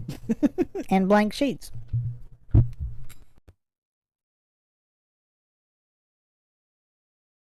And they claim that gravity is pulling you around the curved air of the Earth. Okay? That's not the case at all. An example would be this, right? The faster you go, the faster things curve. So here's the new SR-72 Blackbird, right? This thing goes 4,000 miles per hour. 4,000 miles per hour, right? So if it flies out and it's 6,000 miles out to here, right? 4,000 miles per hour, the drop would be 4,000 miles, right? So that means it's dropping at 1 mile per second. The SR at the speed that it flies over the course of an hour, it has to drop at 1 mile per second, which is faster than free fall.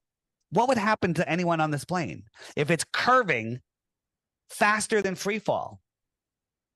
That's not true. You have to do the inertial, or you have to calculate the inertial system on that plane. That's not true, because that's 1 hour, it drops 4,000 miles. Own relative. No, that's in its own relative.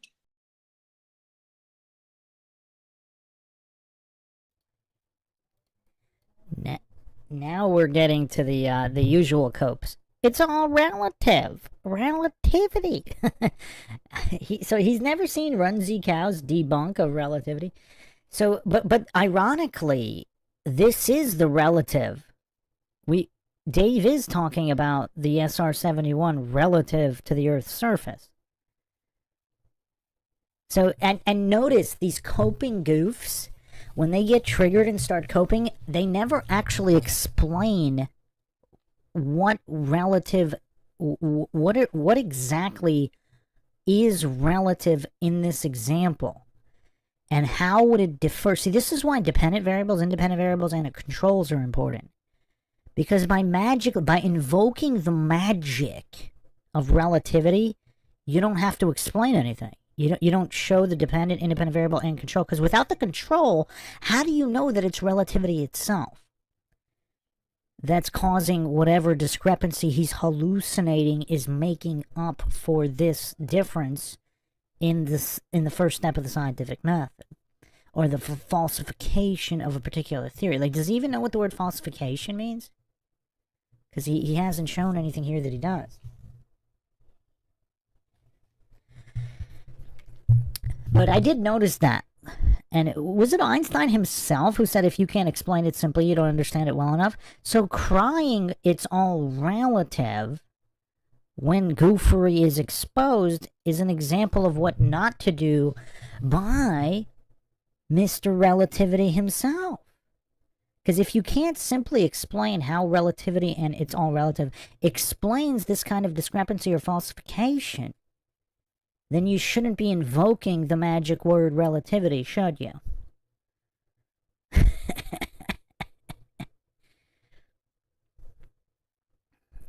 Flat Bob says, Shiva's argument so far is, I don't care about that. We need an experiment. We need a blank sheet of paper and gravity. Well, whatever happened to first principles? Where's relativity coming to the equations in first principles? I mean, I've never said this before, but I would have wanted to do this conversation with Shiva. Because I would have asked him, what happened to first principles? If you're talking about gravity, the mantle curvature, you're talking about it's relative. That's not first principle. Where's relativity come from? On a blank sheet of paper, where is there room for relativity on a blank sheet? A blank sheet doesn't have anything on it. That's what makes it blank. I mean, this is one of the few encounters where I actually would have liked to have this conversation with Shiva. Because I also want to know, what does he believe, if anything? Because I'm not claiming anything's true or untrue. But what does Shiva actually believe the heliocentric globe model as advertised in government textbooks?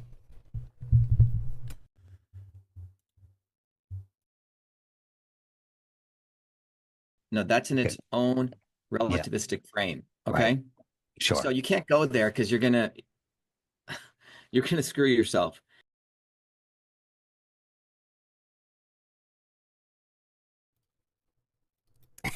And there's the projection. You can't go there because you're going to screw yourself, while laughing at himself. That was the first time he flat out laughed. He smiled when he saw the 666. This is his first flat out laugh. I think not only his subconscious, I think his conscious mind actually recognized what just happened and how he coped. And by invoking magical relativity, that's how you screw yourself, which he just did. So the projection is on point. The facade has been cracked. Look at his face here. He's no longer angry and cowardly. The projection cope has exposed his own goofery. He just realized he screwed himself by invoking relativity.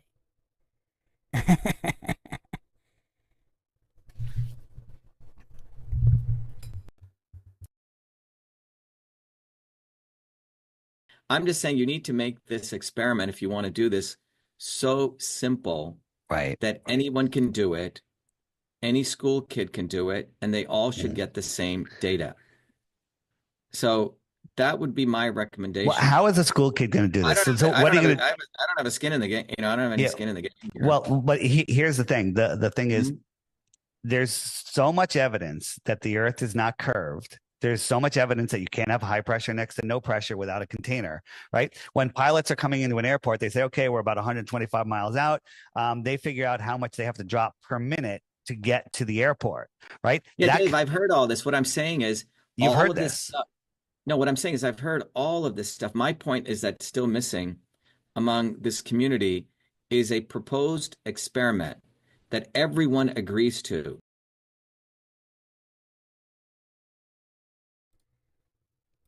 Yeah, I mean, he doesn't understand what falsification means.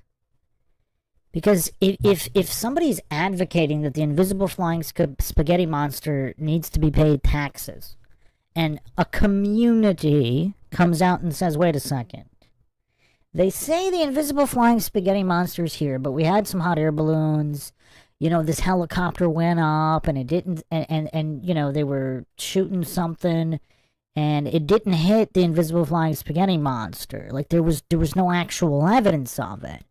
And Shiva's going to say, well, hold on. What's missing in this community is an experiment that shows that the invisible flying spaghetti monster isn't real.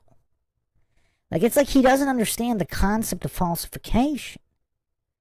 I mean, it's like, is this, I mean, I'm hesitant to call it mental disability, but, I mean, this is supposedly a really brilliant man. Does he not, I would have just, I don't know why Dave didn't ask, do you not understand what falsification is? You don't need to come up with an experiment to falsify something. I mean, similarly, if we turn this into true crime, you know, like, so the prosecution said that Mr. X, you know, killed this individual. Now, Mr. X is actually on video on a different continent, and the you know, whatever blood sample they took didn't match. So Shiva would argue, well, they need to come up with an experiment to show that all of this is valid, because they've just falsified the prosecution's case. But Shiva doesn't understand falsification. So there's just a problem with the entire defense community. Like, they need to come up with an experiment. Who cares about falsification? He just doesn't understand falsification. And he's just, I mean, that's really what this is. I mean, I would have just asked Shiva, do you understand what falsification is? What do you believe is the true model of the Earth? Do you have any evidence for it? Because he keeps shifting the burden of proof on Dave. He keeps fallaciously just spamming these copes and shifting the burden of proof.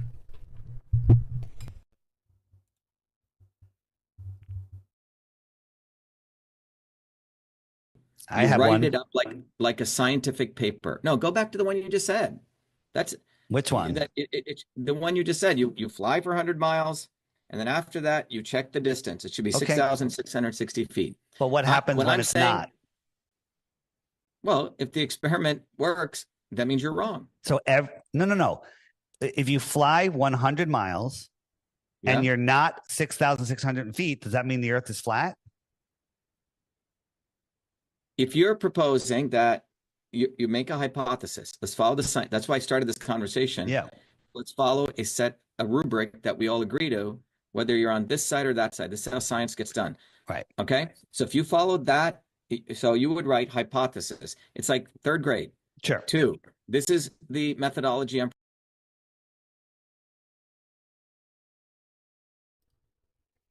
It's actually well before third grade. And hypothesis is not number 1.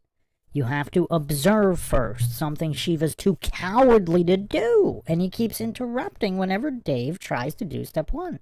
Hypothesis is not step 1. No matter how many times Shiva pretends it is. And it's kind of funny when he adds these comments. Oh, it's third grade. Like, this is actually preschool here. Or, or, you know, preschool, kindergarten, first grade, second grade, and he still doesn't know it. I mean, can Shiva ever recover from this performance here? Who thinks he's actually going to watch this? I mean, this is just so embarrassing. I mean, this is crazy.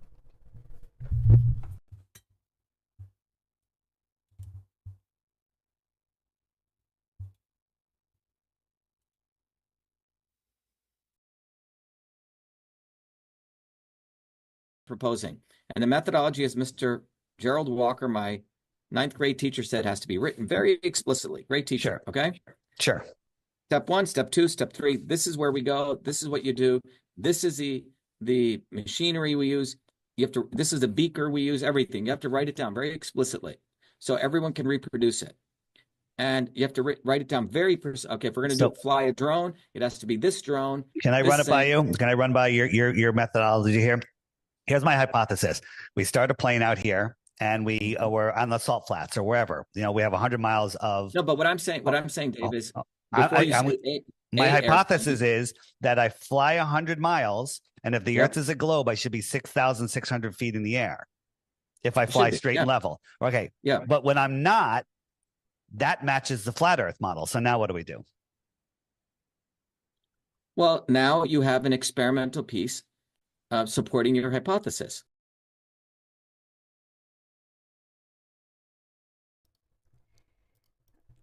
Wow, I might have to take back every positive thing I said about Shiva.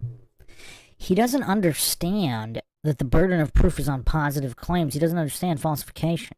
A hypothesis isn't that there's a negative to prove. The claim was made by the establishment, similarly to GMOs are safe.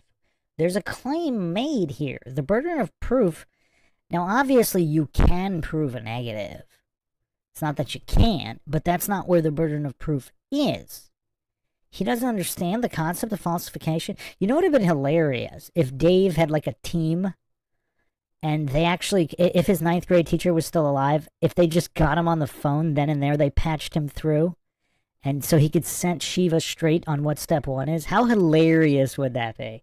Who would have wanted to see Shiva's face when his 9th grade teacher came in and said, Shiva, why did you completely and utterly disgrace me and the very bedrock of all science in not understanding that step 1 is observation, not hypothesis? I mean, I would have just genuinely liked to see his face if his 9th grade, if they somehow got his 9th grade teacher on webcam to come in. I would have really wanted to see Shiva's, like, how would his ego handle that? I mean, what is everybody's guess? Would he just exit the chat immediately? Would he run away crying? Would he sputter and stutter? I mean, how can you recover from that?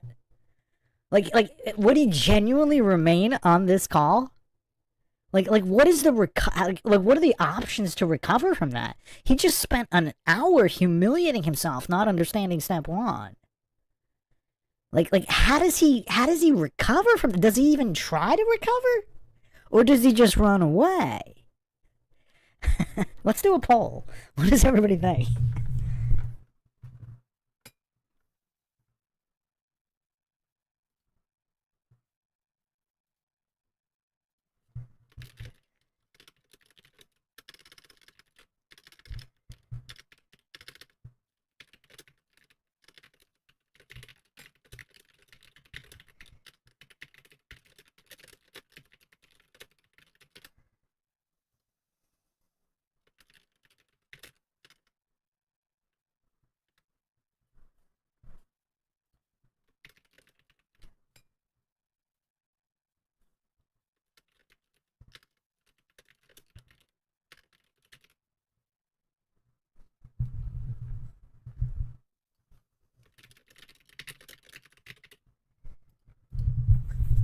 Alright, so poll is up here. Let's see what everybody thinks. How would Shiva have responded to his teacher correcting him on the scientific method? So, of course, 2 triggered answers an option. So, apologize and I guess somehow continue the conversation. I don't know how he would do that. Run away or get angry and melt down. So far, it's an even split. Okay, Runaway is in the lead now. Like, how do you respond to that on something so big, especially if his teacher came on with like a preschool textbook or a worksheet or whatever, or even his 3rd grade, 9th grade textbook?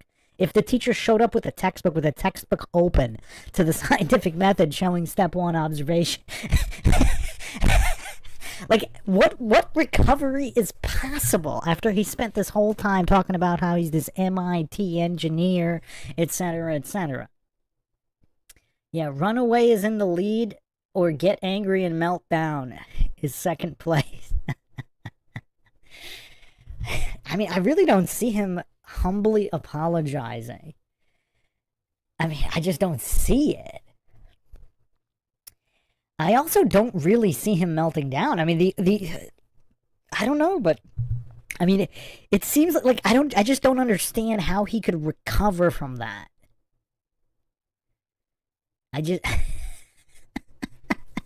Is recovery possible? Now it's an even split between Runaway and Get Angry and Melt Down.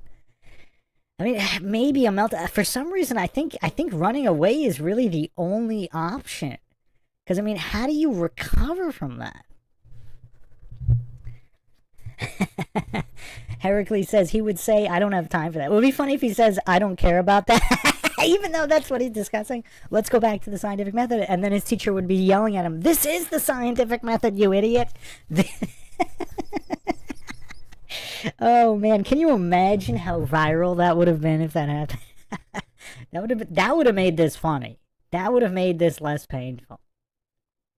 All right, it's an even split between Runaway and Get Angry and Melt Down. Let's continue. Flat Bob says he would tell the teacher to get a blank sheet of paper. I'm telling. Oh man, this is so painful.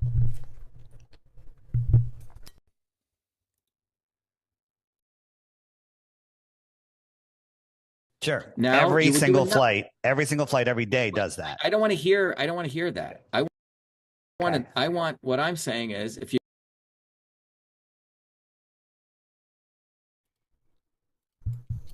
Now the narcissism is showing. I don't want my scientism delusions shattered. I don't want to be made to look like an utter fool like I've been making to look this entire time. And then he starts stuttering. And his narcissism is showing too. I don't care about that. I don't want to hear that. I. He made something that's supposed to be about objective science all about himself and his own cope.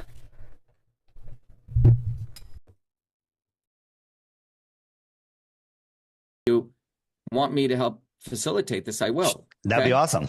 I'm saying that, why don't we get, and I'll sponsor it right here in Cambridge. I have a big office here. Okay. Big room. We can hold a conference. Okay. Let's bring 20 people physicists from MIT, Harvard, right here. I'll call a bunch of people up. You bring 20 people. Okay. I'll help chair this meeting.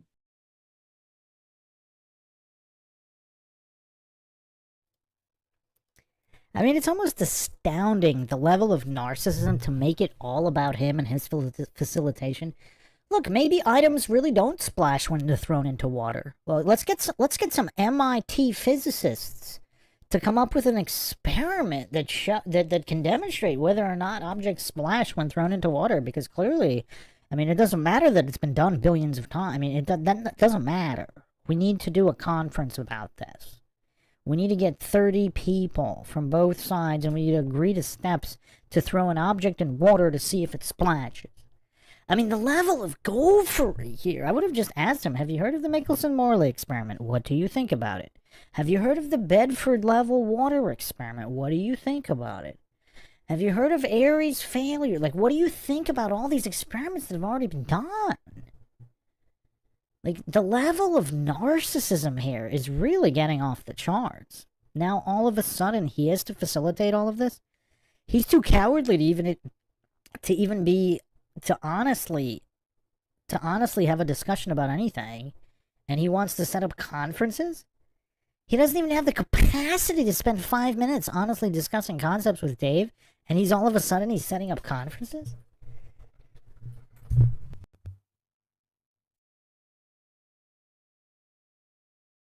And we'll use all the whiteboards I have right here in our big room. Awesome. Here.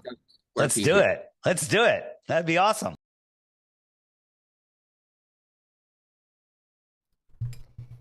Oh, well, if they get to use the whiteboards, that changes everything. I didn't know he was going to offer the whiteboards. So, okay, now that whiteboards have entered the chat, this changes everything. I take back everything I said. He's going to allow them to use whiteboards. Okay, that changes everything. All of a sudden, Shiva appears competent now because he said they could use the whiteboards. I mean, this is a game changer. This is an absolute game changer.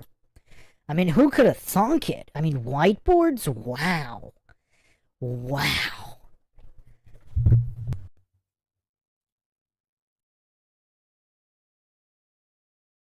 And we will propose this experiment, and everyone go around the room and agree to the exact experimental dynamics, exact equipment, everything, how we'll measure everything.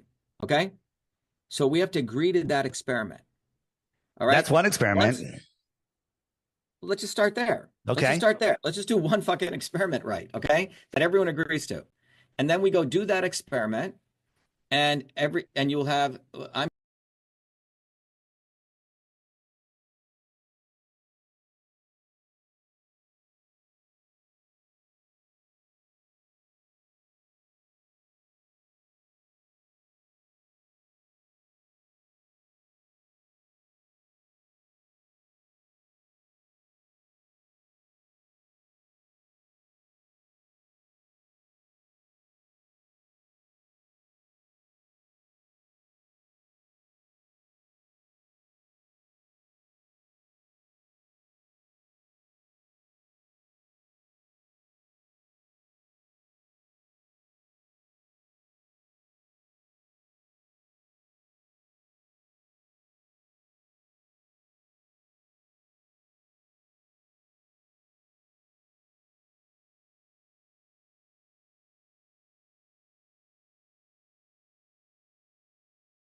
But the world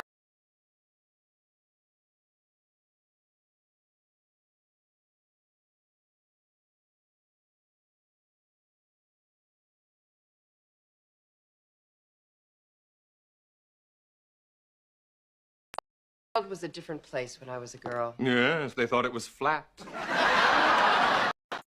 But the world was a different place when I was a girl. Yes, they thought it was flat.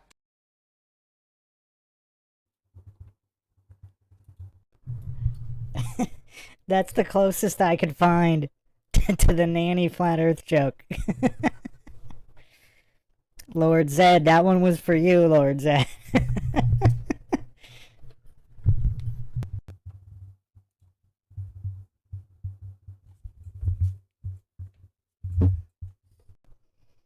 Although, look at the nanny's expression here. Is she betraying something here? Because she's not laughing at this joke. Look at her face. It's almost kind of like a wink, wink, nod, nod, because she's not laughing. Because usually she's laughing whenever a joke is made at the expense of that blonde lady. She looks pretty serious at that joke, doesn't she?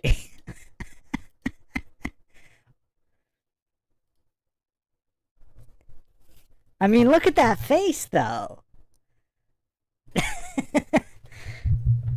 Look at that face. That doesn't that face betray something? It's that's great because she's always laughing whenever that blonde lady's being made fun of. She laughs, but look at this face and expression at that particular joke.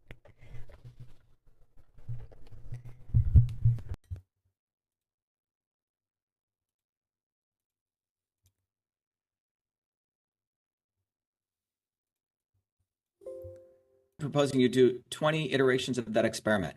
On each team, you have a flat earther and an MIT physicist, okay? Okay. Or non-flat earther. And so therefore everyone's checking each other, and everyone's supposed to follow that protocol that we all agreed to in my room here in Cambridge to the letter. And if someone doesn't, that data gets thrown out, because that means someone's trying to violate the agreed upon manifesto of how to do this research. Here's the problem. Here's the problem. Wait, there's no problem. Okay. So if everyone agrees, you agree, and Jim Williams, who's the head of the physics department of MIT, agrees. You guys both agree to our mechanics department. Okay.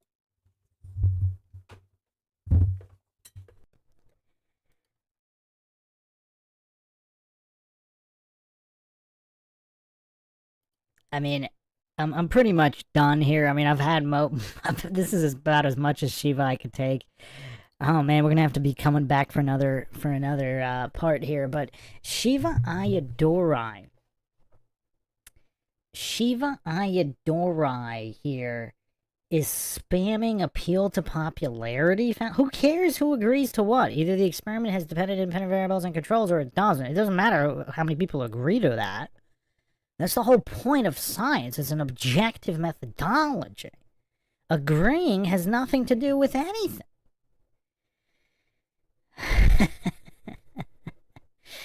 Oh, man. Oh, man. Lord Zed, how did you find that? I got skills, man. I got skills. I can bring up receipts pretty darn fast.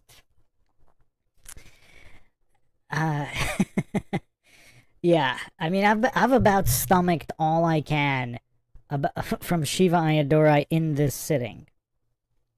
Aaron says Shiva's trying to spread the inevitable embarrassment around to other researchers. But also, look how he name-dropped that guy. As if to feed his own ego and narcissism. Oh, he's buddy-buddy with this guy, head of physics MIT, blah, blah, blah.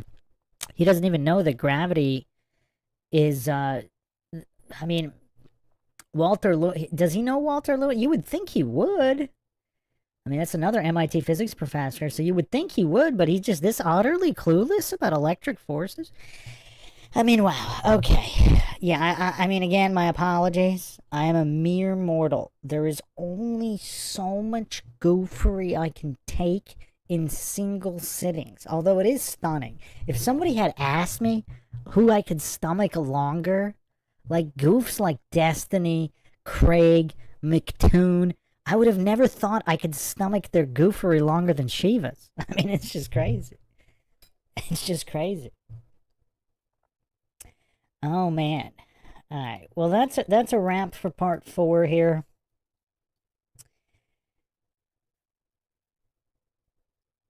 We're going to have to finish this. I'm not even sure we're going to be able to finish this in one more sitting. Who called the 10-part who called that this would be 10 parts? I forgot who it was in the chat. Somebody called that this would be 10 parts.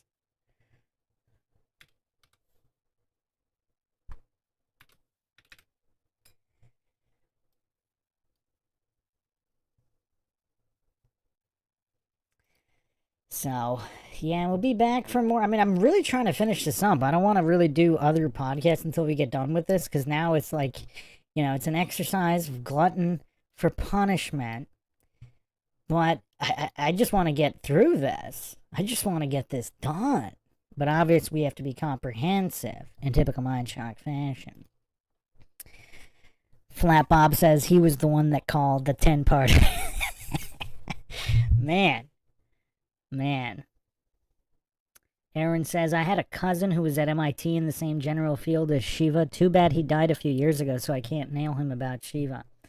Now, here's the thing. I still think Shiva was probably really brilliant until his encounter with the nanny. I mean, I don't know. Lord Zed says, we need to find out more about this so-called nanny.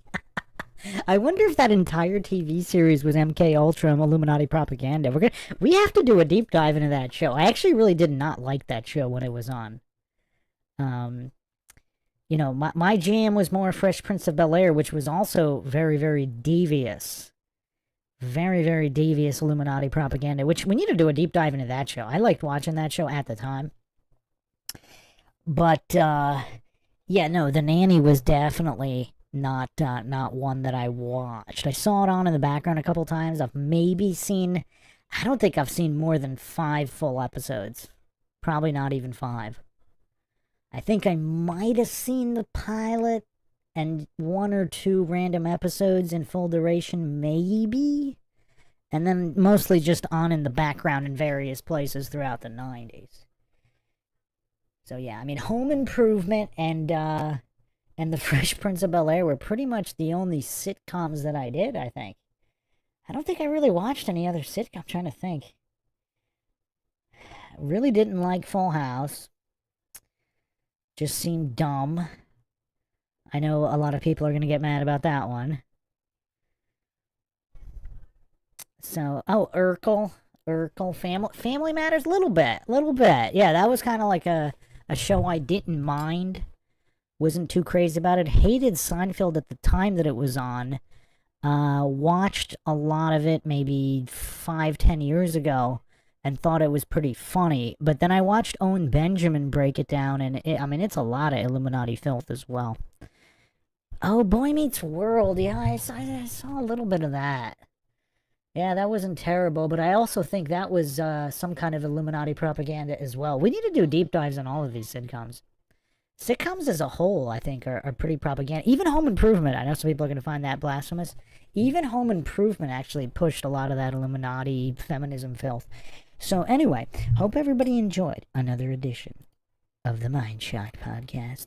You want to help support the podcast up Logic and Reason, return to a world that was quickly going extinct? You can donate to our PayPal. Just check the link in the description. Make sure you subscribe to the channel, like and share, Twitter, Facebook, Reddit, Patreon. This is Bruce McGuire signing off. Catch you guys next time.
welcome to Mindshock. This is your host, Bruce McGuire. And this is Shiva, Ayyadurai vs. Flat Earth Dave, Part 5. Hopefully the conclusion, because who knows how much of this we can take. YouTube is being incredibly glitchy. I have no idea what's going on here. It's making multiple streams. Is everything working now? Is this live? If you were in the chat, just give me a confirm here, because I had to relaunch the entire stream. Because YouTube, apparently, the more money they get, the longer they exist, the glitchier they get. Everything used to work fine. I don't know how many years ago, but everything used to work fine. I don't know what happened.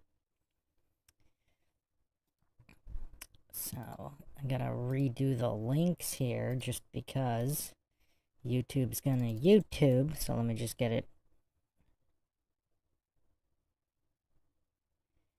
Yeah, hello J-Rod, Billy, Labaddy. Okay.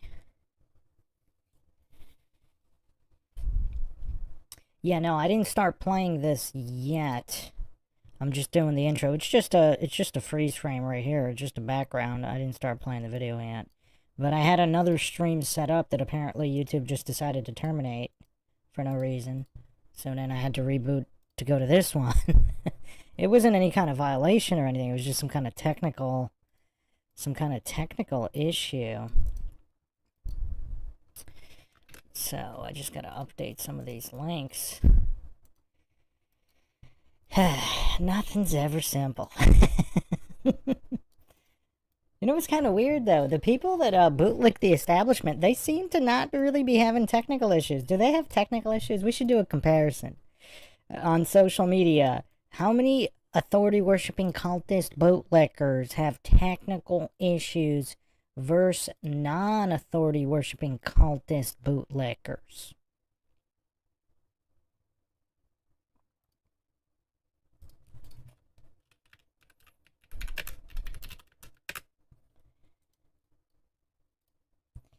Alright, so, okay, yeah, I just gotta update the Patreon link, which, by the way, if you're not getting updates through YouTube, you can get them through Patreon.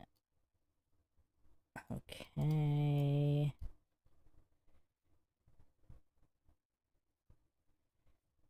Huh. Oh, Patreon's kind of weird, too. Alright, won't let you edit the link in posts. That is so weird. Okay, so delete it. Make a new one. Okay.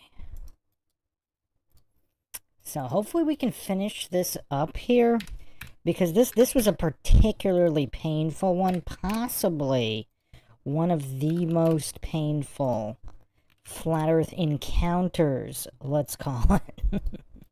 Flat Earth encounters. We can't call this a debate. We definitely can't call this a debate by any stretch of the imagination.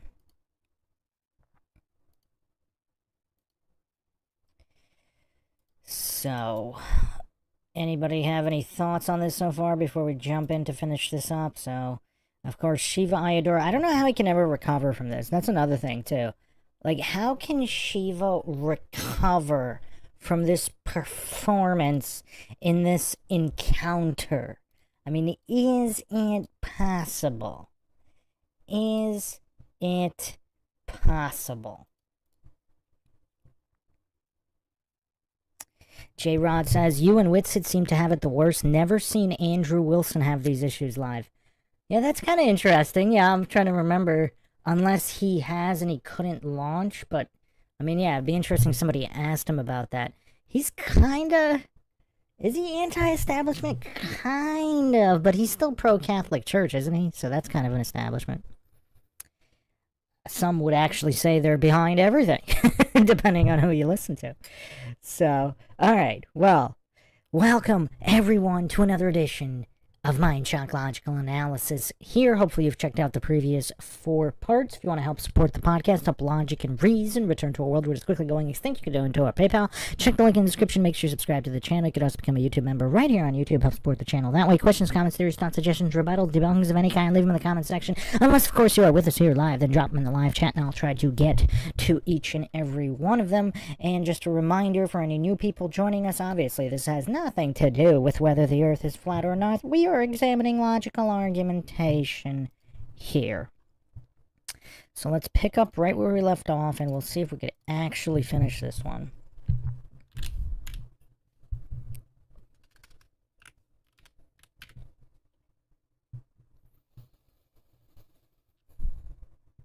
Also, we have to keep in mind, it's very possible that the nanny MK Ultra'd this once brilliant man. It's very possible. That might explain a lot of things. So, let's continue here.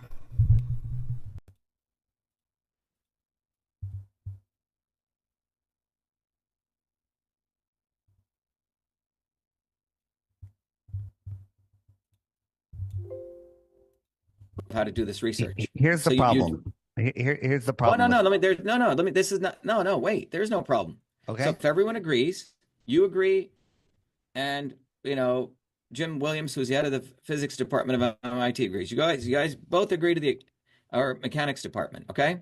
You both agree, and I can bring these people in. Everyone agrees. And we have two teams, okay? 20 teams, and everyone goes to the exact same place with the exact same equipment, and then gathers the data. And everyone brings the data together, and we put it up on a whiteboard, and we look at it, and we publish it openly. We'll get a journal to accept it, okay? So now you have data.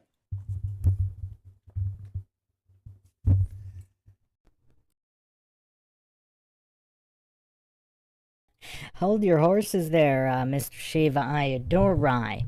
How are you going to get a journal to accept this? I mean, even if it's valid. I mean, he seems to be, in his narcissistic stupor, he seems to, you know, he starts name-dropping people, saying, you know, people have to agree. I mean, either the experiment is valid or invalid. What people agree on, I mean, this appeal to popularity logic fallacy, appeal to authority logic fallacy, these logical fallacies have nothing to do with the scientific method. It is what it is. Now, obviously, he doesn't know what it is, and he forgot step 1. But anyway, has he never heard of, like, the Bedford water experiment, the Bedford level water experiment? Has he never heard of the Michelson-Morley experiment, Airy's failure? But anyway, even if the experiment shows the flat earthers to be goofs, let's say the flat earthers are wrong, just for the sake of argument, I mean, would a so-called reputable journal publish it? Like, for what? And then obviously, if it shows the flat earthers being correct, what journal is going to publish that? So, I mean, that's an interesting point to just immediately gloss over. Oh, they'll publish it. Just the level of gophery here. What's up, Ethan W? Yeah, I mean, just the level of gophery here. The level of cowardice and gophery. This cowardice-flavored gophery that Shiva Ayyadurai is bringing to the table. Wow, Elaine is not holding back in the chat here. Completely lost and complete a-hole. I couldn't believe what an idiot he was in this interview. Well, for me, it didn't start getting extremely bad until he started gaslighting Flat Earth Dave and pretending Flat Earth Dave wasn't being clear. I mean, I'm not sure it's possible to be more clear. Billy says Craig is a loser. Hey now, at least he brings the Dunning-Kruger stylings entertainment. At least he brings that. What does Shiva bring, other than migraine?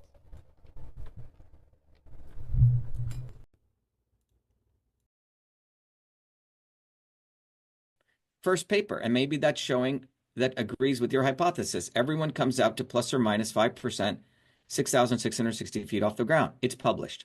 Done. Now, people will say, great. Other people say, oh, you missed this. Let's say you're right. The people on the other side will say, oh, you missed this, this, this, and this. We'll say, great, come back. Let's meet again in Cambridge.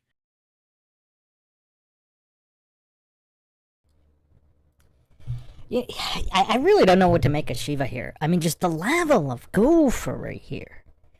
Now, I think I coined the phrase here in this particular analysis, lost in his own gophery. I'm not sure I've ever said that before, but I had to say that here with Shiva.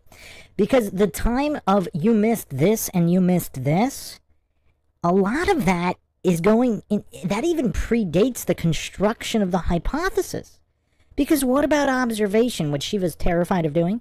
Because Flat Earth Dave was actually trying to bring forth information. Oh, you missed this. Oh, Shiva on his blank sheet somehow has gravity on it? Well, Dave's like, wait a second, you missed electromagnetic forces. So Dave was trying to go into, oh, you missed this, you missed this, you missed this, just to save time. I really don't know what Shiva's doing here. What is this guy doing? I mean, none of this makes any sense. Elaine says, people who think in math, the materialists can't wrap their heads around anything that they can't break down into mathematical equations. But hold on a second. Dave brought the equations. And Shiva, he actually kind of started to do it. And then we even did a poll on whether or not he would take the equations to fruition. And then he started diverting. He started diversion fallacies instead of, because Flat Earth Dave, I mean, he was trying to make this point for over an hour now on the mountains being beyond the curvature or whatnot based on the math. But Shiva didn't even want to do the math. He pretended to at the beginning, and maybe he really did, I don't know. He seemed honestly curious that it came out to 666 feet. And then when Dave blew whatever was left of his mind with all of the other 666s that coincidentally come up in all the math and the Earth's motions and the alleged motions of the Earth in the universe, and then he completely ignored that and said, I don't care about that. So it maybe he has a fractured psyche from the MK Ultra-ing by the nanny. So perhaps there was just like a flash, a little glimmer of sense and brilliance that he had once had in the distant past. And then that glimmer was gone, and now we're just left with this. Chilster Dluck says wasting time. Is he really just wasting time? So is he spinning his wheels to not allow Dave to humiliate him any further? Maybe. Maybe. Val in the chat says, please bring Tom Cohen on for a no logical fallacy debate. I have to obviously start working on the scheduling for that. I had 2 PhDs that wanted to do a flat earth debate that were willing to do the intro test. I have to get back to that. I'm still rebuilding the archive, obviously, but we will be getting to that at some point.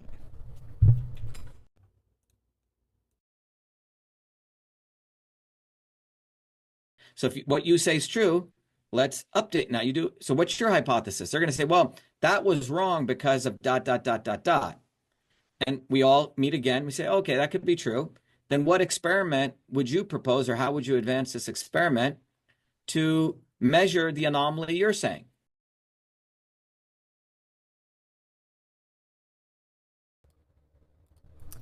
Isn't that's really what Flat Earth Dave was trying to do this whole time and save time. And Shiva was just cowardly running away from it the entire time. Now he's all of a sudden advocating for discussion of observations and the discussions of the results of what alleged experiments proved or didn't prove. I mean, again, I don't know how Shiva can recover from this. Is it possible? Great. Go out again. Do it again. Guess what? It still comes out to the same answers. Now you do that over and over and over again with this experiment, with one singular experiment, and you get data and same set of people to validate it. That's how science is done. I can say, this MV25 product where we mix 2 ingredients together lowers inflammation. Bullshit, right? Marketing. Well, I get these 2 ingredients. I find the exact dosages. I find exactly which molecular target it hits.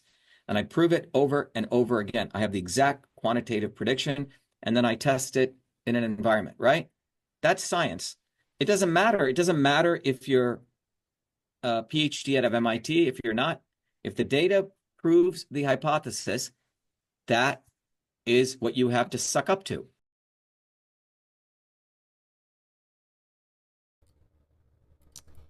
That's kind of interesting phrasing. Suck up to as opposed realizes reality. Suck up to as in bootleg. So again, it seems like Shiva's just, he doesn't even know what the topic of discussion here is.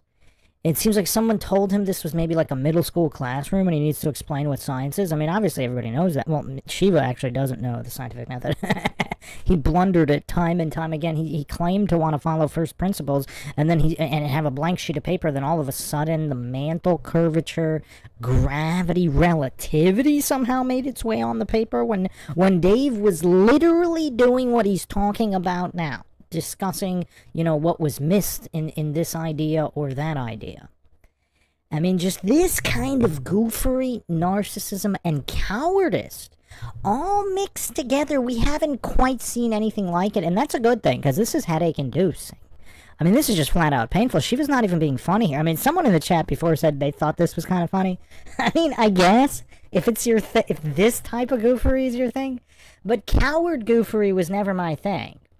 I mean, I prefer Craig style. I prefer so-called Professor Dave. I mean, even Simon Dan in his Dunning-Kruger spirals is kind of funny in certain doses. I mean, the Dave McKagan's kind of tough. I mean, his brand of mental disability and vegetative goofery debate, I mean, that's not that funny. But I'm a big fan of Craig of Fight the Flat Earth. How can anyone not like Craig?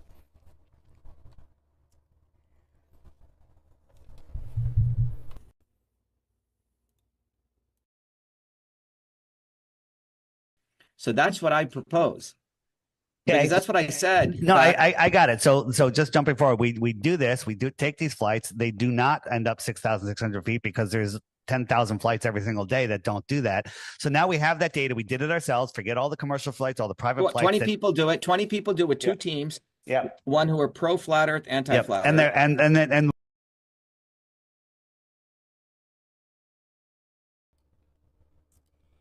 You know what's curious here? This is a big reveal here.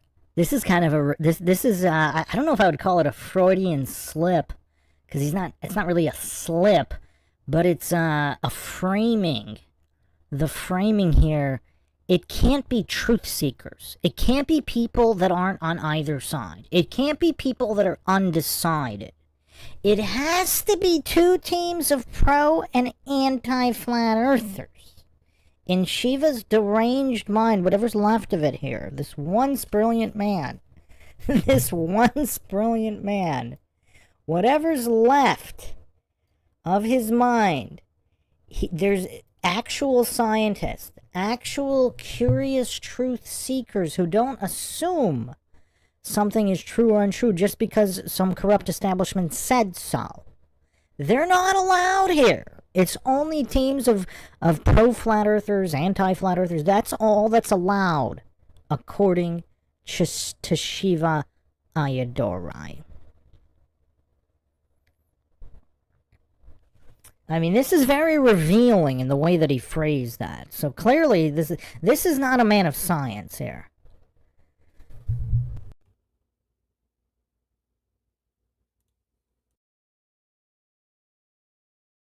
we're all going to agree that it's not going to end up 6,600 feet. No. The next step we do, Dave, once we get that data, we go find a applied physics journal and we publish it. Yeah. Good luck with that. No, I get it. No, if the data is there, I'll help you get it published. Okay. I know how to write these papers. Right. And if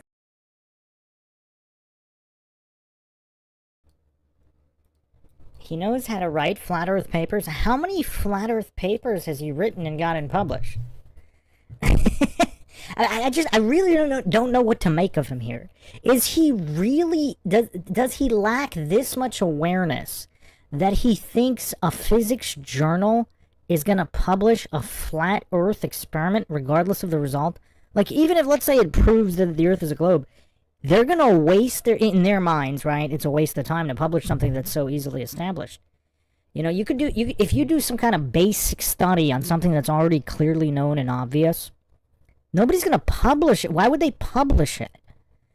Does this goof think they have infinite pages to publish? Why would they publish something that is supposedly so easily verifiable and has been known for thousands of years. Why? I mean, it's kind of weird, like the lack of awareness, regardless of the result. Like, I mean, obviously, if it goes against the establishment, how is it getting published? But let's say it doesn't. Let's say just for the sake of argument, let's say the heliocentric globers are correct. Who's gonna like? Why would they publish that? I mean, just. I mean, that's kind of like the first really funny thing he said.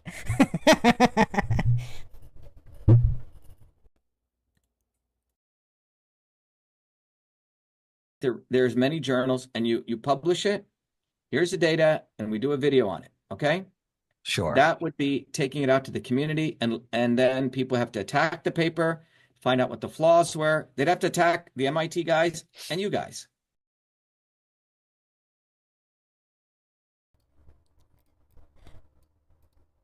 Okay, I'm starting to come around on the entertainment value here. This goof is alleging that MIT physicists are going to have nothing better to do than to do these flat Earth experiments. Go through all this work to get them published in a journal. Let's say somehow it gets published. All of these reputable professionals are going to spend time on this flat Earth experiment. They don't even do that for certain medical studies on certain I mean, we don't even get into specifics, obviously this is YouTube, but even when something is published, somehow gets published, because not everybody's evil. Obviously there are legitimate studies, maybe not a lot, but there are some, and even if they show that the establishment position was false, how often does anybody even engage with them? They're not covered on the news. Nobody's even trying to debunk them. They pretend they don't exist. That's the MO on the establishment side. So Shiva thinks all these high-ranking quackademics from MIT and all these allegedly reputable institutions are actually going to be spending time refuting the... Okay, this is kind of funny. This has moved into a little bit more amusement here. I'll give Shiva some brownie points for saying something so utterly goofy that it made me laugh.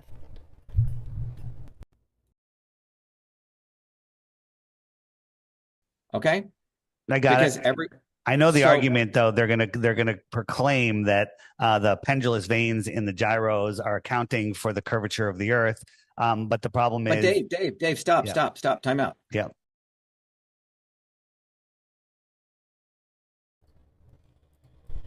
Dave is literally engaging with the scientific process that Shiva's been describing, and every time Dave does, he's like, time out, I don't care about that. Stop, I don't care about that.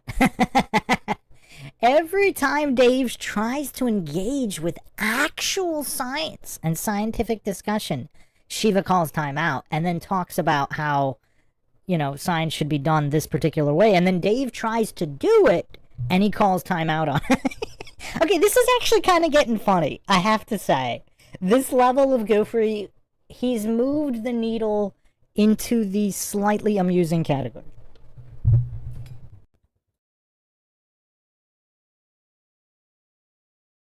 When we meet, remember, step 1, hypothesis, step 2, research methodology.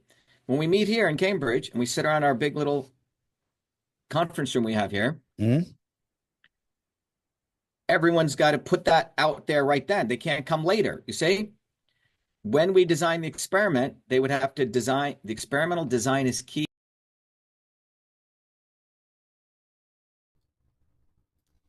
Okay, well now he's just spinning his wheels because he just said after the experiment is published, they're going to look at it and say, oh no, it's wrong because of this, this, and this.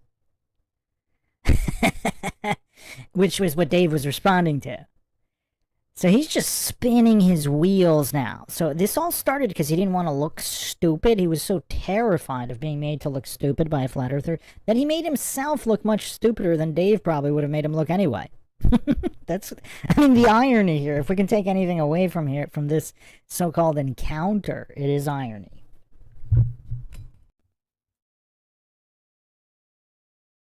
Here, what is the experiment? It's like the Michelson-Morley experiment, right? So you have to design the experiment correctly. One of my great heroes is Richard Feynman. I mean, Richard Feynman would have theory, he would experiments, and he would prove, and he would say, look, if science is real, if the data doesn't match your hypothesis, You it doesn't throw it matter out.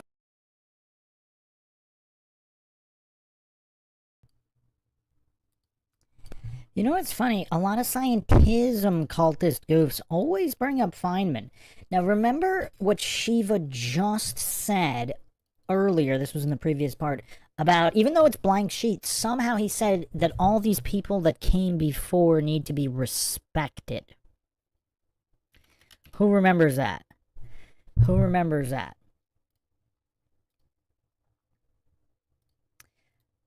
So this is a great quote from Feynman, one of the best exposing scientism. Let me do a little bit of flashier one, and then we'll get into the nitty-gritty here. But what's funny, so Shiva was saying how all these people need to be respected. They follow the scientific method, etc. But Feynman, who we just mentioned, defined science as the belief in the ignorance of the experts. So not pretending they can't be infallible, not respecting them for no reason, which is what Shiva espoused earlier.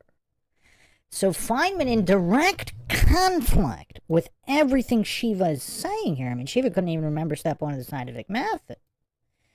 Here's the full quote here. Learn from science that you must doubt the experts. And by the way, the experts, so Shiva says all these people doing experiments, etc., and then you have to, what did he call, suck up to it? Well, Feynman is saying the opposite. You don't suck up to them. You doubt them. As a matter of fact, I can also define science another way. Science is the belief in the ignorance of the experts. When someone says science teaches such and such, like Shiva did this entire time, he is using the word incorrectly. Science doesn't teach it, experience teaches it. If they say to you, science has shown such and such, you might ask, how does science show it? How did the scientists find out? How, what, where? Whereas Shiva could only blindly offer, you must respect. That's what Shiva offered. And then started talking about mantle, curvature, relativity, and gravity. Notice how he never said how, what, where on how those were established. He just has faith in them. So I'm actually glad he brought up Feynman, because it exposes this entire so-called encounter, and it exposes Shiva quite well. Not science has shown, but this experiment, this effect has shown. And you have as much right as anyone else upon hearing about the experiments, but we must listen to all the evidence. Now again, Shiva too cowardly to listen to anything Dave was saying, to judge whether a reusable conclusion has been arrived at. Now again, you see how cowardly Shiva was the entire this entire encounter. He refused. He utterly refused to hear about any of these experiments or evidence. He just kept interrupting Dave and saying, I don't care. I don't care. He doesn't even care about the evidence. Shiva doesn't even care. Time out. Time out. Blank sheet. I don't care. The level of goofery here by Shiva, I mean, this is crazy. But it's a good thing he brought up Feynman, because that's always good to brush up on Feynman. Heracles says Feynman never showed the way he arrived at his particle theory. Well, we're not talking about whether Feynman practiced what he preached. That's a separate, whether he was a hypocrite or not, that's a separate discussion. But his thoughts on the merit of the argument he just put forth there is quite solid. Now, whether he practiced what he preached, that's a completely separate matter. But what he preached on the definition of science was quite apt.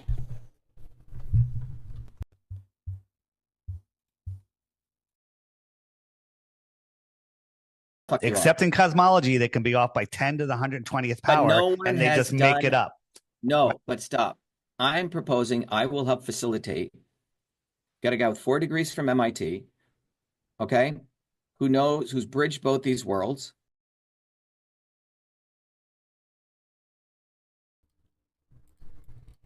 Notice how insecure Shiva is. He has to keep bringing up his degrees, appeal to credentials, logical fallacies.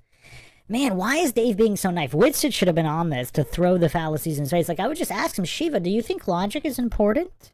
Do you think an alleged man of science should be performing this many fallacies, spamming nothing but fallacies, and cowering from any real intellectual scientific conversation? And how has he bridged the flat earth world? How has he bridged these worlds? Now, he might have bridged, within the medical establishment and, with GMOs, etc. He might have bridged something there. What does that have to do with flat earth or astronomy? Or physics? Or, those exposing relativity. He himself, he was hallucinating relativity was beyond reproach earlier when when it somehow found its way to his blank sheet. Oh, man, this is tough. This is tough. I mean, this really is tough, because is Shiva just so lost his own goofery and deluded? Is he so deluded with his narcissism? Because it seems like, why does he not care about it seems like he only cares about getting something published. Like, he doesn't even care about the truth of reality. He only cares about teams of scientists doing things in public and getting it published. Like, does he not care about the actual nature of reality? Isn't he even a little tiny bit curious? He's not even a little curious as to how any of these astronomical calculations were done for the heliocentric model. He's not even curious as to the history of it and whether or not it was actually scientific or not. Like, there's zero scientific curiosity here.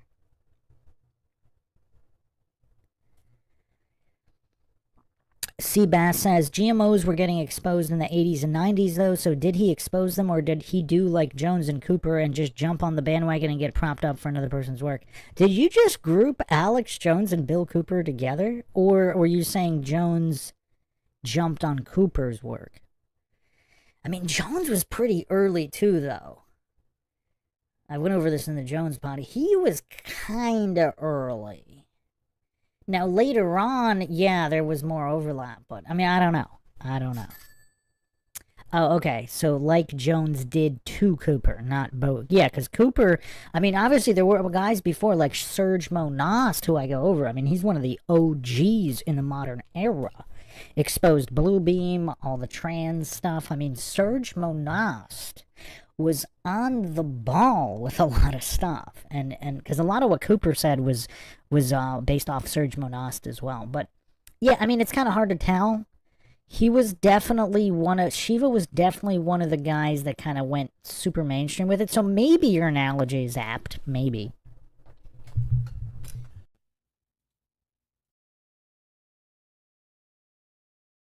Sure. I will call a scientific conference on this. Okay. And we take that experiment that you just said, because from your standpoint, hold on one second, Dave. Hold on a second. Hello? Hello? Is this Alvaro? Okay, Alvaro, I'll be right out. Give me 5 minutes, okay? Oh, 10 minutes. Take your time. Okay, thanks. Bye.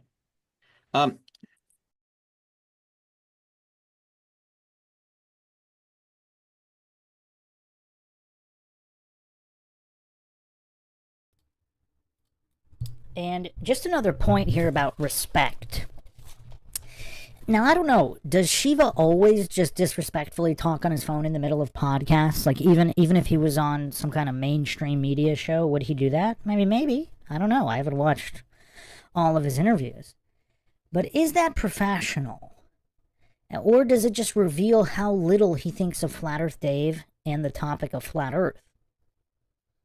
I mean, I don't know. This entire encounter is such a train wreck here.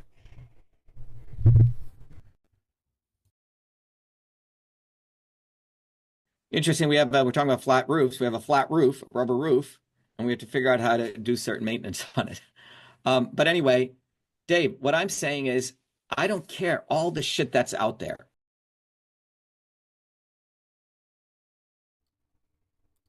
So he doesn't care about science? in reality. He doesn't care about the experiments that came before. He doesn't care about Michelson Morley, its implications. He doesn't care whether the Earth is spinning or not, or going around the sun. He doesn't care. He doesn't care about the history of science or science itself.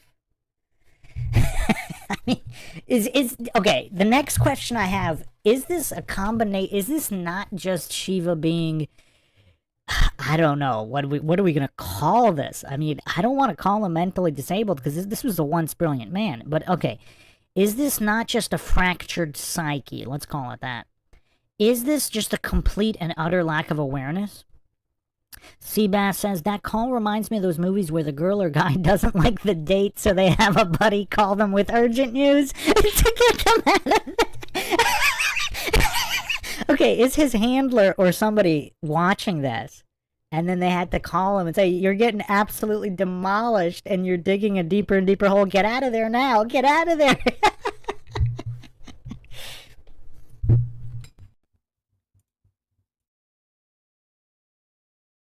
Okay? I like to take things completely fresh. When I did the election fraud work, a bunch of people said that. I went and looked at the machines.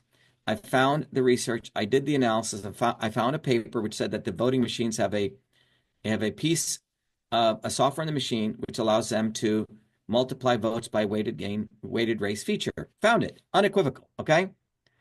So I like doing, and then the reality is Trump and those guys use my material to talk about election fraud, but they didn't do anything. Okay? Same with the backdoor portal to Twitter. I unequivocally, in court, proved that the government has a backdoor portal into Twitter. Okay? Elon Musk and Tucker Carlson all concealed that. So whenever the truth...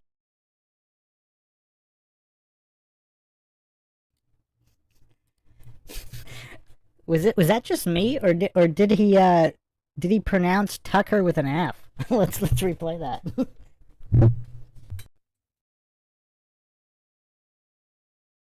comes out is use my material to talk about election fraud, but they didn't do anything. Okay? Same with the backdoor portal to Twitter. I unequivocally, in court, proved that the government has a backdoor portal into Twitter. Okay? Elon Musk and Tucker Carlson all concealed that. So whenever the truth comes out, you have these people willing to conceal it. But I'm saying up front, let's get everyone here. I mean, I'm in the heart of science and technology. Right down there's Harvard, over there's MIT.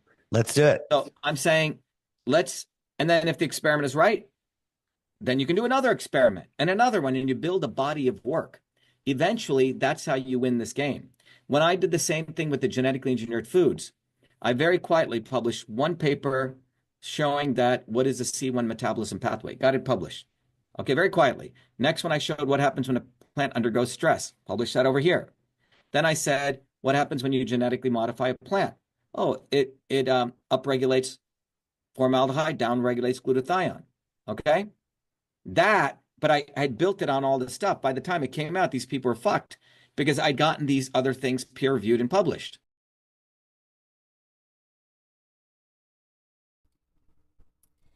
Yeah, this is all very revealing about his character. It seems like he doesn't give a crap about what truth is. He just wants to destroy people, get stuff published to amp up his own ego, so he's the one that published it and he's the one that demonstrated something. So he doesn't seem to care about what the truth actually is or helping people. Notice how he didn't say, oh, so this is going to help a lot of people because people can be healthier as a result of the research. No, it's these people were effed. Now, I'm not saying that anybody should have regard for some of these corrupt scum, but I'm just saying where's the aim? Is it truth and helping people? Because exposing GMOs helps a lot of people. But his focus is on, oh, these people are effed. And notice how he keeps repeating, I published it, I did this, I did it. It's all about him. Instead of, oh, it turns out the truth actually was. Now, there's nothing wrong with saying, yeah, I published this paper, but the focus, like on a non-narcissist, the focus is, yeah, it turns out this was really the truth. And it was this, this, and this. But his focus is always himself and getting things published. So that's very, very revealing there.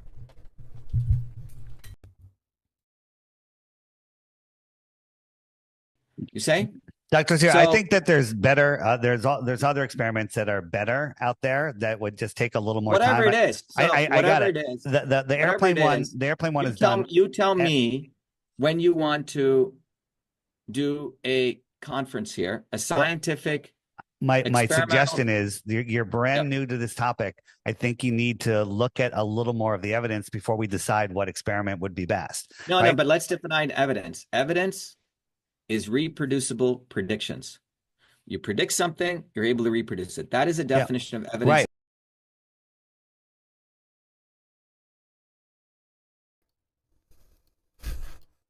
All right, let's take some bets. Is that the definition of evidence? Oh, man. I'm actually starting to feel bad for this guy. I mean, there's not going to be enough room on the screen to fact check his basics. Oh, man, this is crazy. This is, I mean, so, okay. So there's no actual... I mean, is there just no awareness here? So he has a fractured psyche due to the nanny. So obviously there's, you know, various definitions of evidence. Let's go over all of them, though, because notice, I mean, oh man, just this is so painful.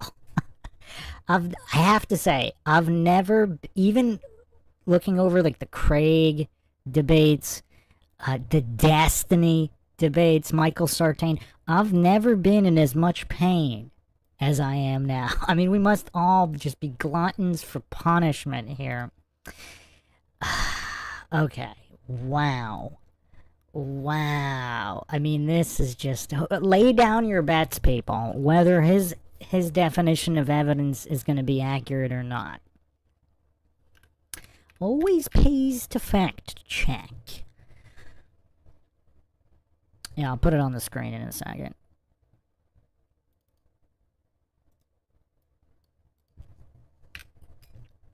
I mean, man, the nanny really did a number on this guy, huh?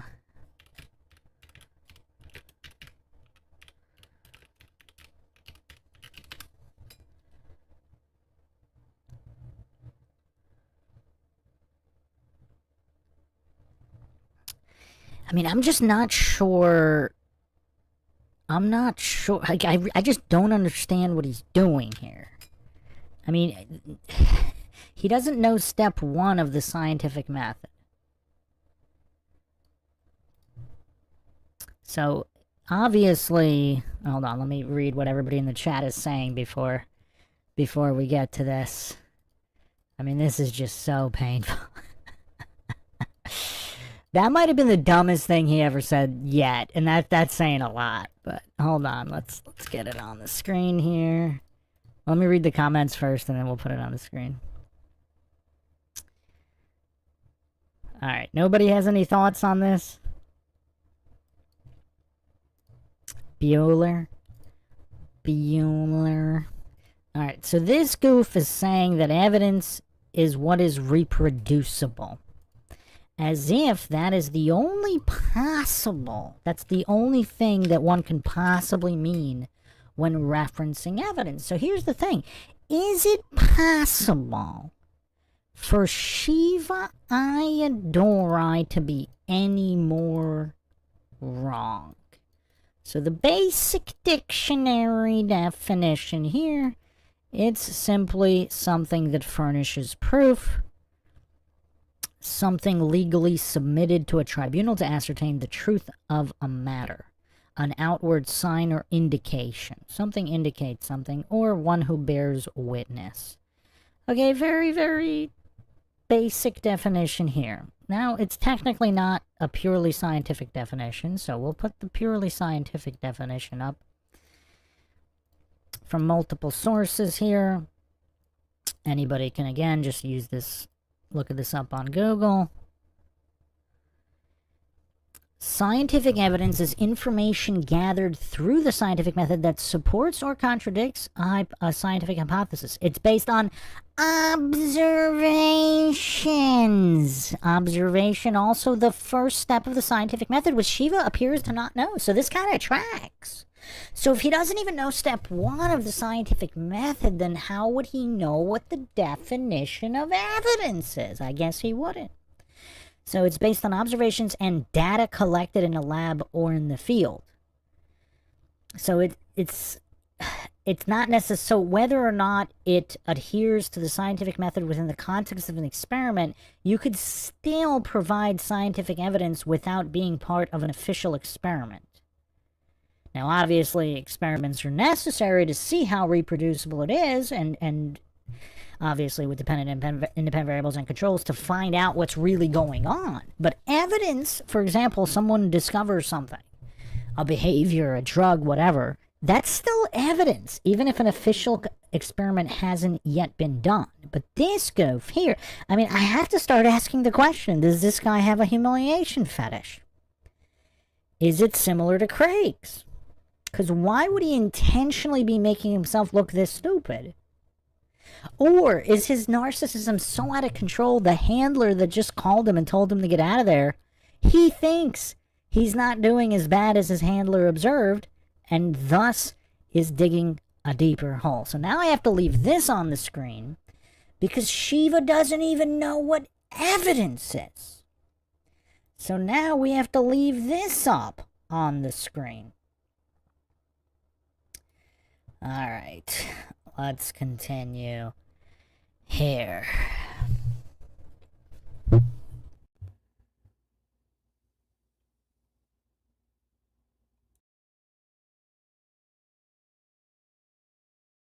Right, and there's lots of that. I've got some better experiments that are doable, easily done in one day, easy and definitive. Right? No, but Dave, the reason this controversy is going on is whenever you have controversies in science, you have to have both parties coming together and designing an experiment, particularly in something like this. I got one. I got one better than the flight going straight. I got one. What's that? I have a better one that's done on an airplane. My suggestion to you is on my website, flatearthdave.com, there's a picture of me and it says crash course. There's a bunch of videos there that you'll never find on your own because but I don't care about that. Them. But no, but I don't want to teach you.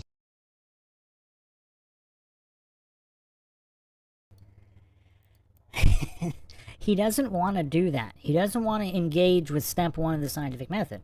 He doesn't want to learn anything about anything. He has zero curiosity about the universe, the earth, how anything works. I mean, can you be more anti-science than Shiva Ayyadurai? Dakota Dunn says, do you think Shiva's a fraud? All the work he has claimed to do and published, not really his, just a thought? I don't know. It's possible it was. I mean, just because his psyche is fractured now doesn't mean it always was. I mean, are you talking about pre-nanny? Are you talking about before he was ever involved with the nanny? So are you talking about before or after involvement with the nanny? She must have really did a number on this guy. I mean, there appears to be nothing left of his brain. He doesn't know what the scientific method is. He doesn't know step 1. He doesn't know the definition of evidence. Seabass says, I think he is one of the UN agents mentioned in the movie Conspiracy Theory or with Mel Gibson from the 90s.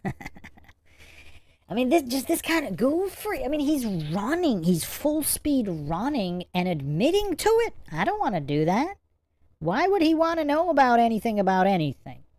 Why would he want to know about the history of science, the history of physics, the history of relativity, the history of astronomy? Why would he have any interest in these things?